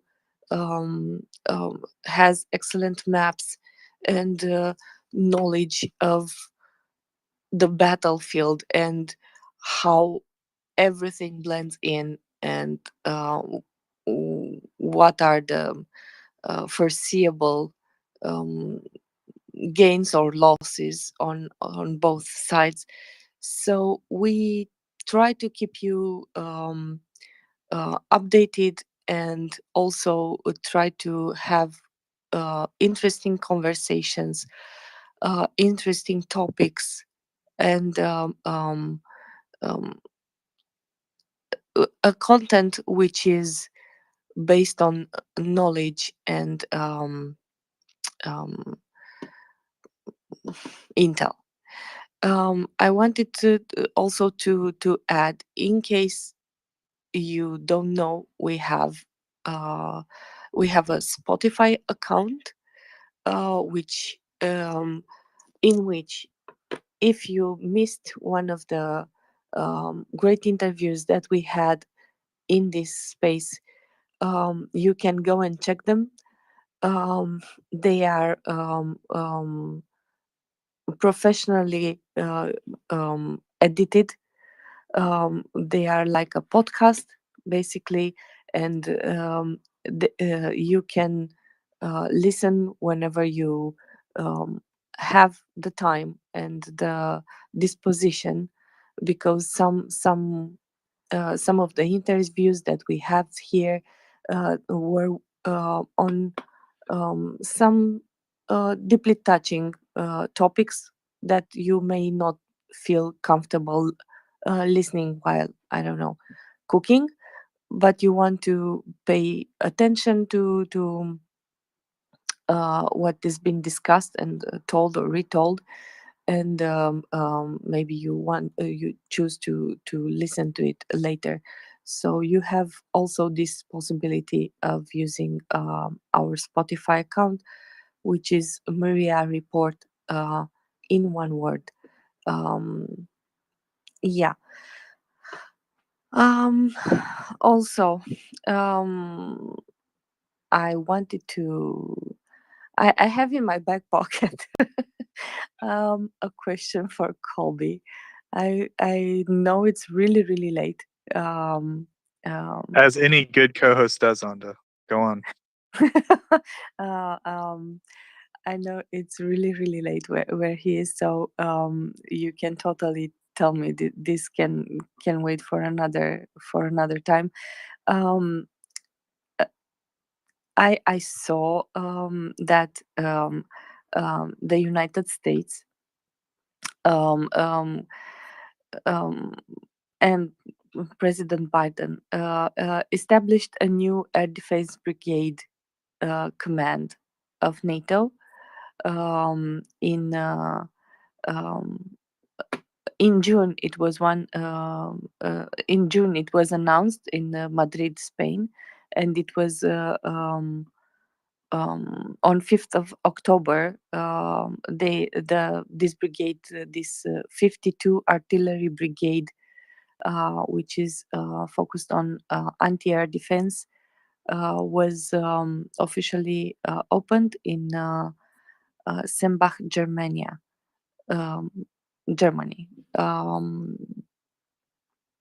Deutschland. So that Axel won't kill me because I butchered the name of his country. So my question was, because we talked earlier about air defense, and I know we have in Romania also an anti-missile. Björn laughs at me because I said Germania. So Deutschland, in Germany. Um, there are, to my knowledge, right now in Europe, we have three, not four, three such air defense brigades. This one, which was just opened in Germany, which is, to my understanding,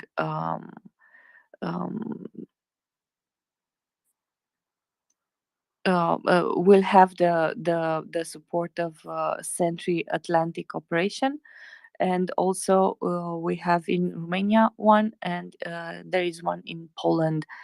And because I know at some point Russia, for example, threatened Romania due to this system, could you please explain us how it works and what is its role? So what can it do, being so far away from Russia, and why this attitude of Russia is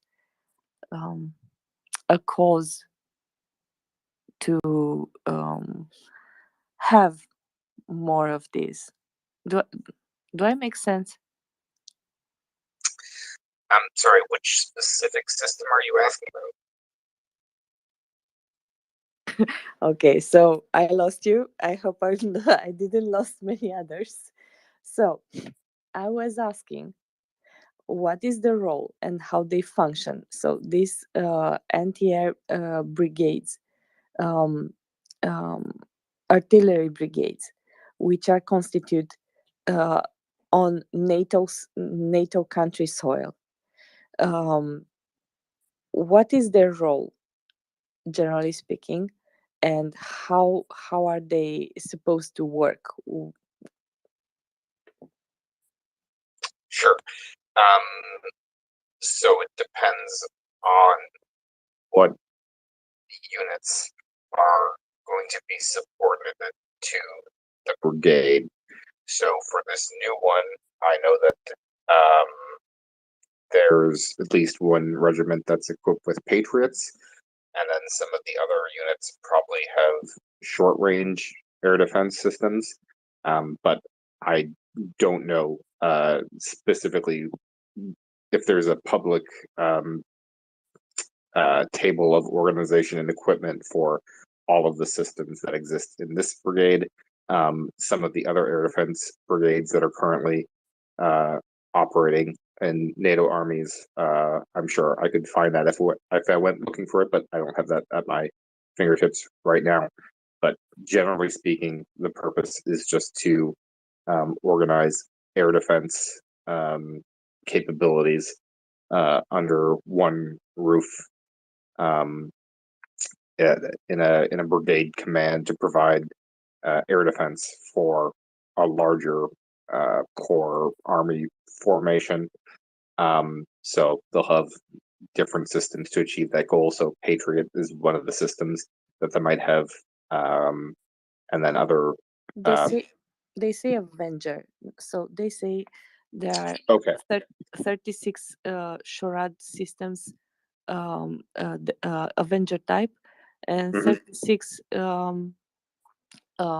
positioned in a different location.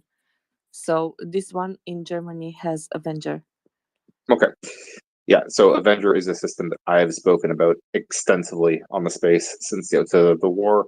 Avenger is a Humvee, an American Humvee, and then on the back it has a an open sort of turret with Stinger missiles. I think 4 Stinger missiles on the back. So that is a short range air defense platform that mounts the Stinger missile, which is was primarily designed as a manpad, as a man portable air defense system. So it's a weapon system that Ukraine has received numerous Stinger missiles. So it mounts that missile and that launcher on a vehicle platform to provide mobile short range air defense. At the tactical level for NATO formations to protect them against airborne threats, whether it be helicopters or low-flying aircraft or drones or and that sort of thing. So that's Avenger, and then Patriot is a medium long range, higher altitude system to destroy aircraft and cruise and ballistic missiles. And then you have their medium range systems like NASAMS, which is in service with various different NATO countries as well. So those are some of the capabilities that you might find in a air defense brigade.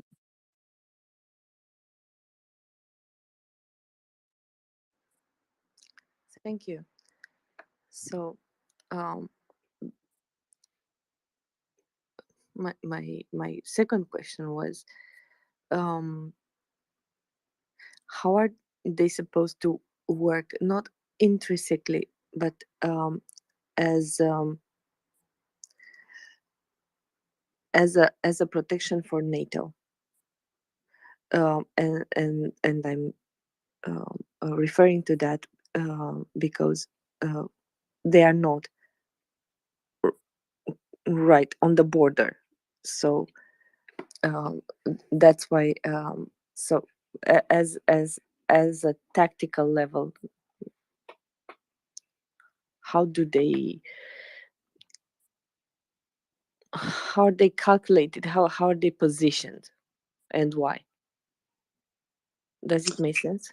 Yes. So when you know, grouping all of these assets into a brigade gives you the ability to have that brigade then be attached to a larger formation, like a corps-sized group or a army-sized formation, and then provide air defense coverage for that whole large formation. So you would have several other brigades or other divisions grouped together in a corps or an army, and then you would have that air defense brigade with all of its subordinate units assigned to that formation to provide air defense for all of them. So this is at the tactical level, at the operational level. So in the event that NATO would deploy, multiple units together in a large army or corps like that, then the air defense brigade goes along with them. So it's designed to protect the soldiers in the field in a combat environment. That said, because you have things like Patriot, which can be it can be more of a an area defense or theater defense weapon. Those units on their own can be a part of a more integrated missile defense, because Patriot has that capability. It can defeat ballistic missile threats, so it can provide a different role as well. And then you have other systems as well that are outside of the scope of an air defense brigade, like Aegis, which are also designed to defeat ballistic missile threats.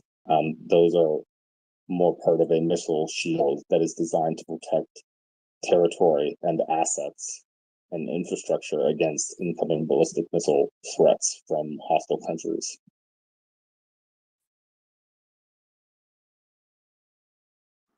Thank you. Thank you very much. This is basically what you're describing is a preparation for what CJ called yesterday a combined army operation, when all of them work together, correct? Yeah. Okay. Thank you very much. Thank you, Colby. I,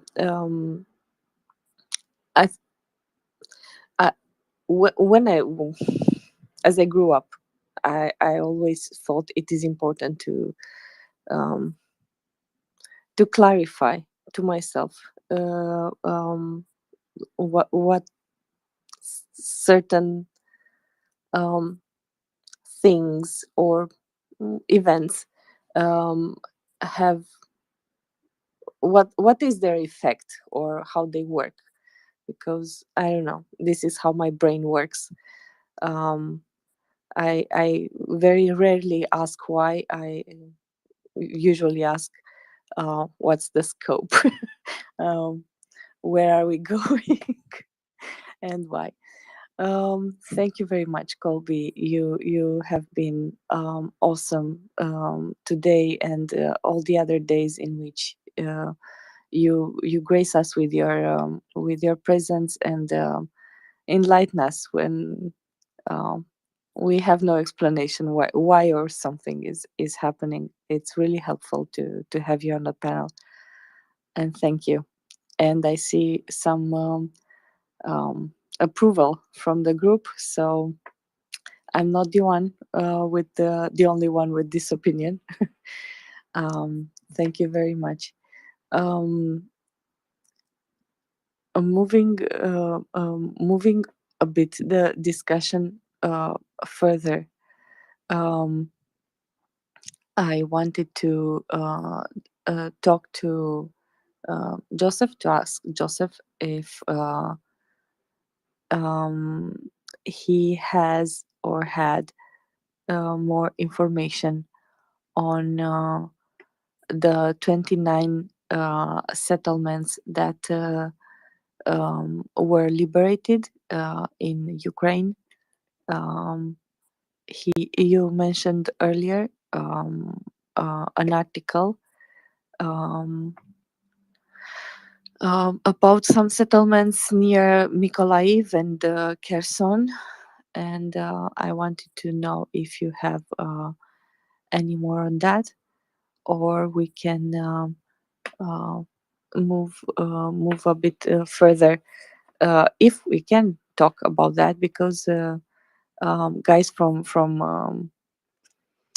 the back office always tell me don't ask questions about the active front, which I understand. It's it's not a good thing to ask questions about the active front, but as long as it is in the news media, which is distributed all around the world, I think it's safe to say a few words on this. So, Joseph, could you help me on that? Well, and I have a rant. Included in that rant will be the answer to your question, but you know, we might go on a little bit of a journey there. Okay, so here's my rant. We're not going anywhere. All right. You know, Russia invaded Ukraine. We're sticking around until the Ukrainian army liberates 100% of Ukrainian territory. We are going to support Ukraine. You know, until that moment comes, right? And at least you know the people at the MriyaReport. I'll put it that way. The MriyaReport will exist probably longer than that, but you know, at least a little bit, but at least until that day, right? So, you know, we're working on things. There's gonna be things happening soon. I can't say they won't let me tell you exactly what, but good things. We're Anna. Did you have something you wanted to add? Go ahead. No, sorry, I just unmuted myself by mistake. Sorry. It's okay. Okay. So, yeah, I thought Anna was going to shut me up, which is, you know, maybe they got to her, but anyway, yeah, big things, good things. We're working on it.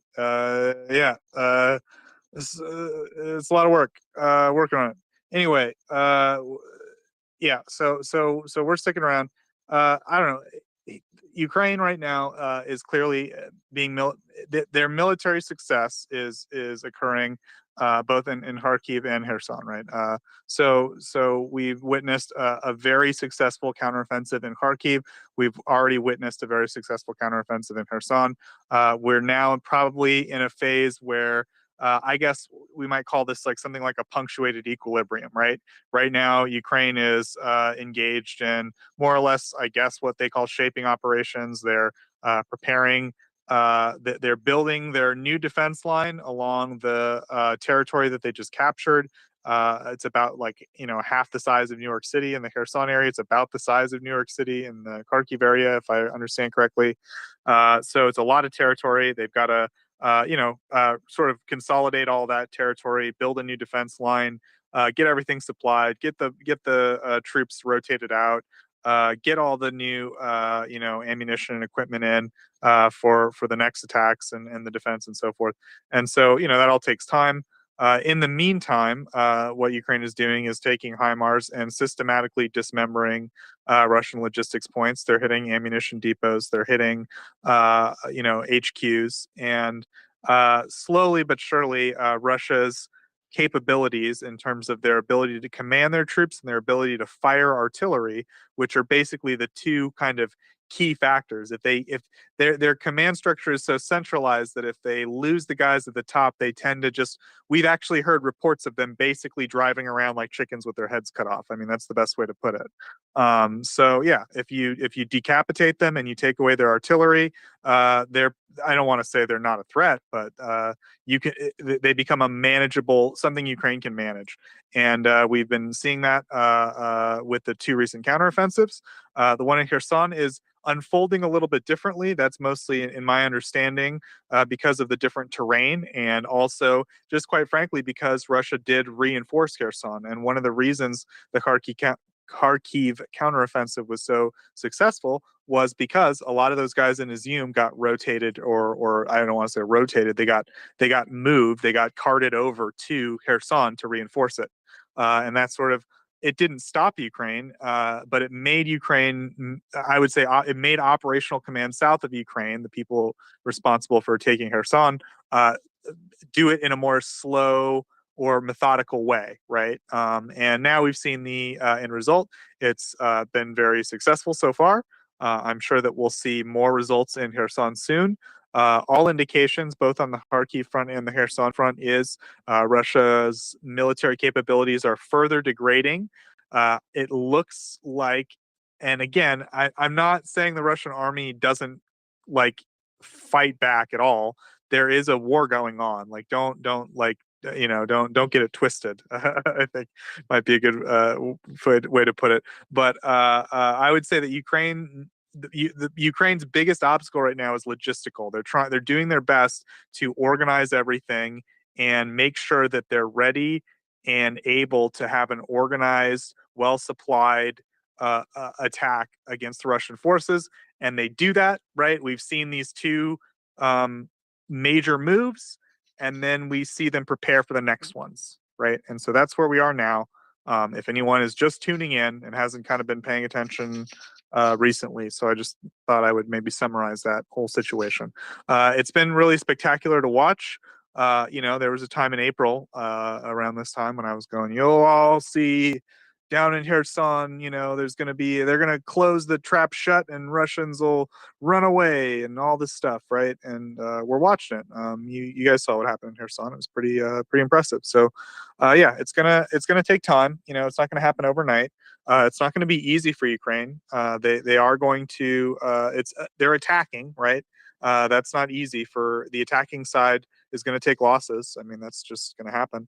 But ultimately, they are degrading Russian military capability, and the Ukrainian army is only getting stronger.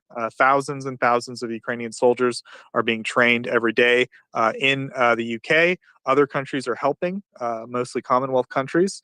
And then, with everyone helping out that program, it's been expanded basically to I forget if it's double the output, but it's been increased substantially from what it was initially projected at 10,000 every 3 months, I believe, was the initial projected figure. I've never been that great with all these numbers, but anyway, thousands of Ukrainian soldiers are being trained. More equipment is coming. Obviously, we always want to see more and more equipment coming, and Ukraine does need more equipment. They need, for this recent counteroffensive, they need armored armored personnel carriers, APCs, infantry fighting vehicles, basically APCs with guns, and other types of armor, basically armored vehicles, right? That's what they need, because armored vehicles, even though they can't help survive against everything, they can help survive against a lot, and that will really help increase the survivability of Ukrainian soldiers on the ground. I'll put it that way. Of course, we would love to see NATO tanks in Ukraine, and that's something that we are always pushing for.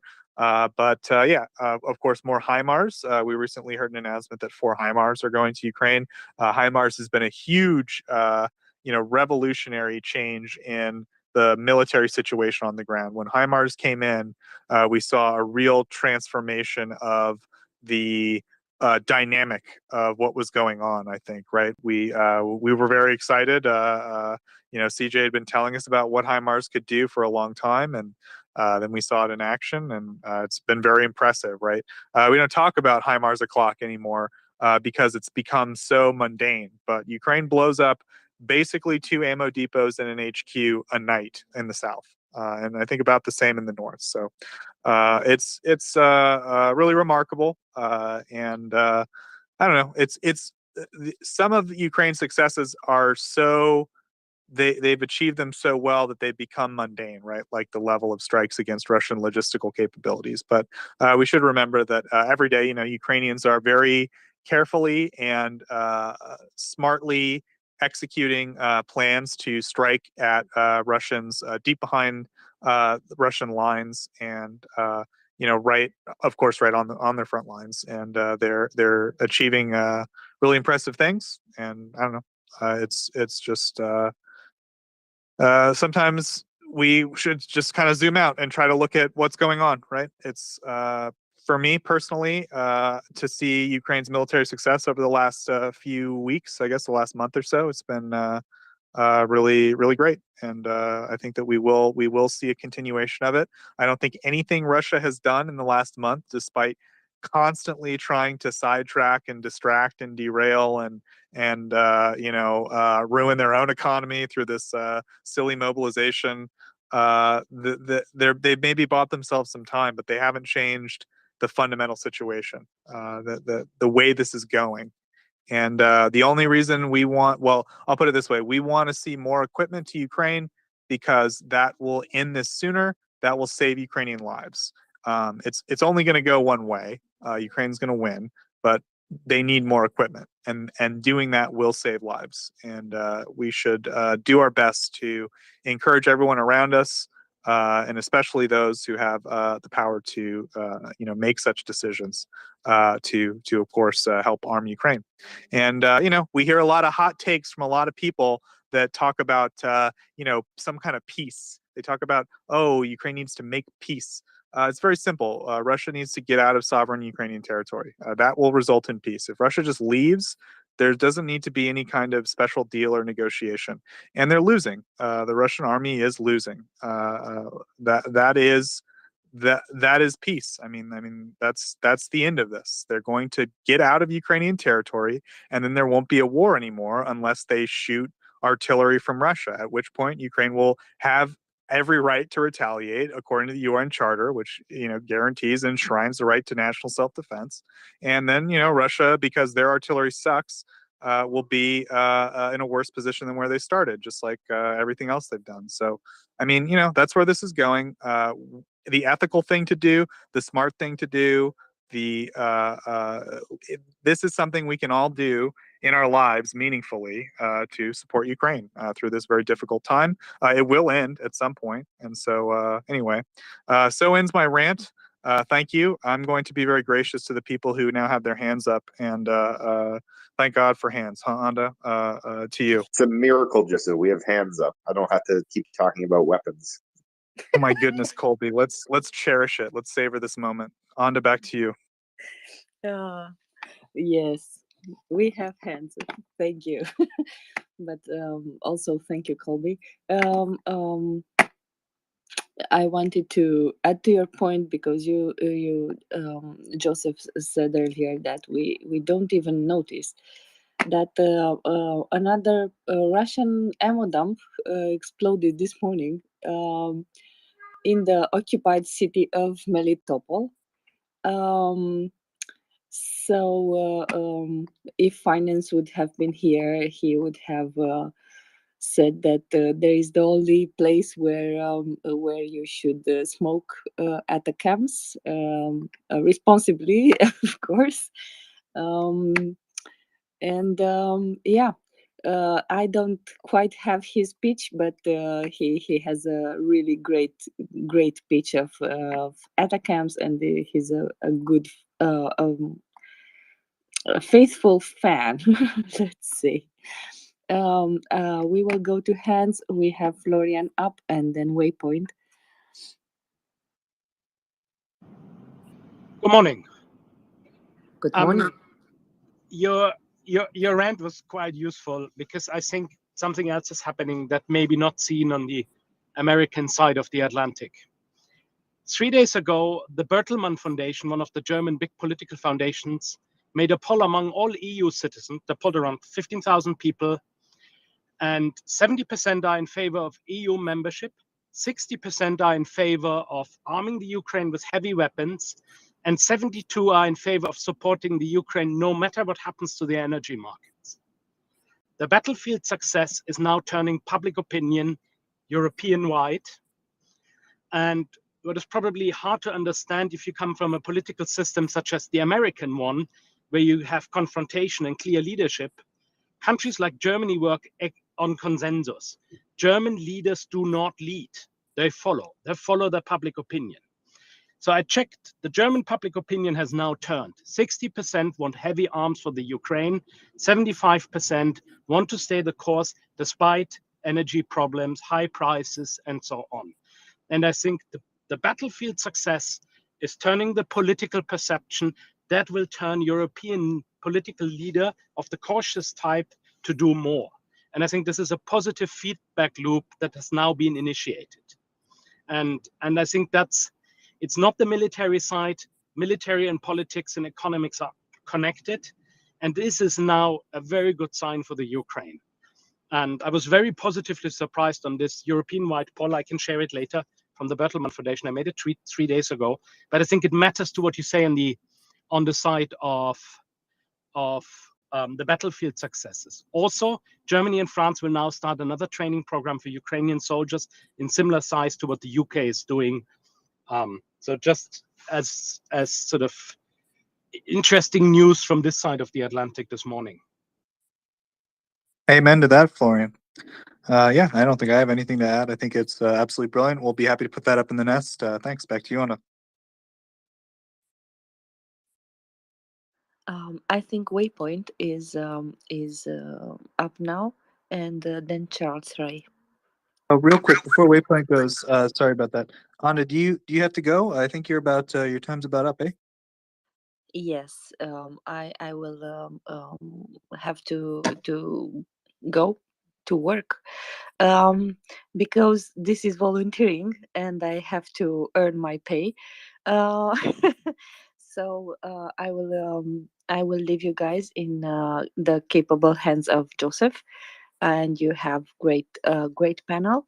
And if you want to ask questions or add anything, please push the microphone button in the left hand corner of your screen and come up and talk with us. Well, have a nice day for Europe, and good night, Colby and America, and see you tomorrow. Amanda, before you go, can I quickly say something? Yes, please. It's actually to you. I've actually sent you a DM about something. I mean, I think you got to put it on the nest. Maybe somebody can translate it. But it's absolutely hilarious about, well, the orcs or the pigs or the orc. I'm not sure one other way, but it's really, really funny. And everybody's got to watch it. It's just absolutely hilarious. I got it. I will share it with Joseph, and he will help us. It's a tweet about SBO, but it's a sort of a meme. I will share it with Joseph. It's very funny, and thank you, Waypoint. And he will link it up a bit in a bit. Thank you very much. Thanks, Anna. Thanks for putting in the time tonight. We really appreciate it. I think you're a great co-host. You did a great job. So have a good day at work. We'll all see you soon.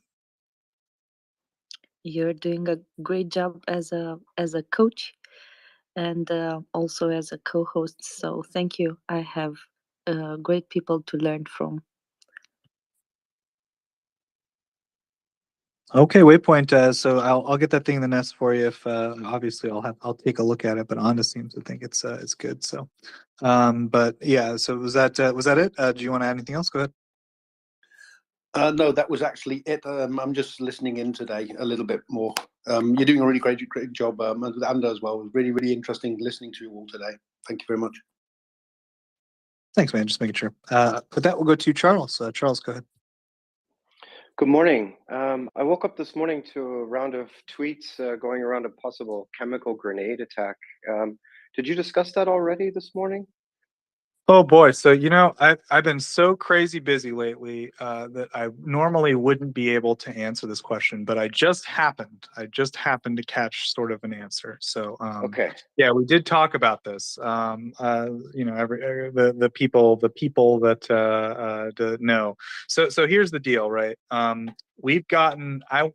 I would say at this point over 10. Sorry, Charles. I'm just going to mute you real quick. It's nothing personal. It's just to prevent any audio issues. So we've gotten, I would say about at this point about over 10 reports of at various points of chemical weapon attacks.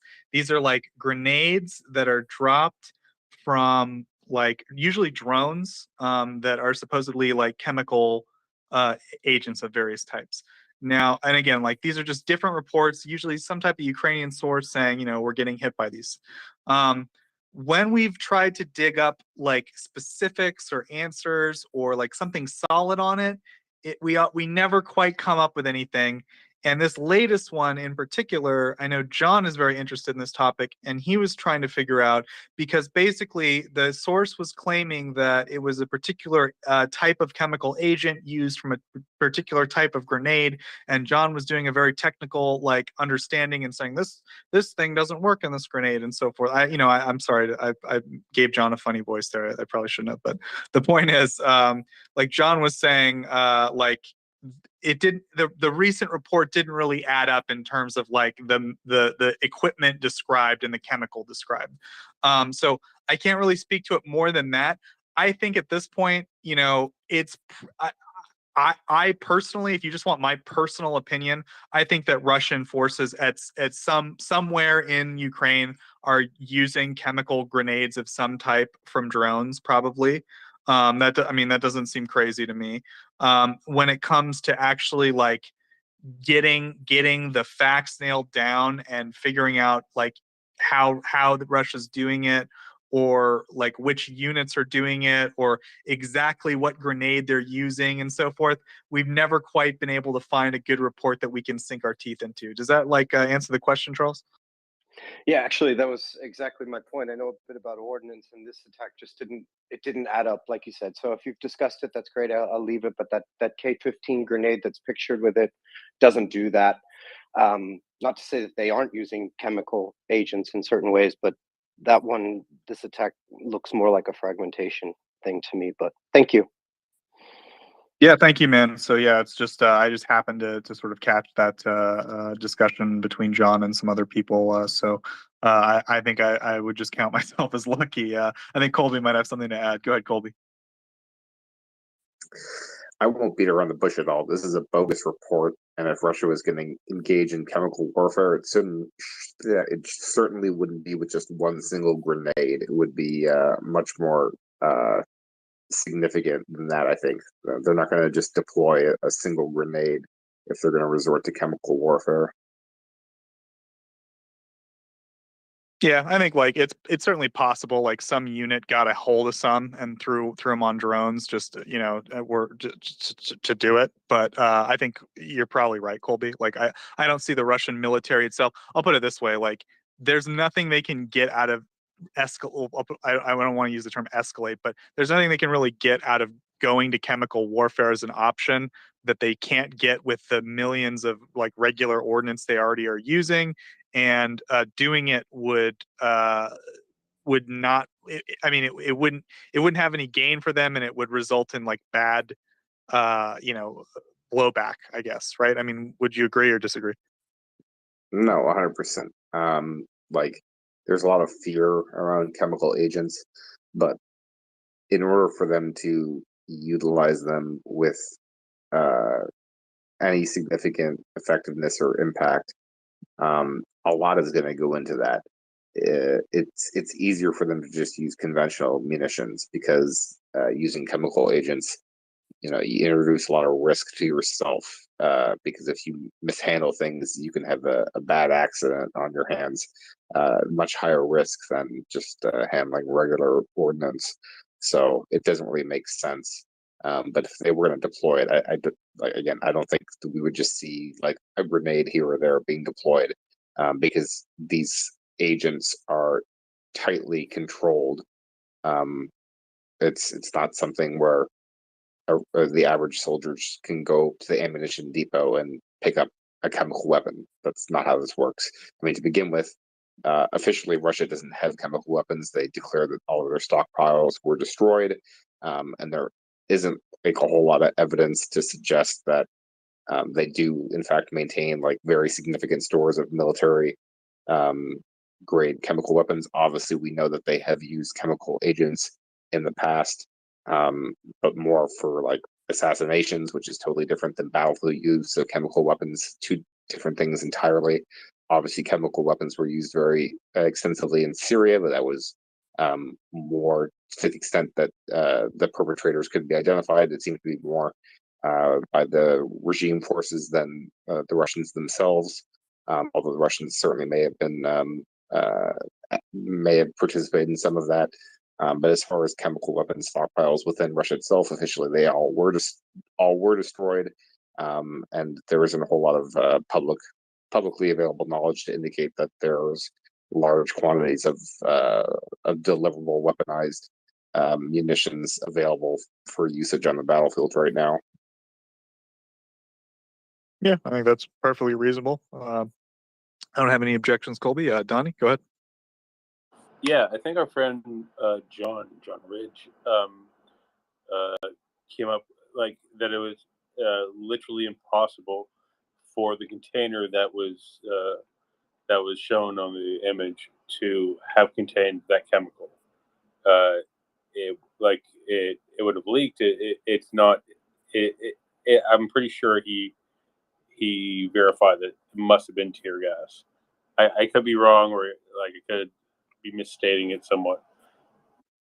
And it's tear gas. Yeah. And secondly, like, you know, if Russia did want to escalate in that manner, I mean, as a Canadian, and I do not speak for anyone but myself by saying this, you know, like a glass skating pond the size of St. Petersburg is fine by me. I mean, we'll set up nets on either side of St. Petersburg and play a game of shinny. I mean, it's fine.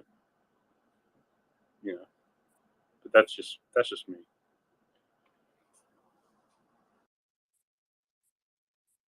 Thank you very much, Donnie. So yeah, we got the Europeans waking up or coming for the European time. Tim, welcome. How you doing, buddy? Not too bad. I was out a little late last night, so I'm a bit sleepy. No worries, Tim. And we've also got Axel. Axel, hi. And a good morning to you, all of you, yet again, given the fact that somebody woke me up at 4:30 again. And by the way, Florian, the good news is German public opinion has been in favor of supporting Ukraine anywhere in the range between 62 and 78% for months, meaning since mid-March, for the delivery of heavy weapons, since the polling was done 1 week prior to the Bundestag decision, which was 486 to 100 votes, by the way. Supply of heavy weapons supported, depending on which one of the 7 polling groups you were asking, between 59% at the point as the lowest, which I think was Forza, going all the way up to 82%. This is a matter of the exact wording of the question, and many of these institutes have their own embedded and built-in bias, as you know, as well as a matter of timing of the week. Mostly, German public opinion has been leading with a 3/4 decision, generally by the public, to support Ukraine, with at least 2/3 in favor of heavy weapons throughout. There are other nations with different, with a different setup, but Germany has had it, which is why it is all the more worrying and absolutely abysmal that the German political class, which you define as, leading by following, has been so slow. It's not a matter of recent battlefield success turning into support. The question which came up anew, and that is, I think, the second week of July when it first appears, was the question as to whether Germans would support Ukraine no matter what, i.e., no matter what the energy prices, no matter what happens with further supplies being brought to the front by Putin, as everybody feared. That one came late as a question, but it has been answered by the Germans pretty much solidly throughout, with at least 70% in favor of it across all polls, just for clarification. And this data Um, exists. you, So there is no such thing. you're There's no such thing as a turn of public opinion in that regard, specifically in Germany. On the contrary, it's worse. Hopefully, there's a turn of specific elite opinion in one party and a few politicians in the leadership of two other meek, weak parties. That's that. you can read it this way. What I thought was really important, it's an EU-wide poll, not a German poll. It's countries, and it changed numbers. But I think you're probably right. I didn't look at the numbers, you're right. But I think it also, public opinion in France is shifting. That also matters. Because it was not Germany. Yeah, Of public course, there was opinion in always France is one thing, but public opinion in France doesn't matter for the release of export licenses. The release of You're export right. licenses needs to be pushed from every angle. But it would help if Mr. During Macron the would so-called push the financial Germans too. crisis, but he won't. During the so-called financial crisis of Greece, German public opinion was staunchly in support of measures which the German government was barely able to take or willing to take. There is always a time lag, but there's a symmetry between public opinion in Germany and its political class since a long time, which is why populism has unfortunately even struck a chord there. Yeah, plus, we don't need to debate it. Mr. Scholz's very particular own position for whatever reasons. Absolutely. As a friend of mine always says, 100%.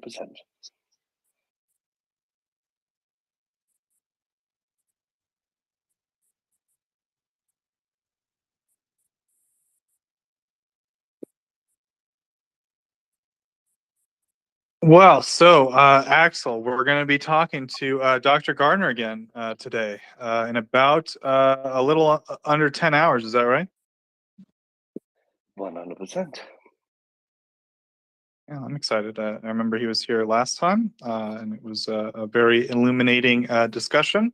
So I don't know. Are you looking forward to us talking to him again? Well, I specifically asked him and invited him yet again because A, he has a sense of sardonic humor. B, his analysis is, from my point of view, spot on. Typically, I would have liked to have him paired up for an interview together with Ivana Stradner, because they would have, as a team, would have made things even clearer.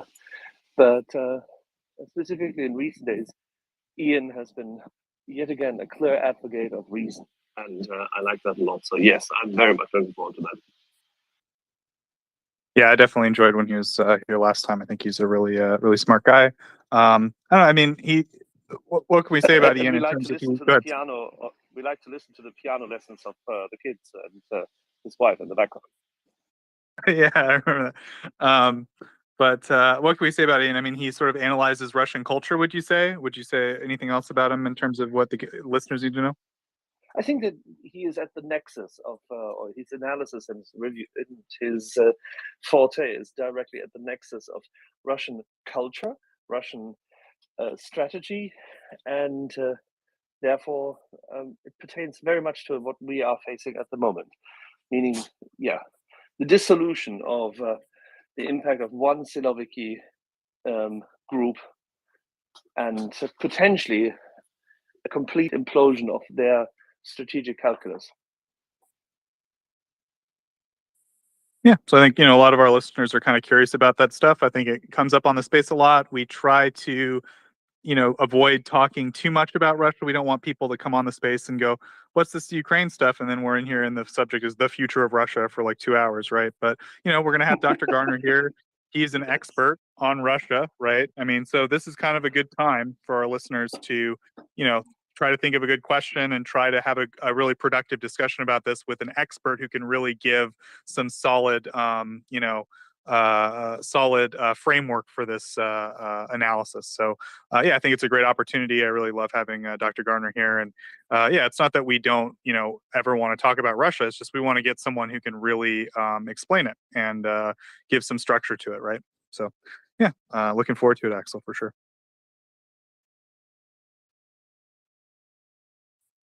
Tim, are you on the train? Yep. Well, It's about the time. I tram. know. At the tram, yeah. I know Tim's like whole routine now. Like it starts out windy and then it goes to the tram.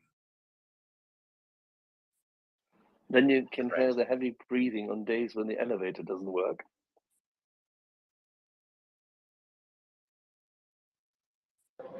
My defense, it is what, 6 stories. Yeah, that's absolutely true. But there you go. Fortunately, we repaired the elevator right in time, and it only has failed us twice in 10 years. So Axel, if I had to ask you, you had your eye on one place on the front line in Ukraine right now, like what would you just, if you had to give me one spot, what would it be? It would be impossible because I would pick 3, exactly 3, but that's fine. All right, I'll take 3, sure. So straightforward and simple. I mean, the continuation of the roll-up of the northern front line is important. I think both Yehuda and I have discussed this here now many times, and he in significantly more detail and comprehensively in his analysis, which has been very, very clear. That roll-up continues. And if you want to pinpoint it to cities, that would probably not be completely fair, but Svatove, the axis is still what he discussed. Troitske, Svatove, down the way to Rubizhny and Severodonetsk. At the moment, Ukraine is mopping up Russian troops, and they are constantly piercing through the lines. They are then taking space. They're encircling Russian troops. They're pushing them back. That movement continues, and it will lead up to a complete roll-up of that front line, so that Ukraine will stand in Lugansk sooner rather than later. So if you look at the map, you know exactly what I mean. The continuation of the, say, encirclement, attrition, destruction of Russian forces in the Kherson Oblast. Many people look at the moment at the dam, and that the Ukrainian troops may well secure it sooner rather than later. And the third option is, of course, what is happening en route to Melitopol. And if it's Melitopol first, or whether the Ukrainian troops may simply take the whole line, which is down from Zaporizhia into the territory which people associate with Enerhodar, the nuclear power plant, the location towards the lake, towards the Dnipro River Basin, and all the way across. And that would engulf a space where Ukrainian troops can technically move very quickly down south to free up Mariupol ultimately.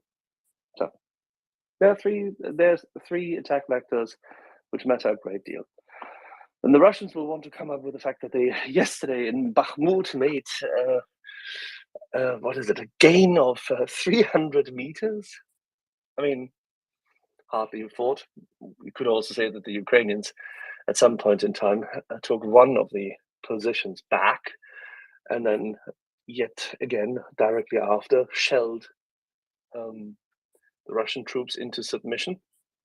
I think Bakhmut and the line along Solidar, the Ukrainians are dealing with extremely well. But for the audience is always, what's new? What's happening? What's happening in the southeast? And that probably will dominate the discussion in the coming days.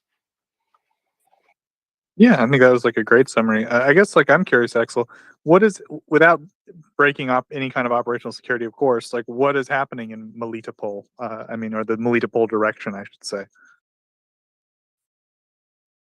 The Ukrainians are shaping the enemy, and the area is thinned out from Russian troops by comparison to what has been the case. People remember what we've been discussing. I think Colby will be able to say consent to that, like early April, when Russian troops were mounting up their equipment. They had circumvented by that time Mariupol. Azovstal had still not fallen, of course, but the overall troop movement in the southeastern sector was significant.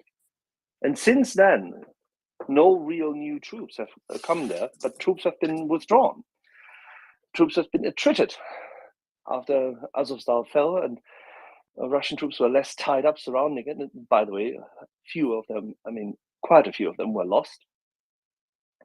A number of Russian BTGs had to be reconstituted in the region because neither had they been making progress towards the north. Ukraine held those lines, nor had they been in any shape or form been able, as soon as the M777s arrived in theater, to avoid being attrited. Then the lines were thinned out because the troops had been either sent in towards the north in Donbass to support this move in Bakhmut, which failed to work, or they were moved quickly across as a mobile reserve to support the efforts in Kherson.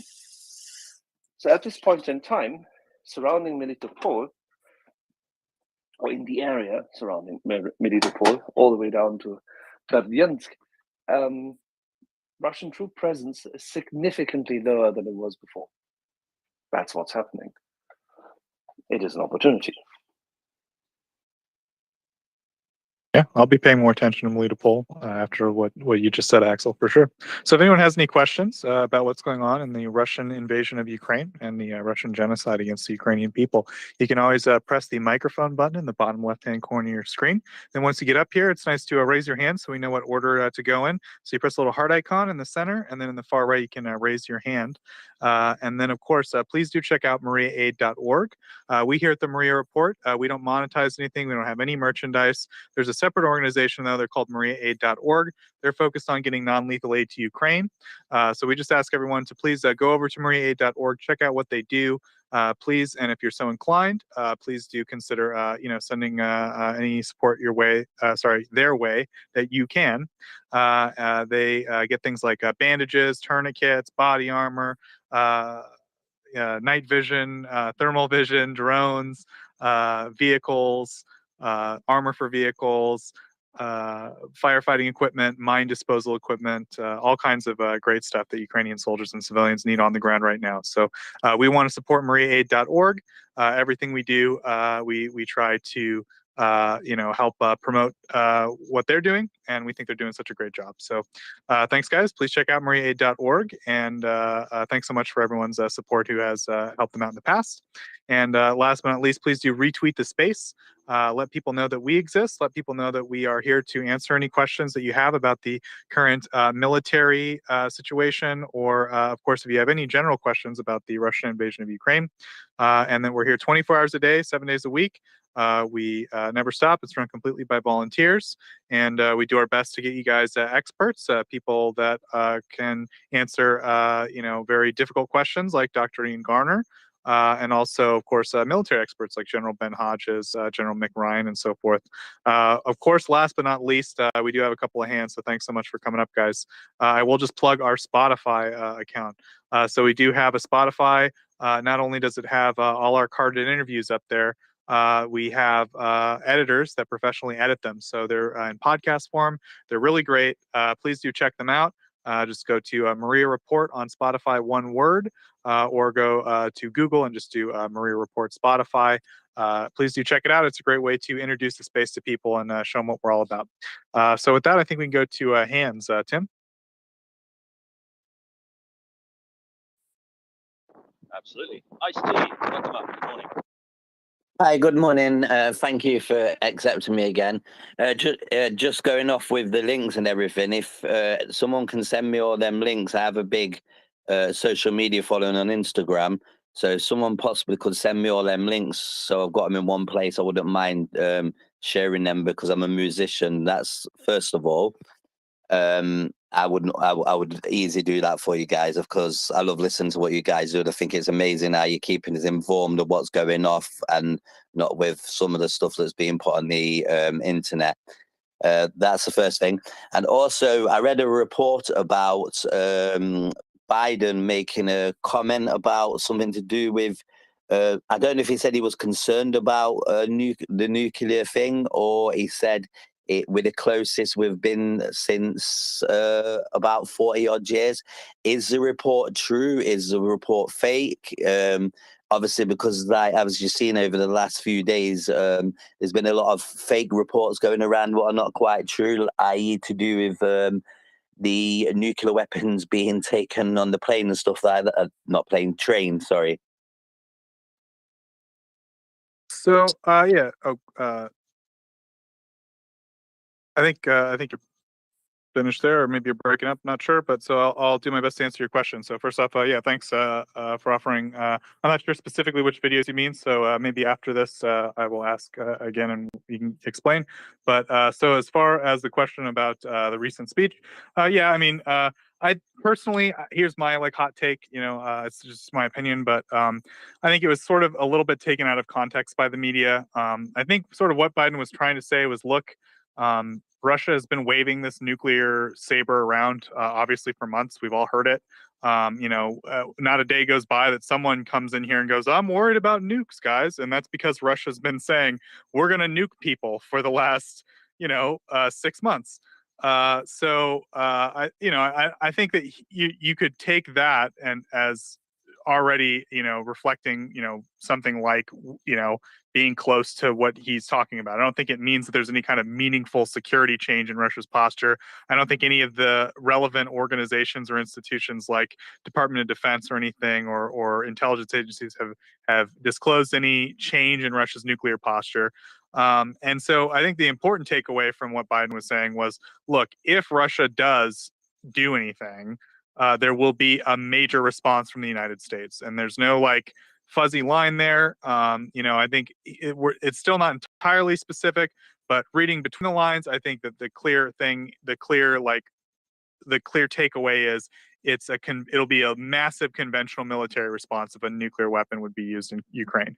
Russia, there would be a direct involvement from NATO and the United States in particular if that were to happen. That seemed to be the implication there. So with that, maybe I'll turn it over to Axel if you had anything to add. Axel, go ahead. No, it's fine. I mean, Biden stated the obvious. That's the whole thing. The threat level has been raised by Putin. Fine. The question is, how do we deal with it? And you just kindly summarized exactly the position of this administration and pretty much every single other administration since, Ike.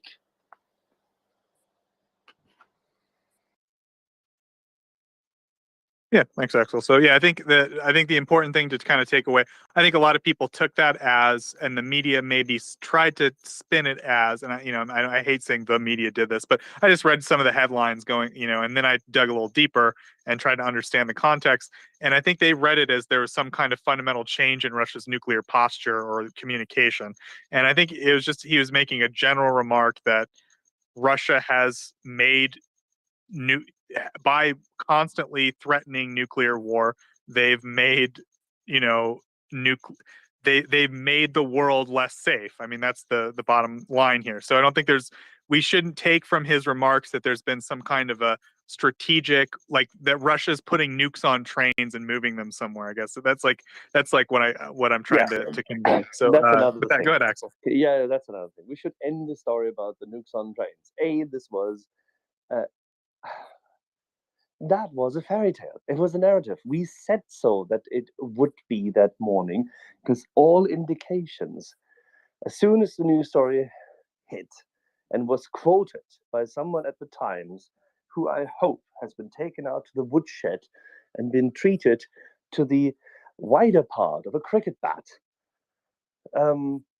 it became clear where this message had been cocked up, who reported it, how it went through the Western media. And if Rosalie were here, she could probably give you a tracer for this by now. We have to be mindful of the fact that Russian agitation and propaganda will continue. So, no nuclear train, my friend, tovarish. At least no nuclear train full of nuclear thingies. Not happening. Jesus Christ. The naivete of Western media is only beaten by the silliness of the Russians. It does kind of surprise me 6 months into this thing. There isn't, like, I understood maybe early on that there was a little bit of, finding the threads and figuring everything out. But, I don't know. All I can say is that we do get some media that comes in here, and we're always happy when they want to learn and when they have questions or anything like that. And if they find this a useful sort of information, we're always happy. We try to get journalists in here on the ground in Ukraine, like Bryce Wilson, I believe it's Wilson, and others like Guillaume, I think is his colleague, as well as Guillaume others. Duck. Thank you, Axel. I'm sorry to French people everywhere. We got Rosalie coming up, which is great. Yeah, but it's I don't want to like bag on the media or what have you, but I think there was maybe just a little bit of misrepresentation of like what Biden was saying exactly. So that's just like our interpretation of it. Ice-T, any follow up? No, thank you. Yeah, no, I know the stuff to do with the train was not real, obviously, because I listen to you guys quite a lot every day because I find a lot of information, and that's why if I'm thinking or I see anything, I do ask you guys because I know you guys don't chat shit like, sorry to say it like that, but like a lot of the stuff that gets put out there, and like, yeah, it's shocking with the media what stuff they put out there to put fear into people. And I appreciate your guys' feedback, and it really does help a lot of people, not me myself, and your listeners that are listening. So I do really appreciate that, and I thank you for telling me your opinions on what's going off and stuff like that. Yeah, thanks, man. I'll admit, the first time you requested, I was a little scared. I looked at you and I was like, "What's this guy doing?" But yeah, you came up, you asked a very reasonable question. I gave you an answer as best I could, and yeah, you were very polite and orderly. Ever since, we've had a very productive relationship. So happy to have you up, Ice-T21. And Thank with you that, very we'll much. go. Yeah, man. With that, we'll go to Chris. Chris, go ahead, buddy. Good morning, mic check. You're a bit quiet, dude. If you can get a little bit more volume. How about that? Yeah, better. Okay, thank you. Good morning, everybody. Hope you're well. I had my morning all planned out this morning, and then Anders started talking about missile defences in Europe. So that got me Googling for about an hour or something like that. So I'm now like reading up on NATO integrated air and missile defences, NATO ballistic missile defences, Supreme Allied Commander Europe. And then I got to our very own General Ben Hodges, of course, because I thought, well, he's in amongst all of this, or was in amongst all of this somewhere. So, yeah, so I just want to say thanks to Ander for rearranging my day. Anna will do that to you. She's always digging stuff up, and then of course Colby is enabling her addiction by giving her accurate information about NATO air defense systems. So there you have it. Blame it on me.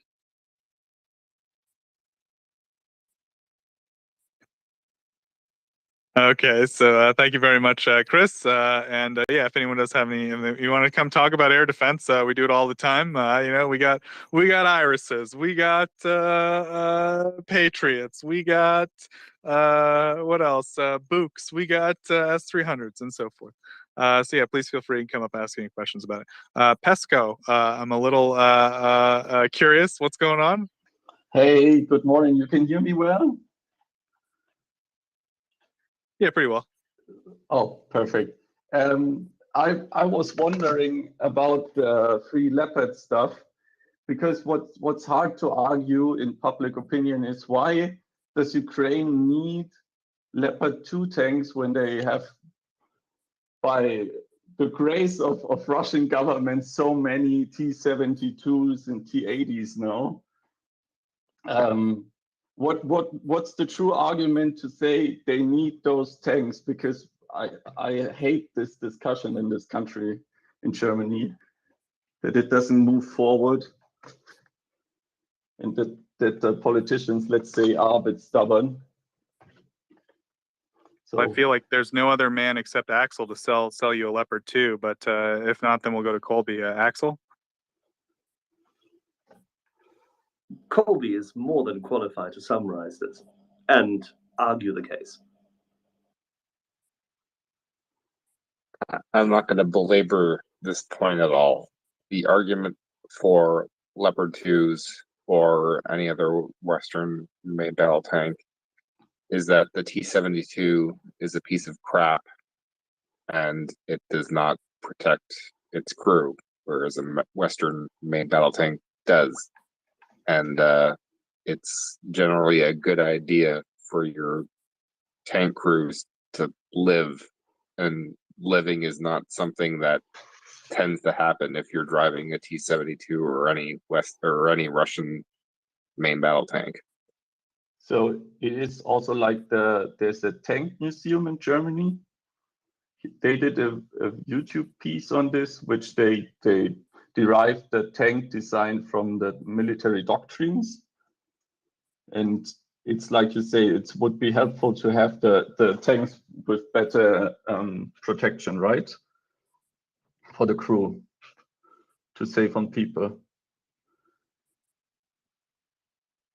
Yes, a good tank crew is much more valuable than a good tank. And sort of I don't know if you call it a catch-22, but the issue here is that in order to have a good tank crew, you actually do need to have a tank that is actually well protected to keep them alive. And Russian tanks are not particularly well protected.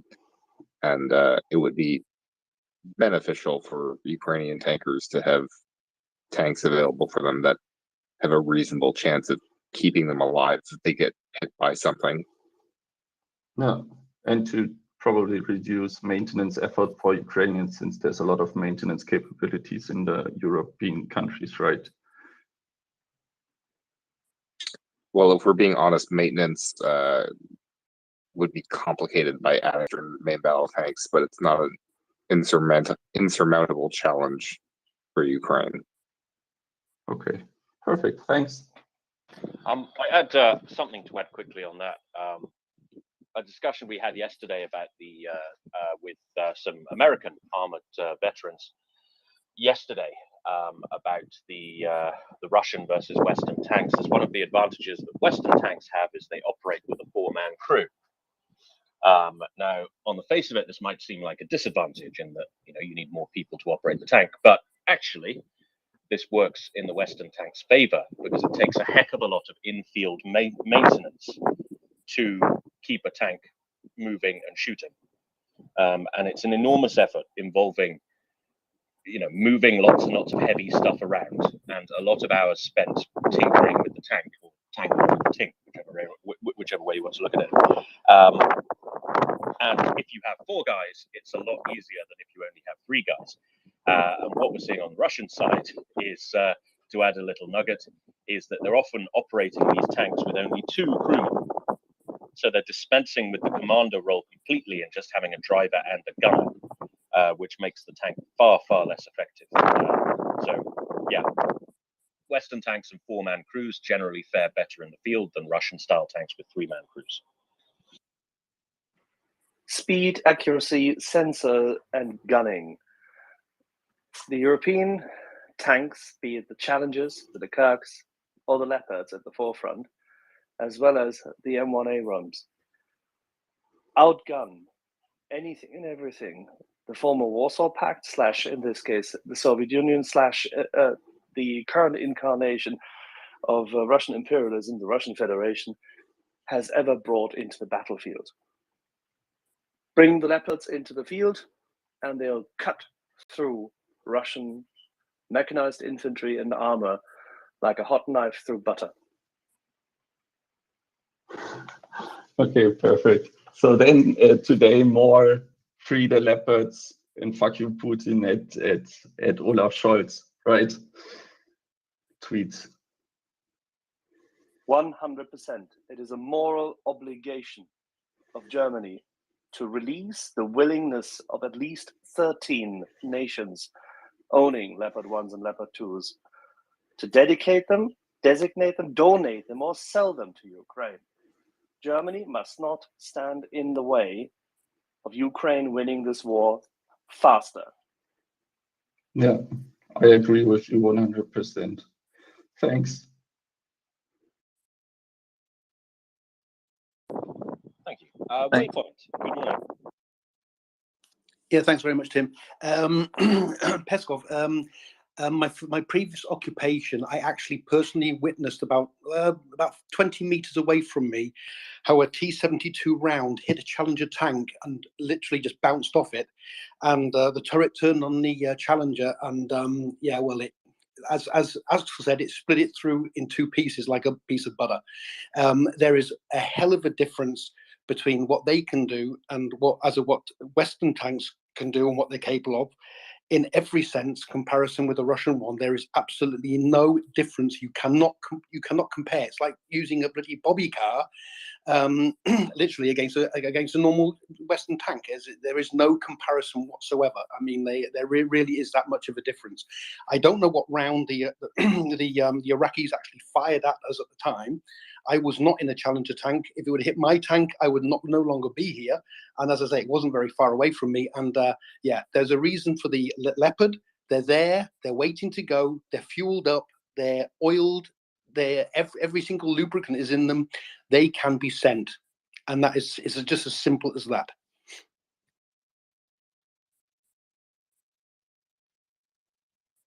Free the Leopards. Free the Leopards, indeed. Is that trending on Twitter yet? I think we got a few thousand people to join in on this one yesterday, yes. But it needs to be more, and it needs to be impactful, and probably continue for a few days. So please. Yep. Just a reminder to our listeners, we're using the hashtag Free the Leopards to get those leopards back to their natural habitat on the steppes of Ukraine, doing what they do best. So if you tweet on this topic, or indeed any topic, add the hashtag Free the Leopards. And I don't know, apparently that will have some sort of impact or something. I don't really understand Twitter. Chris.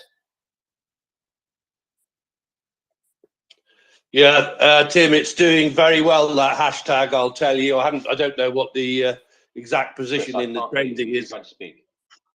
Pardon? Yes. Hello? Can you hear me? No. I hear him.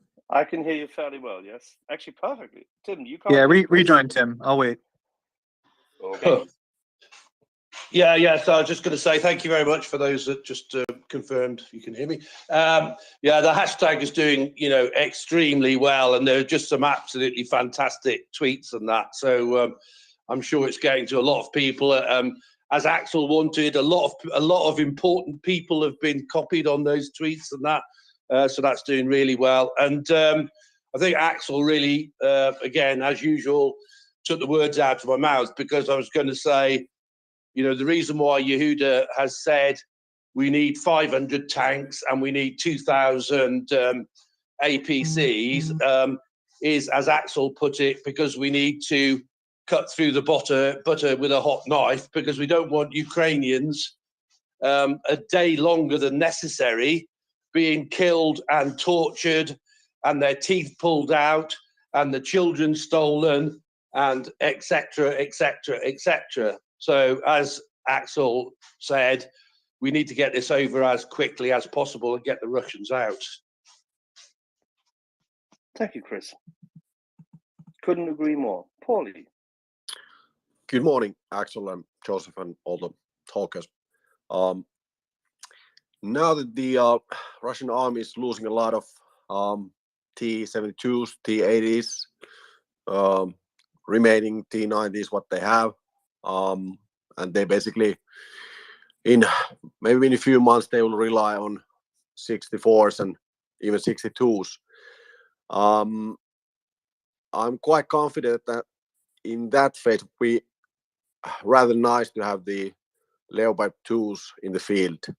And this begs a question: is Olaf Scholz actually a master strategist, as Darth Putin himself?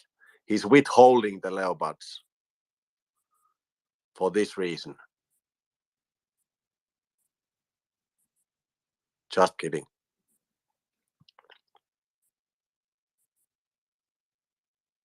I liked him. Is Tim feeling better? Yep, I can hear everybody now. Hey, the Twitter pox. Okay, guys. So I'm going to turn it over to our European colleagues. We're always happy to see them at the end of a long North American night. So great job, guys. I'm looking forward to you interviewing Dr. Garner relatively soon. That's going to be at 1 p.m. Eastern time. So it's coming up. We'll do my best to wake up for that. Of course, working the late shift, it's almost like waking up early for me. But yeah, see you guys soon. Slava Ukraini.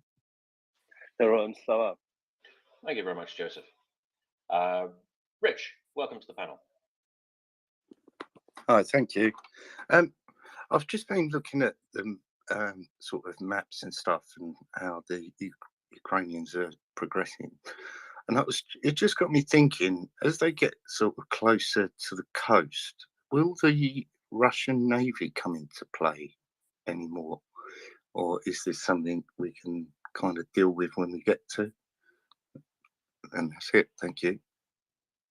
Well, the Russian Navy has been studiously avoiding, at least the surface fleet, what's left of it, has been studiously avoiding the coast of Ukraine, simply because of the threat from the Neptune missiles, which is Ukraine's domestically produced anti-ship missile, which can be launched from shore. Axel, I believe these missiles sunk the Moskva. Am I correct? Is that what they think? Yes. Well, obviously it was a combination, but the sinking and the impact was Neptune.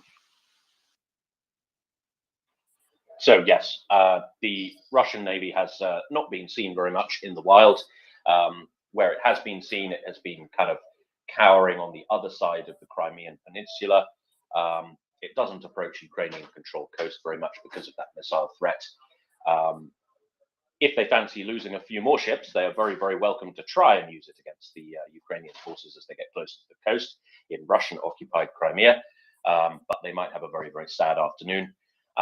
In other Navy news, the main naval effort from the Russians has been the use of their Kilo-class submarines to launch missiles from submarines at the Ukrainians. But they have recently been moved further away from Crimea, so they've been moved from Sevastopol to Novorossiya, which is on the other side of the Crimean Peninsula in Russia itself. So they're obviously a little bit worried about losing some Kilo-class submarines as well. So no, Russian Navy not really doing very much. They can't operate near the coast unless they fancy losing more ships. Does that answer your question? Yeah, no, that's brilliant. Thank you.